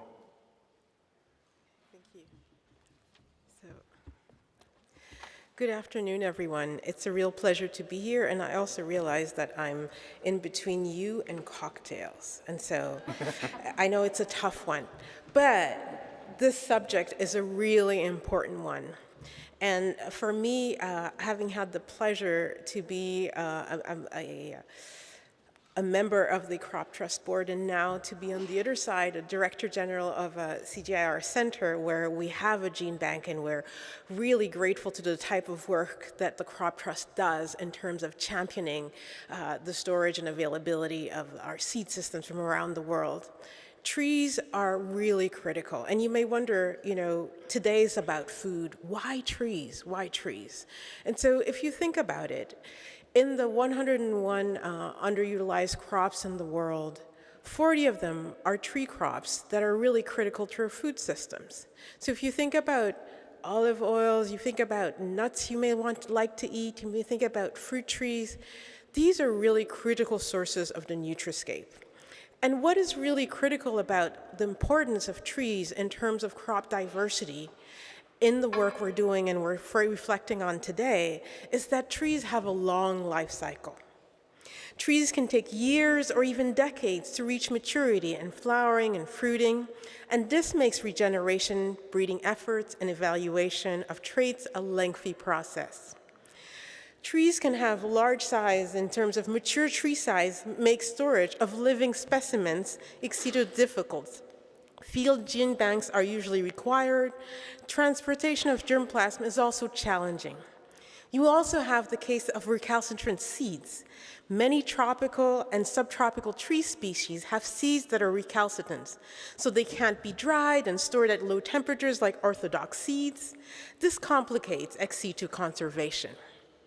And many trees are dioecious. Okay, what does this really mean? It means you need both the male and the female trees to be conserved. And if you don't have that, you cannot capture the full diversity of what regeneration will require. In terms of hybridization, what we know is that closely related trees can hybridize and introduce gene flow across species boundaries, making conservation more complex. And there's complexity. As outcrossing long-lived organisms, individual trees contain tremendous genetic diversity that needs broad sampling. And then we have climate change. So shifting climate envelopes may require assisted migration of genotypes to suitable habitats. So what's really interesting is whatever grew someplace 30, 40, 50 years ago because of climate change may not be what is suitable today, may not be what is suitable in 30 and 40 years. So the key is identifying climate-resilient seed sources and rightly positioning genetic diversity to keep pace with rapidly changing conditions. For example, in Bangladesh, up to 80% of the Sundarbans mangroves could be lost by the next century. Local foresters are experimenting with planting uncommon mangrove species in coastal plantation as an alternative habitat. Remember, these are really critical not only in terms of forestry, but in terms of everything else that grows in those areas that depend on the capacity for the mangroves to thrive. In Thailand, mangrove areas along the coastline are declining, while inland mangrove habitats exist around lagoons and swamps. And so pilot studies are taking propagule dispersal from inland and have been conducting to see how can we make the thriving mangroves on the coast come back again. And also, remember, mangroves are a huge source of carbon sequestration, so our capacity to thrive in a changing climate and to ensure that the crops we're growing keep thriving. So how we look at annual crops and trees together is really critical. And then we have deforestation. So habitat loss threatens in situ conservation populations and risks extinction. From the Global Tree Assessment Report, we know that 30% of tree species are threatened. And we also know that interactions with pollinators and dispersers are really critical. We all know about the critical importance of bees. But do you ever think about elephants? Trees rely on associated species which may also need protection. So elephants are frugivores, and when we look at frugivorous forest elephants, are excellent long-distance dispersers of large seed trees like baobab, acacia, and marula. And then we think about birds, hornbills. These birds disperse seeds of tropical trees like figs, and over long distances, and protecting hornbill habitats and migration aids gene flow. So resource limitations. We also know that tree conservation work is often underfunded and neglected compared to major crops. And really, I don't want to underestimate the critical importance of funding to major crops, but it's really how do we scale the funding overall because of the urgency of preserving the biodiversity of the crops we need so much. In terms of policy and regulation, access and exchange of tree germplasm across borders can be restricted, affecting conservation.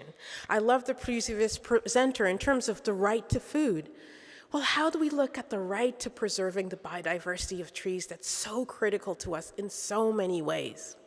And in summary, effective conservation of tree diversity requires accounting for trees' unique biological and ecological characteristics.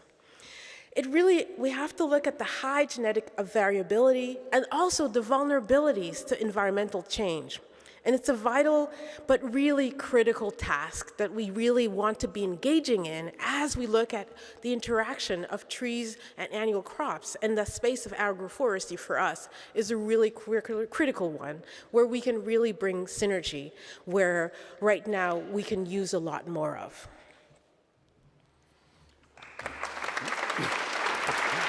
Thanks so much, Eliane. Your organization stresses the importance of finding the right tree in the right place for the right purpose. So how should we strengthen the conservation system for tree genetic diversity to deliver this goal? So Ramni, who leads my gene bank, is somewhere here, and so this is her dream. This is the work of her life, and so we really should be looking at how are we aligning tree genetic conservation with climate-smart restoration, and it's really about bringing them together.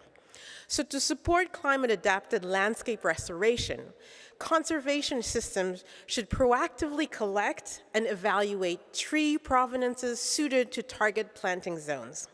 So this strategic approach involves conducting ecological niche modeling to identify appropriate native species and sourcing populations for different restoration sites based on climate variables.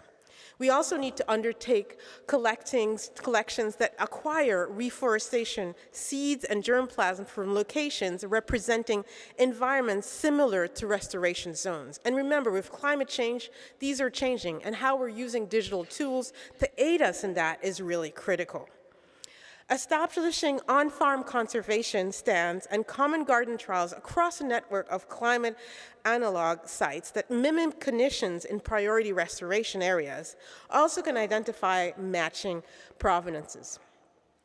We need to look at characterizing functional traits like drought and salt tolerance that correspond to specific climate stressors in target regions to guide provenance selection. We also need adjusting of conservation activities over time as climate effects shift suitable planting zones.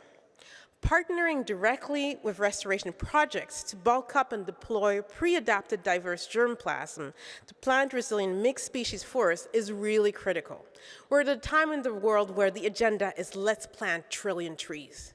But which trees are we choosing? How are we doing that? Are we promoting indigenous trees where they need to be?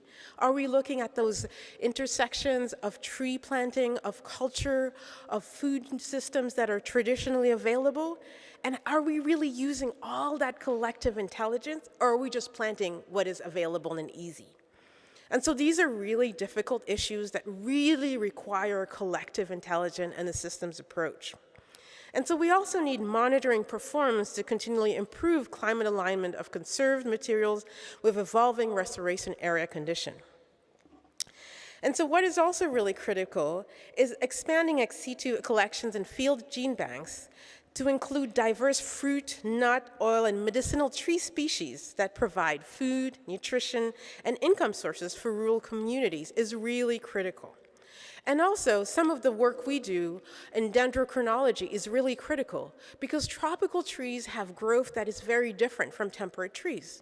And the work we're doing in dendrochronology looks at how climate is stressing trees. And that's really critical to understand how are trees adapting to a changing climate. What is thriving and what isn't? What should be grown in certain regions and versus others? And if you're looking at reforestation, what are the pioneer species you should be looking at depending on where you're looking and wanting to grow trees? We're at a time where, last summer there were forest fires around the world, and what we know is that when we have tree plantations that are monocrops, we have greater chances of forest fires. And we're losing more and more trees from forest fires around the world. So what we also know is genetic diversity protects forests. We also know that we're in a time where the opportunity to grow trees on farm is actually greater than in forests. So how smallholder farmers can be critical agents to connecting nature is even more important. So not only are they stewards for many of the foods that we all eat, but also they are stewards to the biodiversity conservation we need to really become climate resilient and ensure that the stewardship of tree biodiversity for our nutriscapes are also maintained. Thanks so much, Celian. Please take a seat. Well,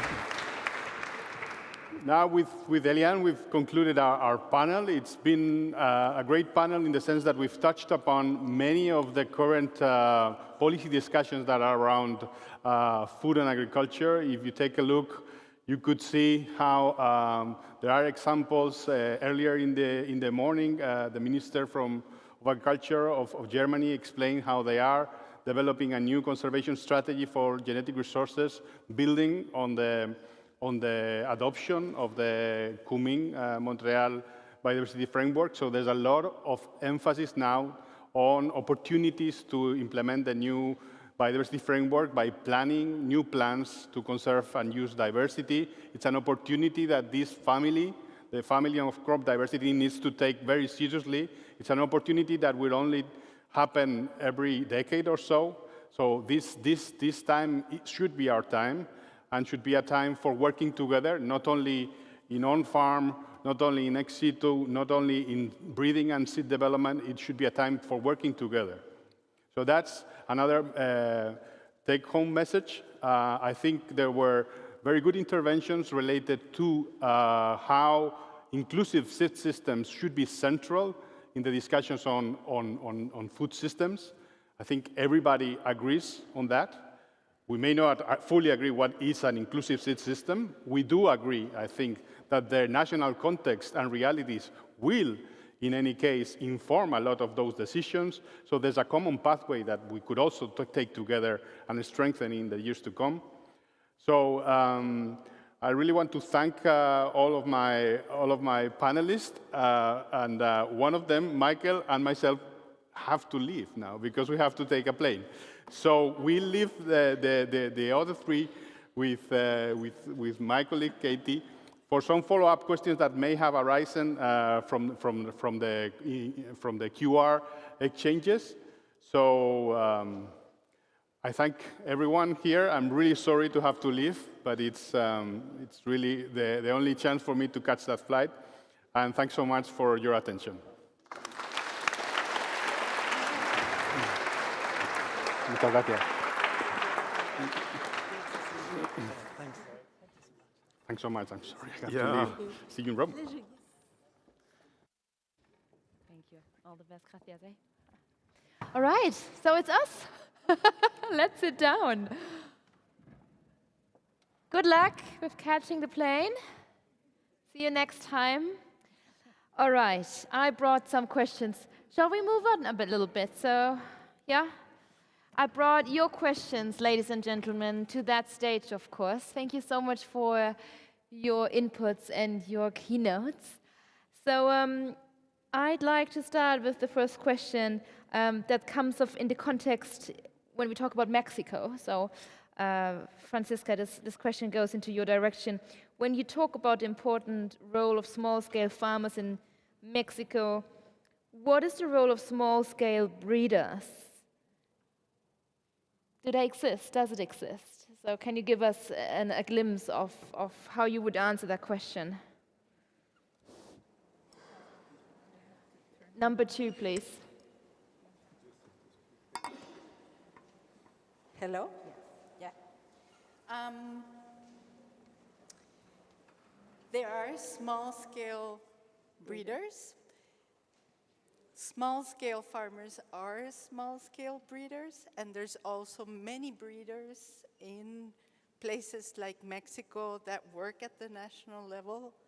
I was very sad when I started working at Conavio and I went to a meeting and found out that the whole breeding program at the national level for wheat was very low in money. So breeders need to have much more, I can't remember the word in English. What is it in French or Spanish or German? In German I can't speak, but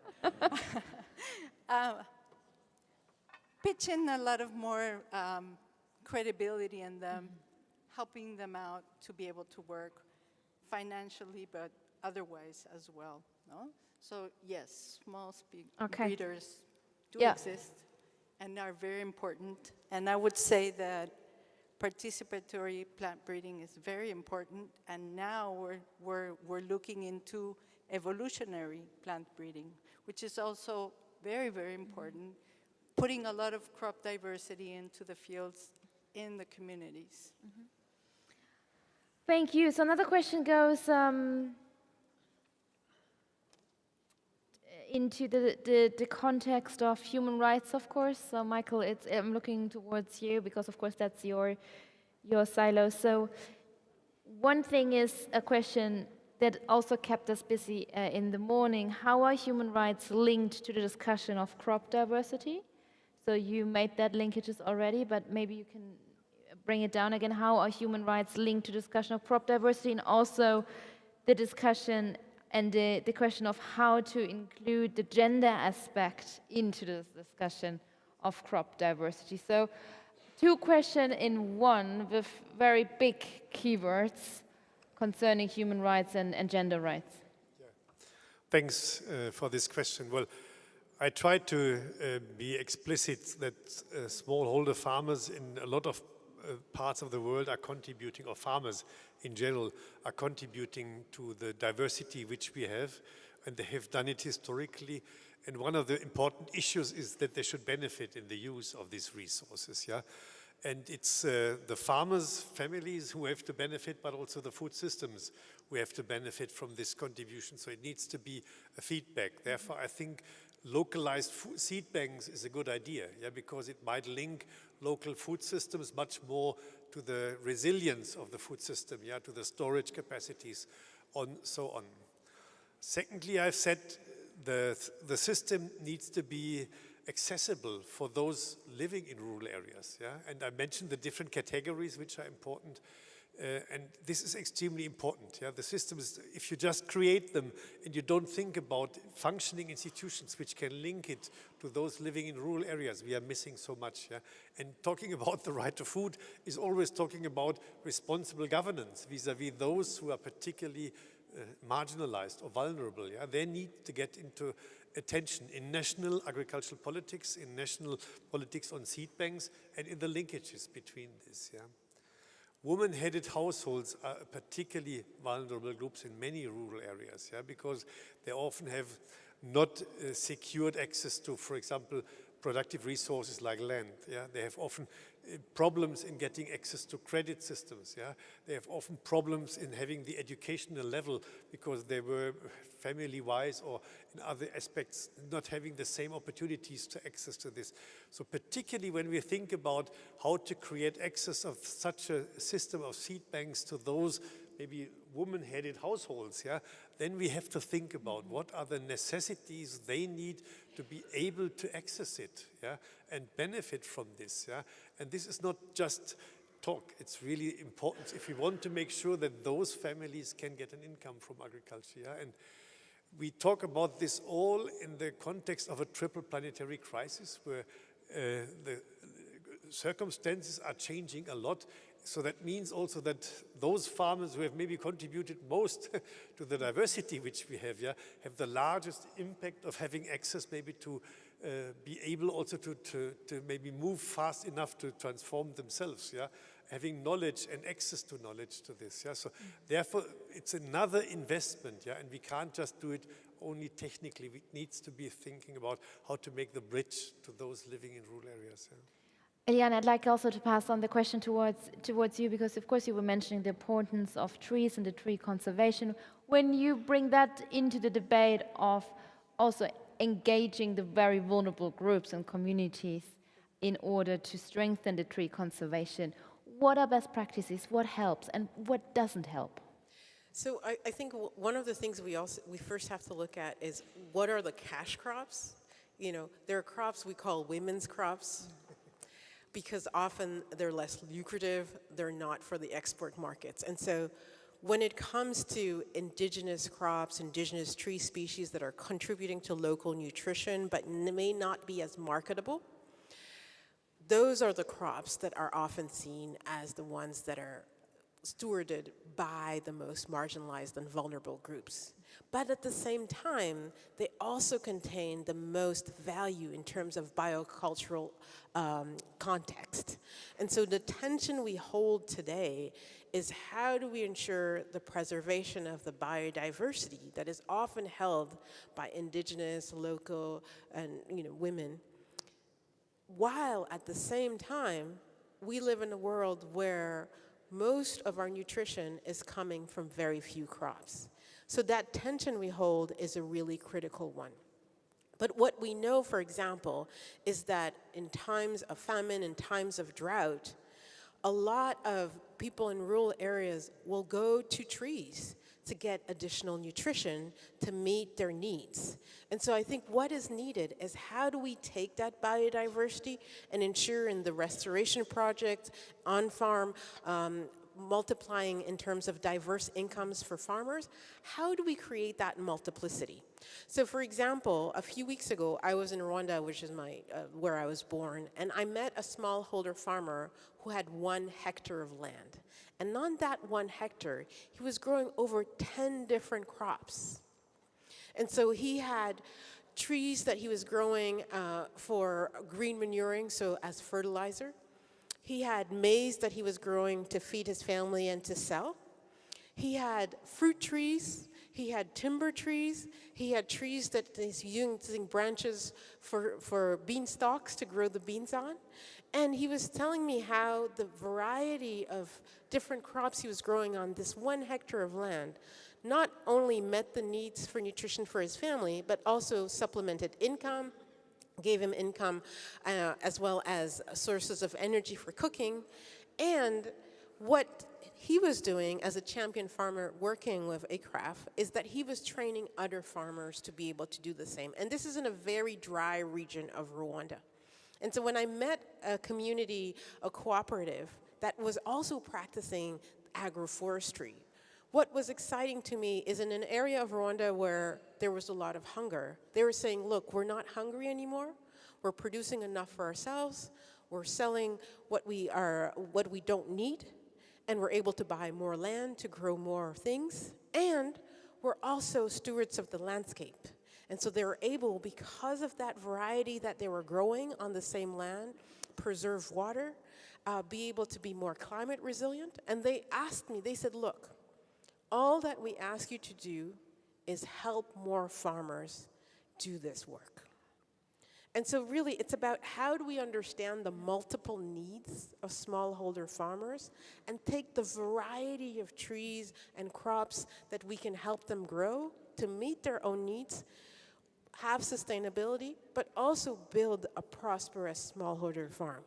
And so those are really about listening in to those collective needs. And this is why how we listen to the needs of marginalized populations can help us not only solve food security issues, but also preserve biodiversity and become more climate resilient. And so for me, this is the real excitement around how do we work with the most marginalized populations that are really the majority on this planet, and help them be the stewards that they can be if we really promote crop biodiversity, including trees, of course. Thank you. Thank you all. This is your round of applause. Thank you. Thank you. And of course, you can read some more thoughts on the scientific paper of the conference as well. So there are all the keywords that we were throwing into the air. They are then in full length in the scientific paper of the conference. I also thank you for your questions. Thank you very much. This was the last round of our Slido questioning round. So thanks everybody for submitting the questions, and thank you again for attending.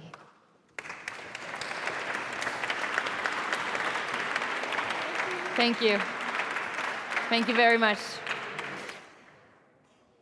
Our next guest on stage is not a scientist, but an artist. So he has a strong thematic focus on food production and the human relation towards it. Since close to 20 years, he has been documenting our declining crop diversity and the things that are replacing it. And he had recent exhibitions, including the food in New York, at the Museum of the City of New York in the USA, and the Brno Art Open 2022 at the House of Arts, and also the theme of food bigger than the plate at the Victoria and Albert Museum in London, UK. So it's a big pleasure to have you with us today. This is Uli Westphal. Thank you.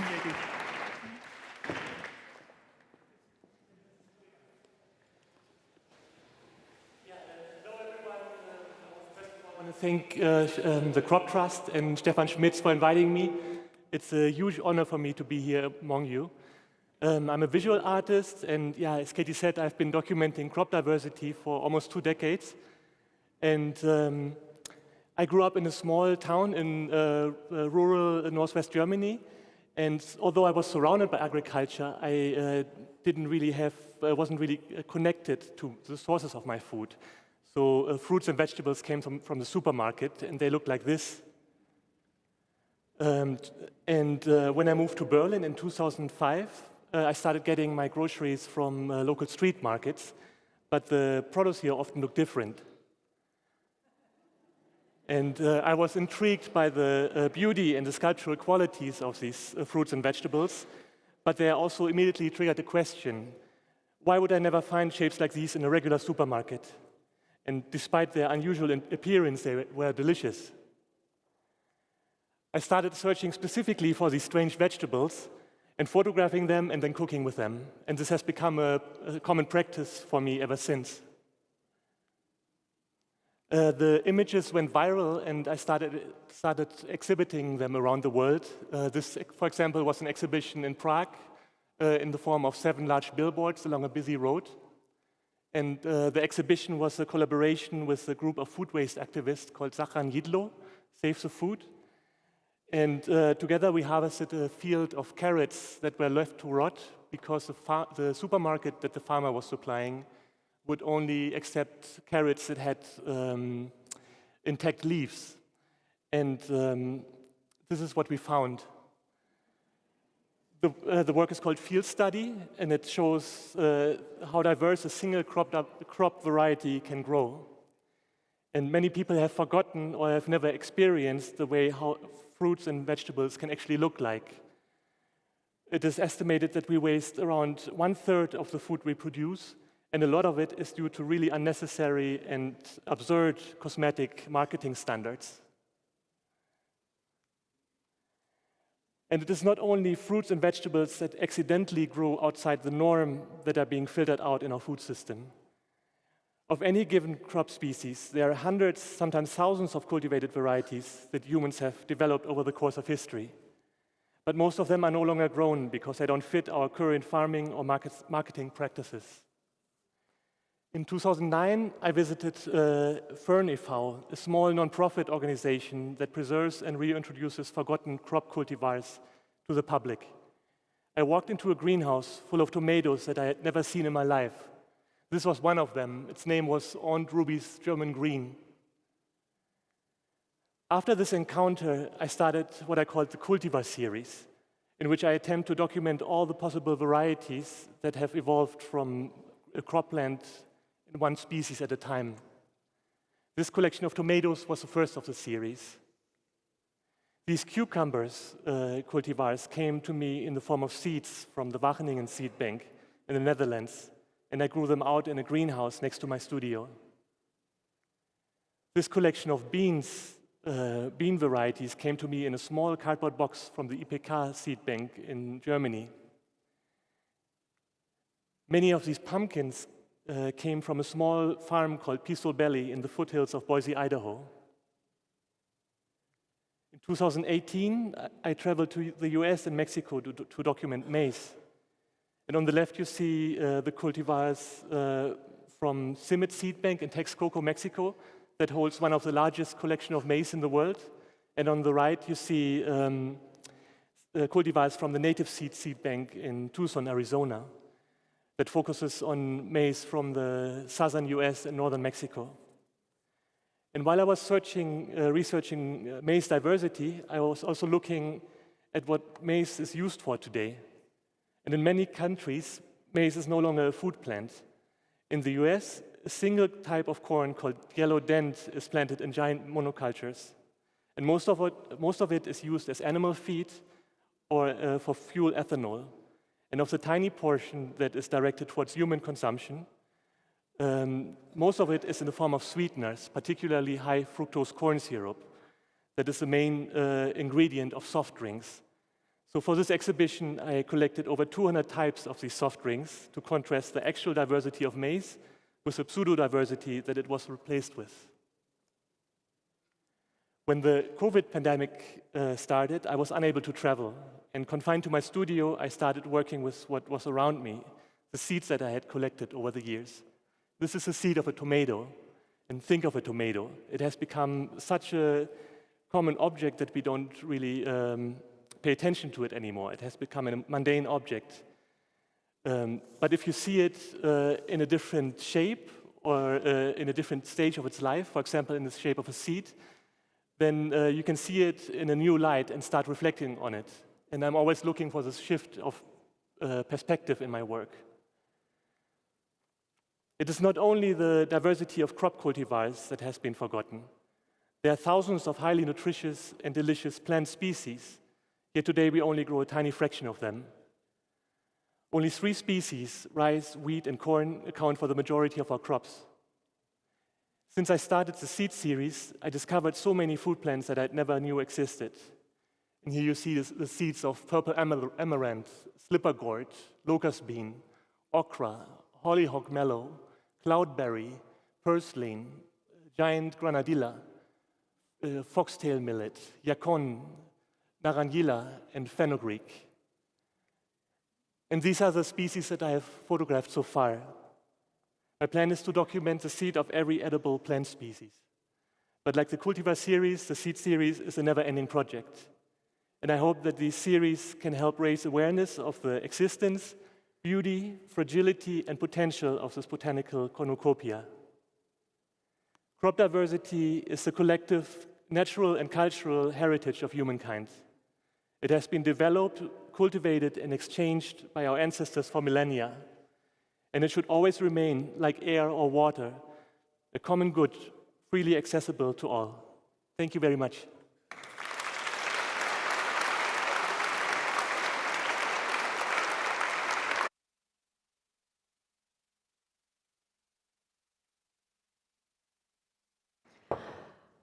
Uli Westphal, thank you. And thank you for bringing the smile also back on the faces. Have you seen what you've just done? That's magic, you know, without being magical.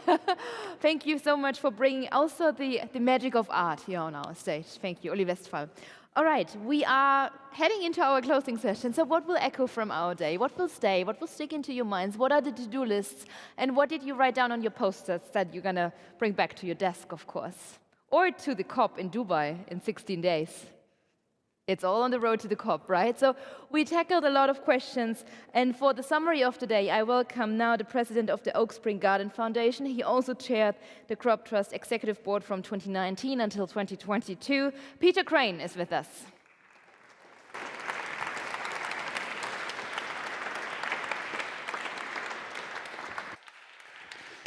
Katie, thank you very much. And I think we should also thank the Crop Trust and the Treaty for bringing us all together today, a wonderful group of people. What to say after a day of stimulating presentations, and what to say particularly in 5 minutes, which is all I've got allocated. So I'll start off by saying a few of the things that occurred to me out of our first session. The first key point out of that first session was that I think there's a sense of momentum. We had a UN Food Systems Summit just a couple of years ago that was anchored in the Sustainable Development Goals. We now have the importance of food coming up in COP28. We have the governing body of the treaty next week. We have the report that was alluded to from FAO about the hidden costs of agriculture. I think there's some momentum around this issue, and it's very important that we capitalize on that. The second point, I think, was that we're living in a time of global interconnected crises with both short-term and long-term dimensions.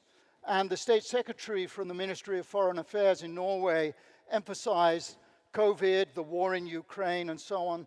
The ambassador of Brazil to Germany also mentioned fertilizer supplies and so on.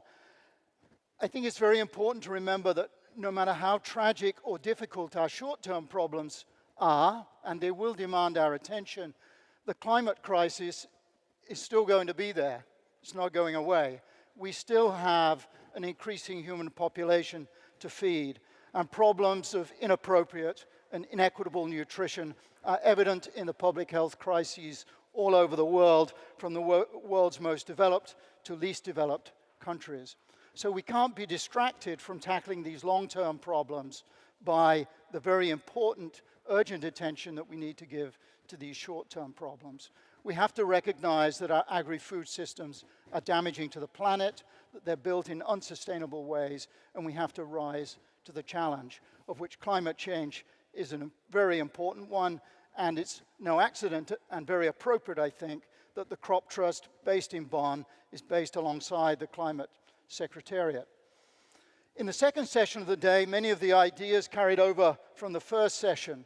The quote of the morning was from Sophie Healy-Thau: "Crop diversity is the silent hero of the food system."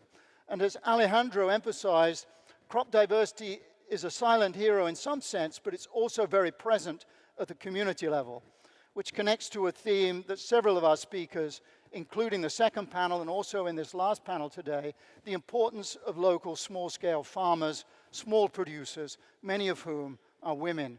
And we saw in this amazing presentation from Conabio the importance of 2 million small-scale farmers.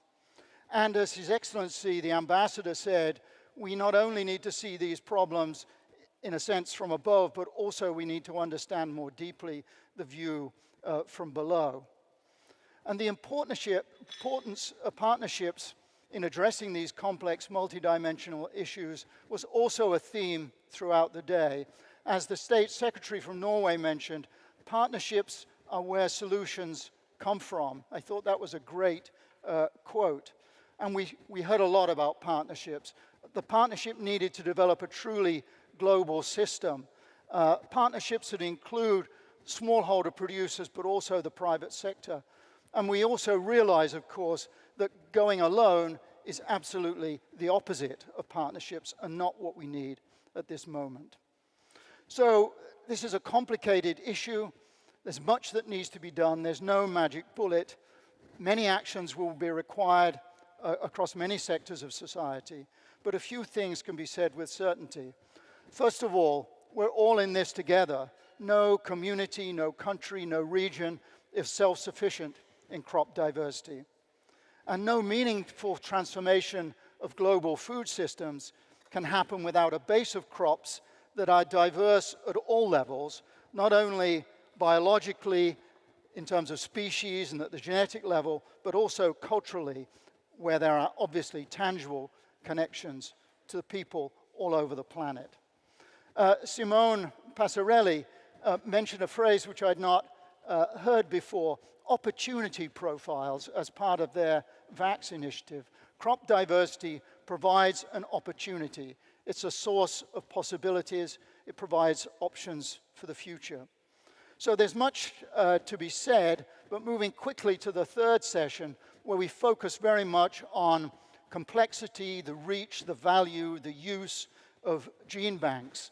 And the important thing about banks, we heard museums reference. The thing about banks that distinguishes them from museums is that at banks you're allowed to make withdrawals.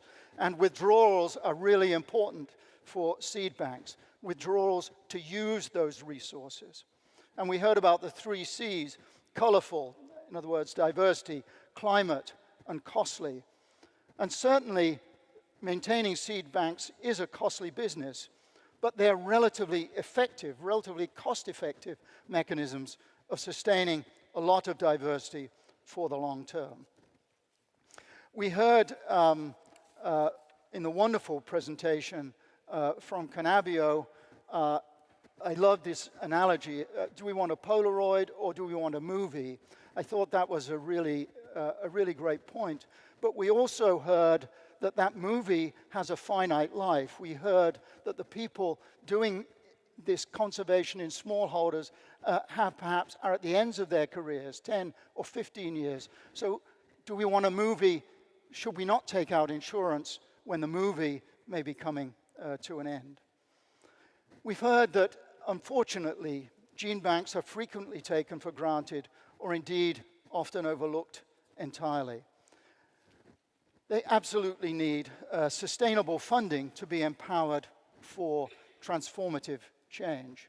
And we know that project cycle funding really does not do the job. we need sustainable funding mechanisms so that gene banks can fulfill their role to preserve crop diversity for the future.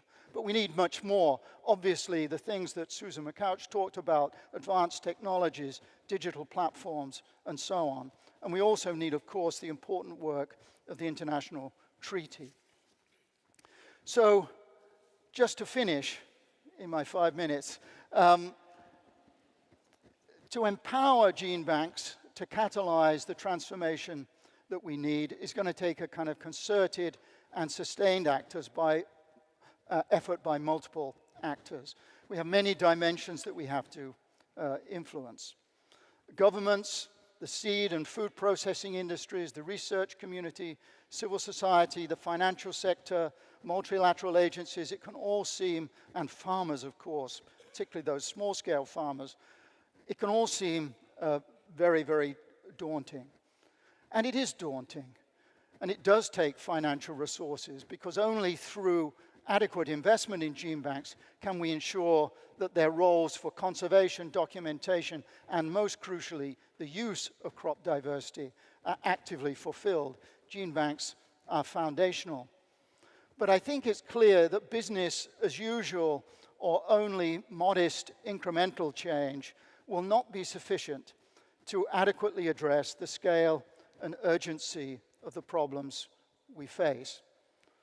Society is very complicated. Transformational change is very difficult. So what can we do?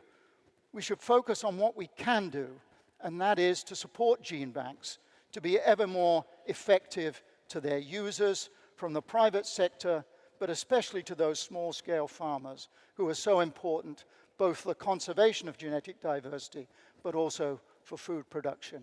I hope you've enjoyed today, and I hope that at least some of those points will resonate with all of you. Thank you so much.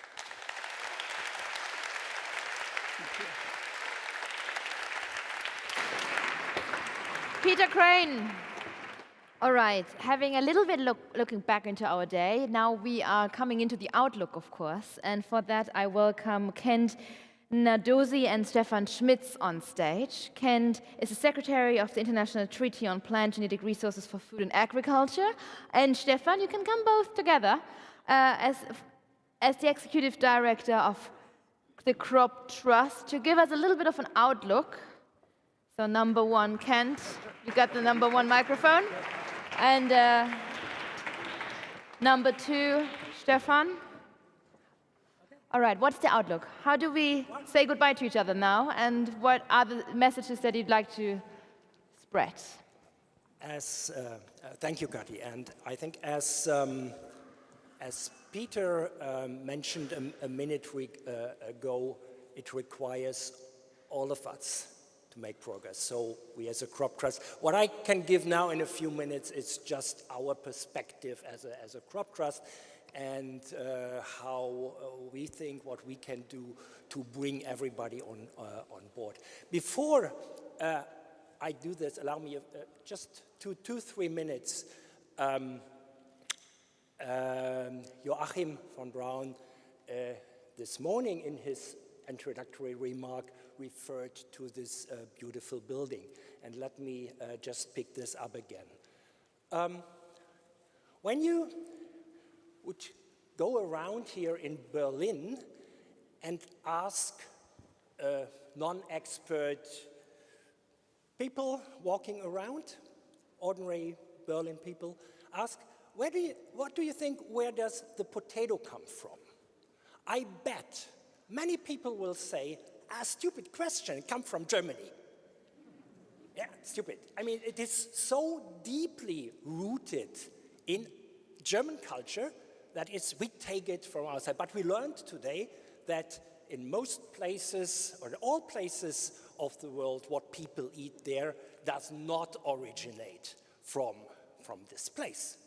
And that unites us in food. We all have our culture in food, but we are a global community in this.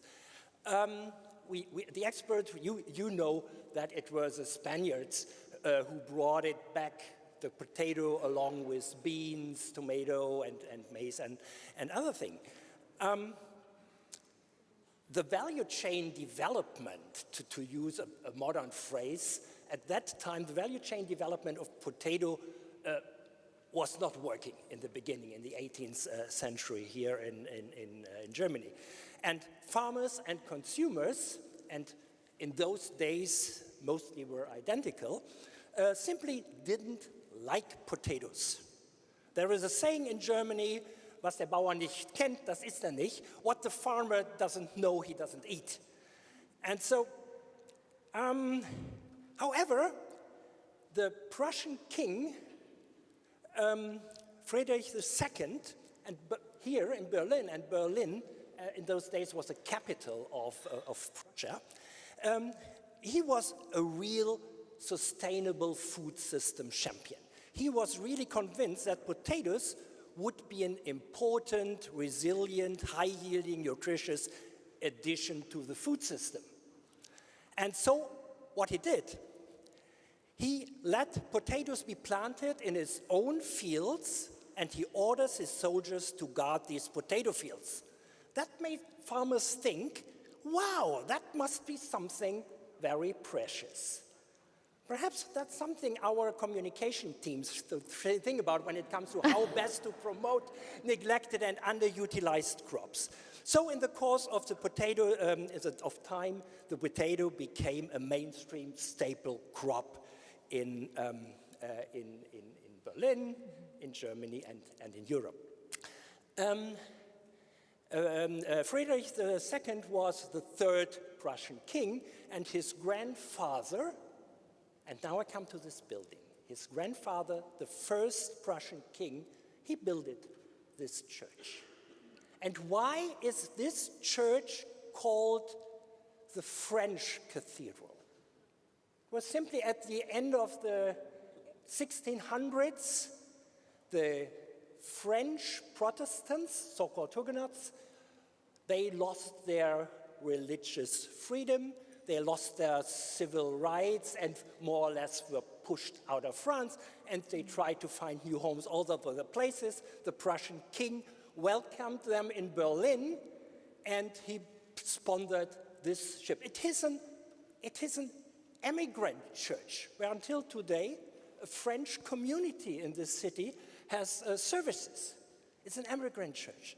So we talked about today, and for me, it's a symbol of tolerance, of innovation, of humanity. We talked a lot today about seeds, and that everybody starts with a seed. That was very important, I think. And seed banks are treasures, treasure boxes. And we talked about humankind. We talked about future of humankind in 21st century. We bridged this, and there were great vibes in this very important building, that there is hope, I think, and that is most important. And well, when I think about what is next for us as a crop trust, yet, I would like to keep this momentum of hope and the fact that we were able to bring so many people from all around the world together. Many of you come from those places. You are, not all of you, but many of you, you are partners of the Crop Trust. And we would like to take this as a starting point. We would like to invite you from now on to work closer together. Join in a global gene bank partnership. We do not start from scratch. Many partnerships on regional levels, global levels with international research institutes already exist. But we would like to promote it, to foster it, to make progress on this. Because only as a whole system in this partnership we are strong. And beyond this, I think we should somehow make sure that this here today is not a one-off thing, but a starting point of something. We are in discussion with our partners, we are thinking of something like a Global Crop Diversity Day to make it a continuous thing. But we do not want it alone. Again, we want to make it in partnership with others. This is ongoing, and looking forward to come up with a concrete proposal pretty soon.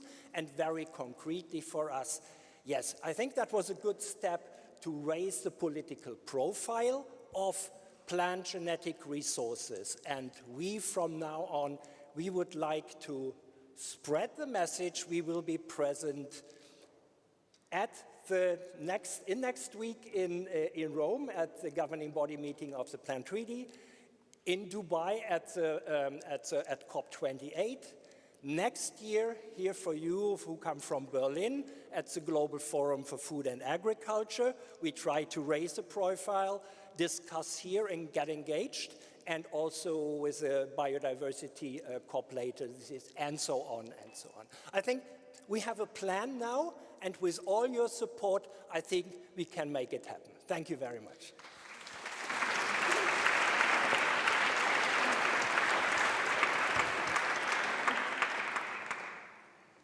Thank you very much, Stefan, for that statement. And I think one of the things he highlighted was the issue of partnership. And I think that's a very good partnership that we have with the crop trusts that made it possible to have this event today.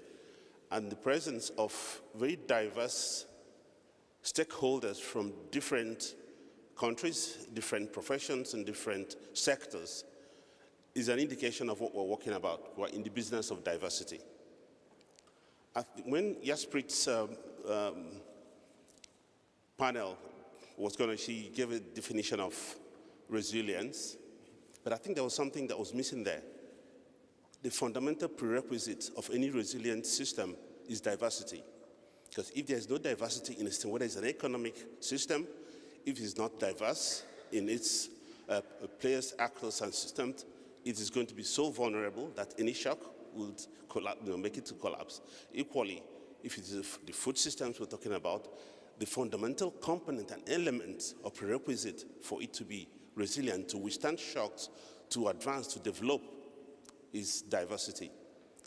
And in the agricultural production, that is what we're here for. And that's why we need crop diversity. And that's where we start from the seeds. Many of the presentations and interventions we have today are extremely stimulating interventions, but some of them also highlighted the problems and the challenges that we're facing, currently, globally.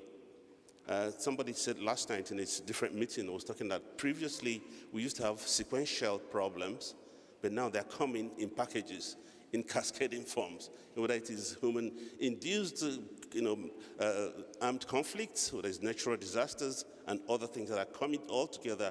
And you need a very resilient system to be able to withstand them, and you need cooperation and collaboration among the different players and actors to be able to survive this, because really and frankly, it is, it's an existential question and issue that we're facing these days, whether from climate threats, environment threats, but also from other conflicts that are human-made, incidentally.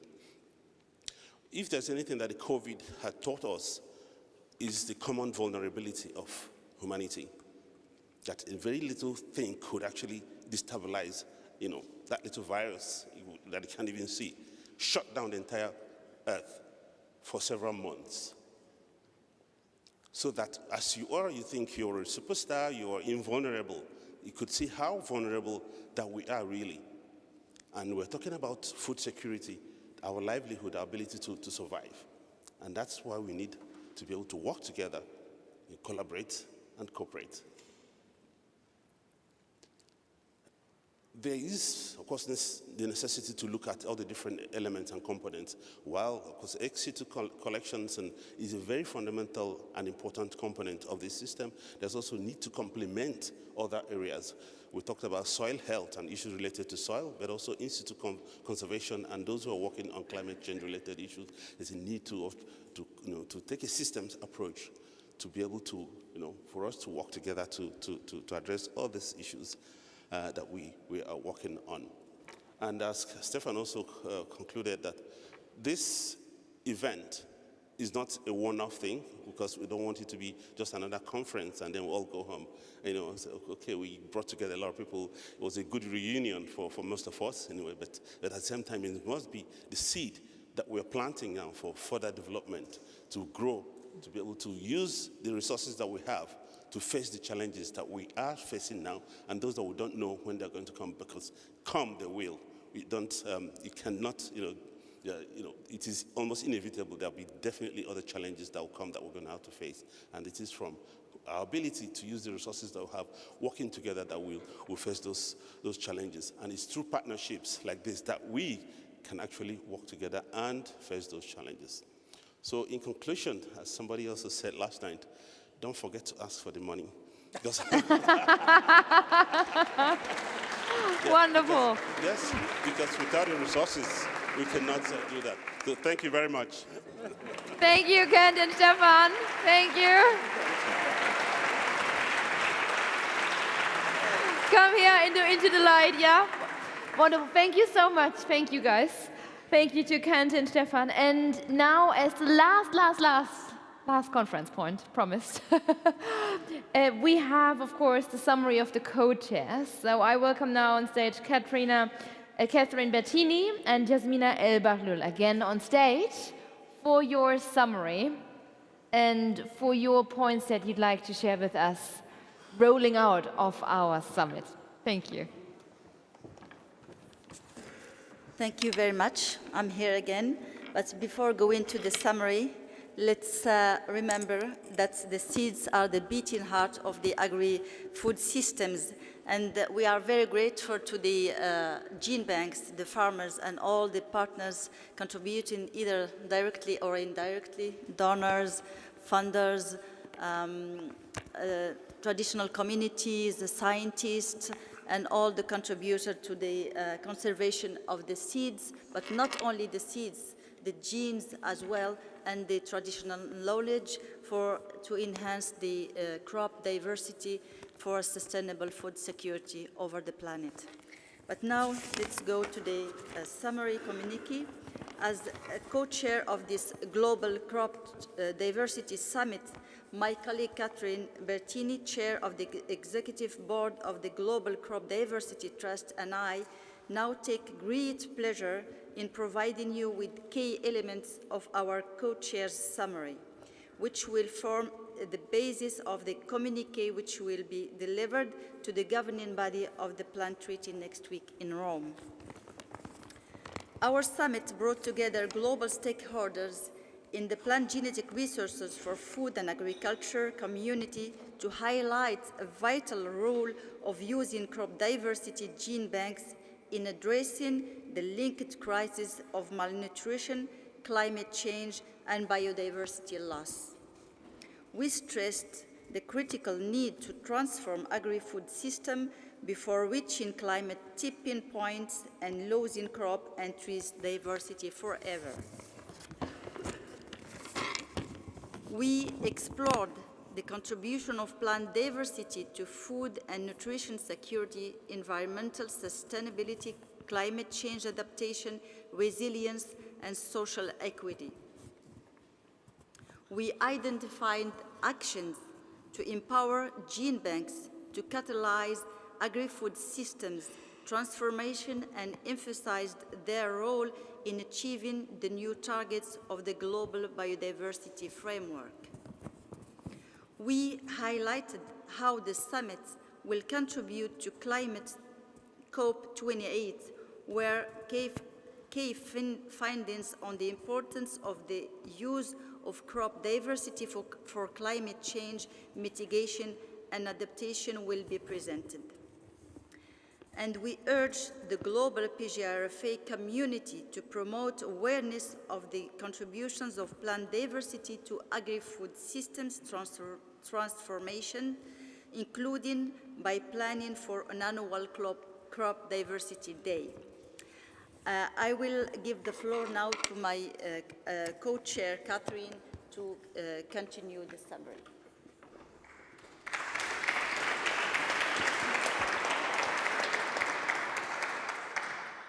Thank you, Jasmina. The summit called for a support of national efforts recognizing gene banks' importance in climate policy, in nutrition, in biodiversity conservation, and in development planning. It also urged gene banks to collaborate globally through strategic partnerships, promoting division of labor, knowledge exchange, and mutual learning. The International Plant Treaty was highlighted as a critical framework for collaboration and for sharing responsibilities. The summit stressed the need for significant resources for sustainable gene bank operation, infrastructure improvement, and research capacity. And we urged multilateral organizations, governments, and philanthropic organizations, private sector partners, and individuals to invest in gene banks and in their use. And maybe, Kent, this is part of the ask for the money part. Finally, we concluded by emphasizing the collective effort needed from all sectors for an efficient global gene banking system. We urge investment in gene banks to unlock the potential of crop diversity and to transform agri-food systems for the benefit of all humanity and the benefit of the planet. Thank you all for your engagement and for your support here today and before today and ongoing. Together, let's keep this momentum going. Thank you.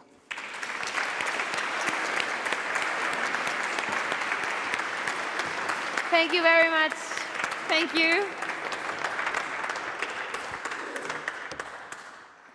Thank you very much. And as a last goodbye, it's always also time to say a thank you, right, Hannes? So who are the names that we should remember because they made all this possible? Of course, the team at the facility center here at the, the backstage center with all the live stream and everything. So thank you from my side. Moderation is always a teamwork. Thank you. But Hannes, you have more names on your mind, right?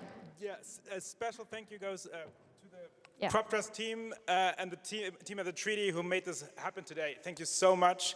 A special thank you to Alicia, who really pulled this together in a wonderful way, coordinating this entire day. Thank you so much.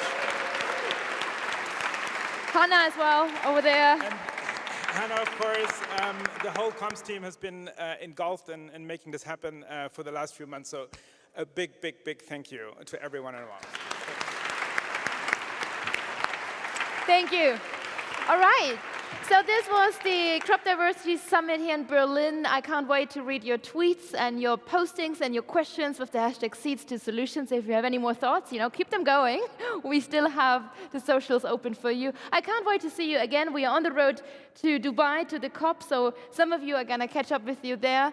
All the best for you, and stay courageous in that regard. It's not an easy question to answer, not easy questions to answer when it comes to crop diversity, but it's a family effort. So together, I think there's a lot of courage and energy in the room. Thank you very much for your attention. Thank you.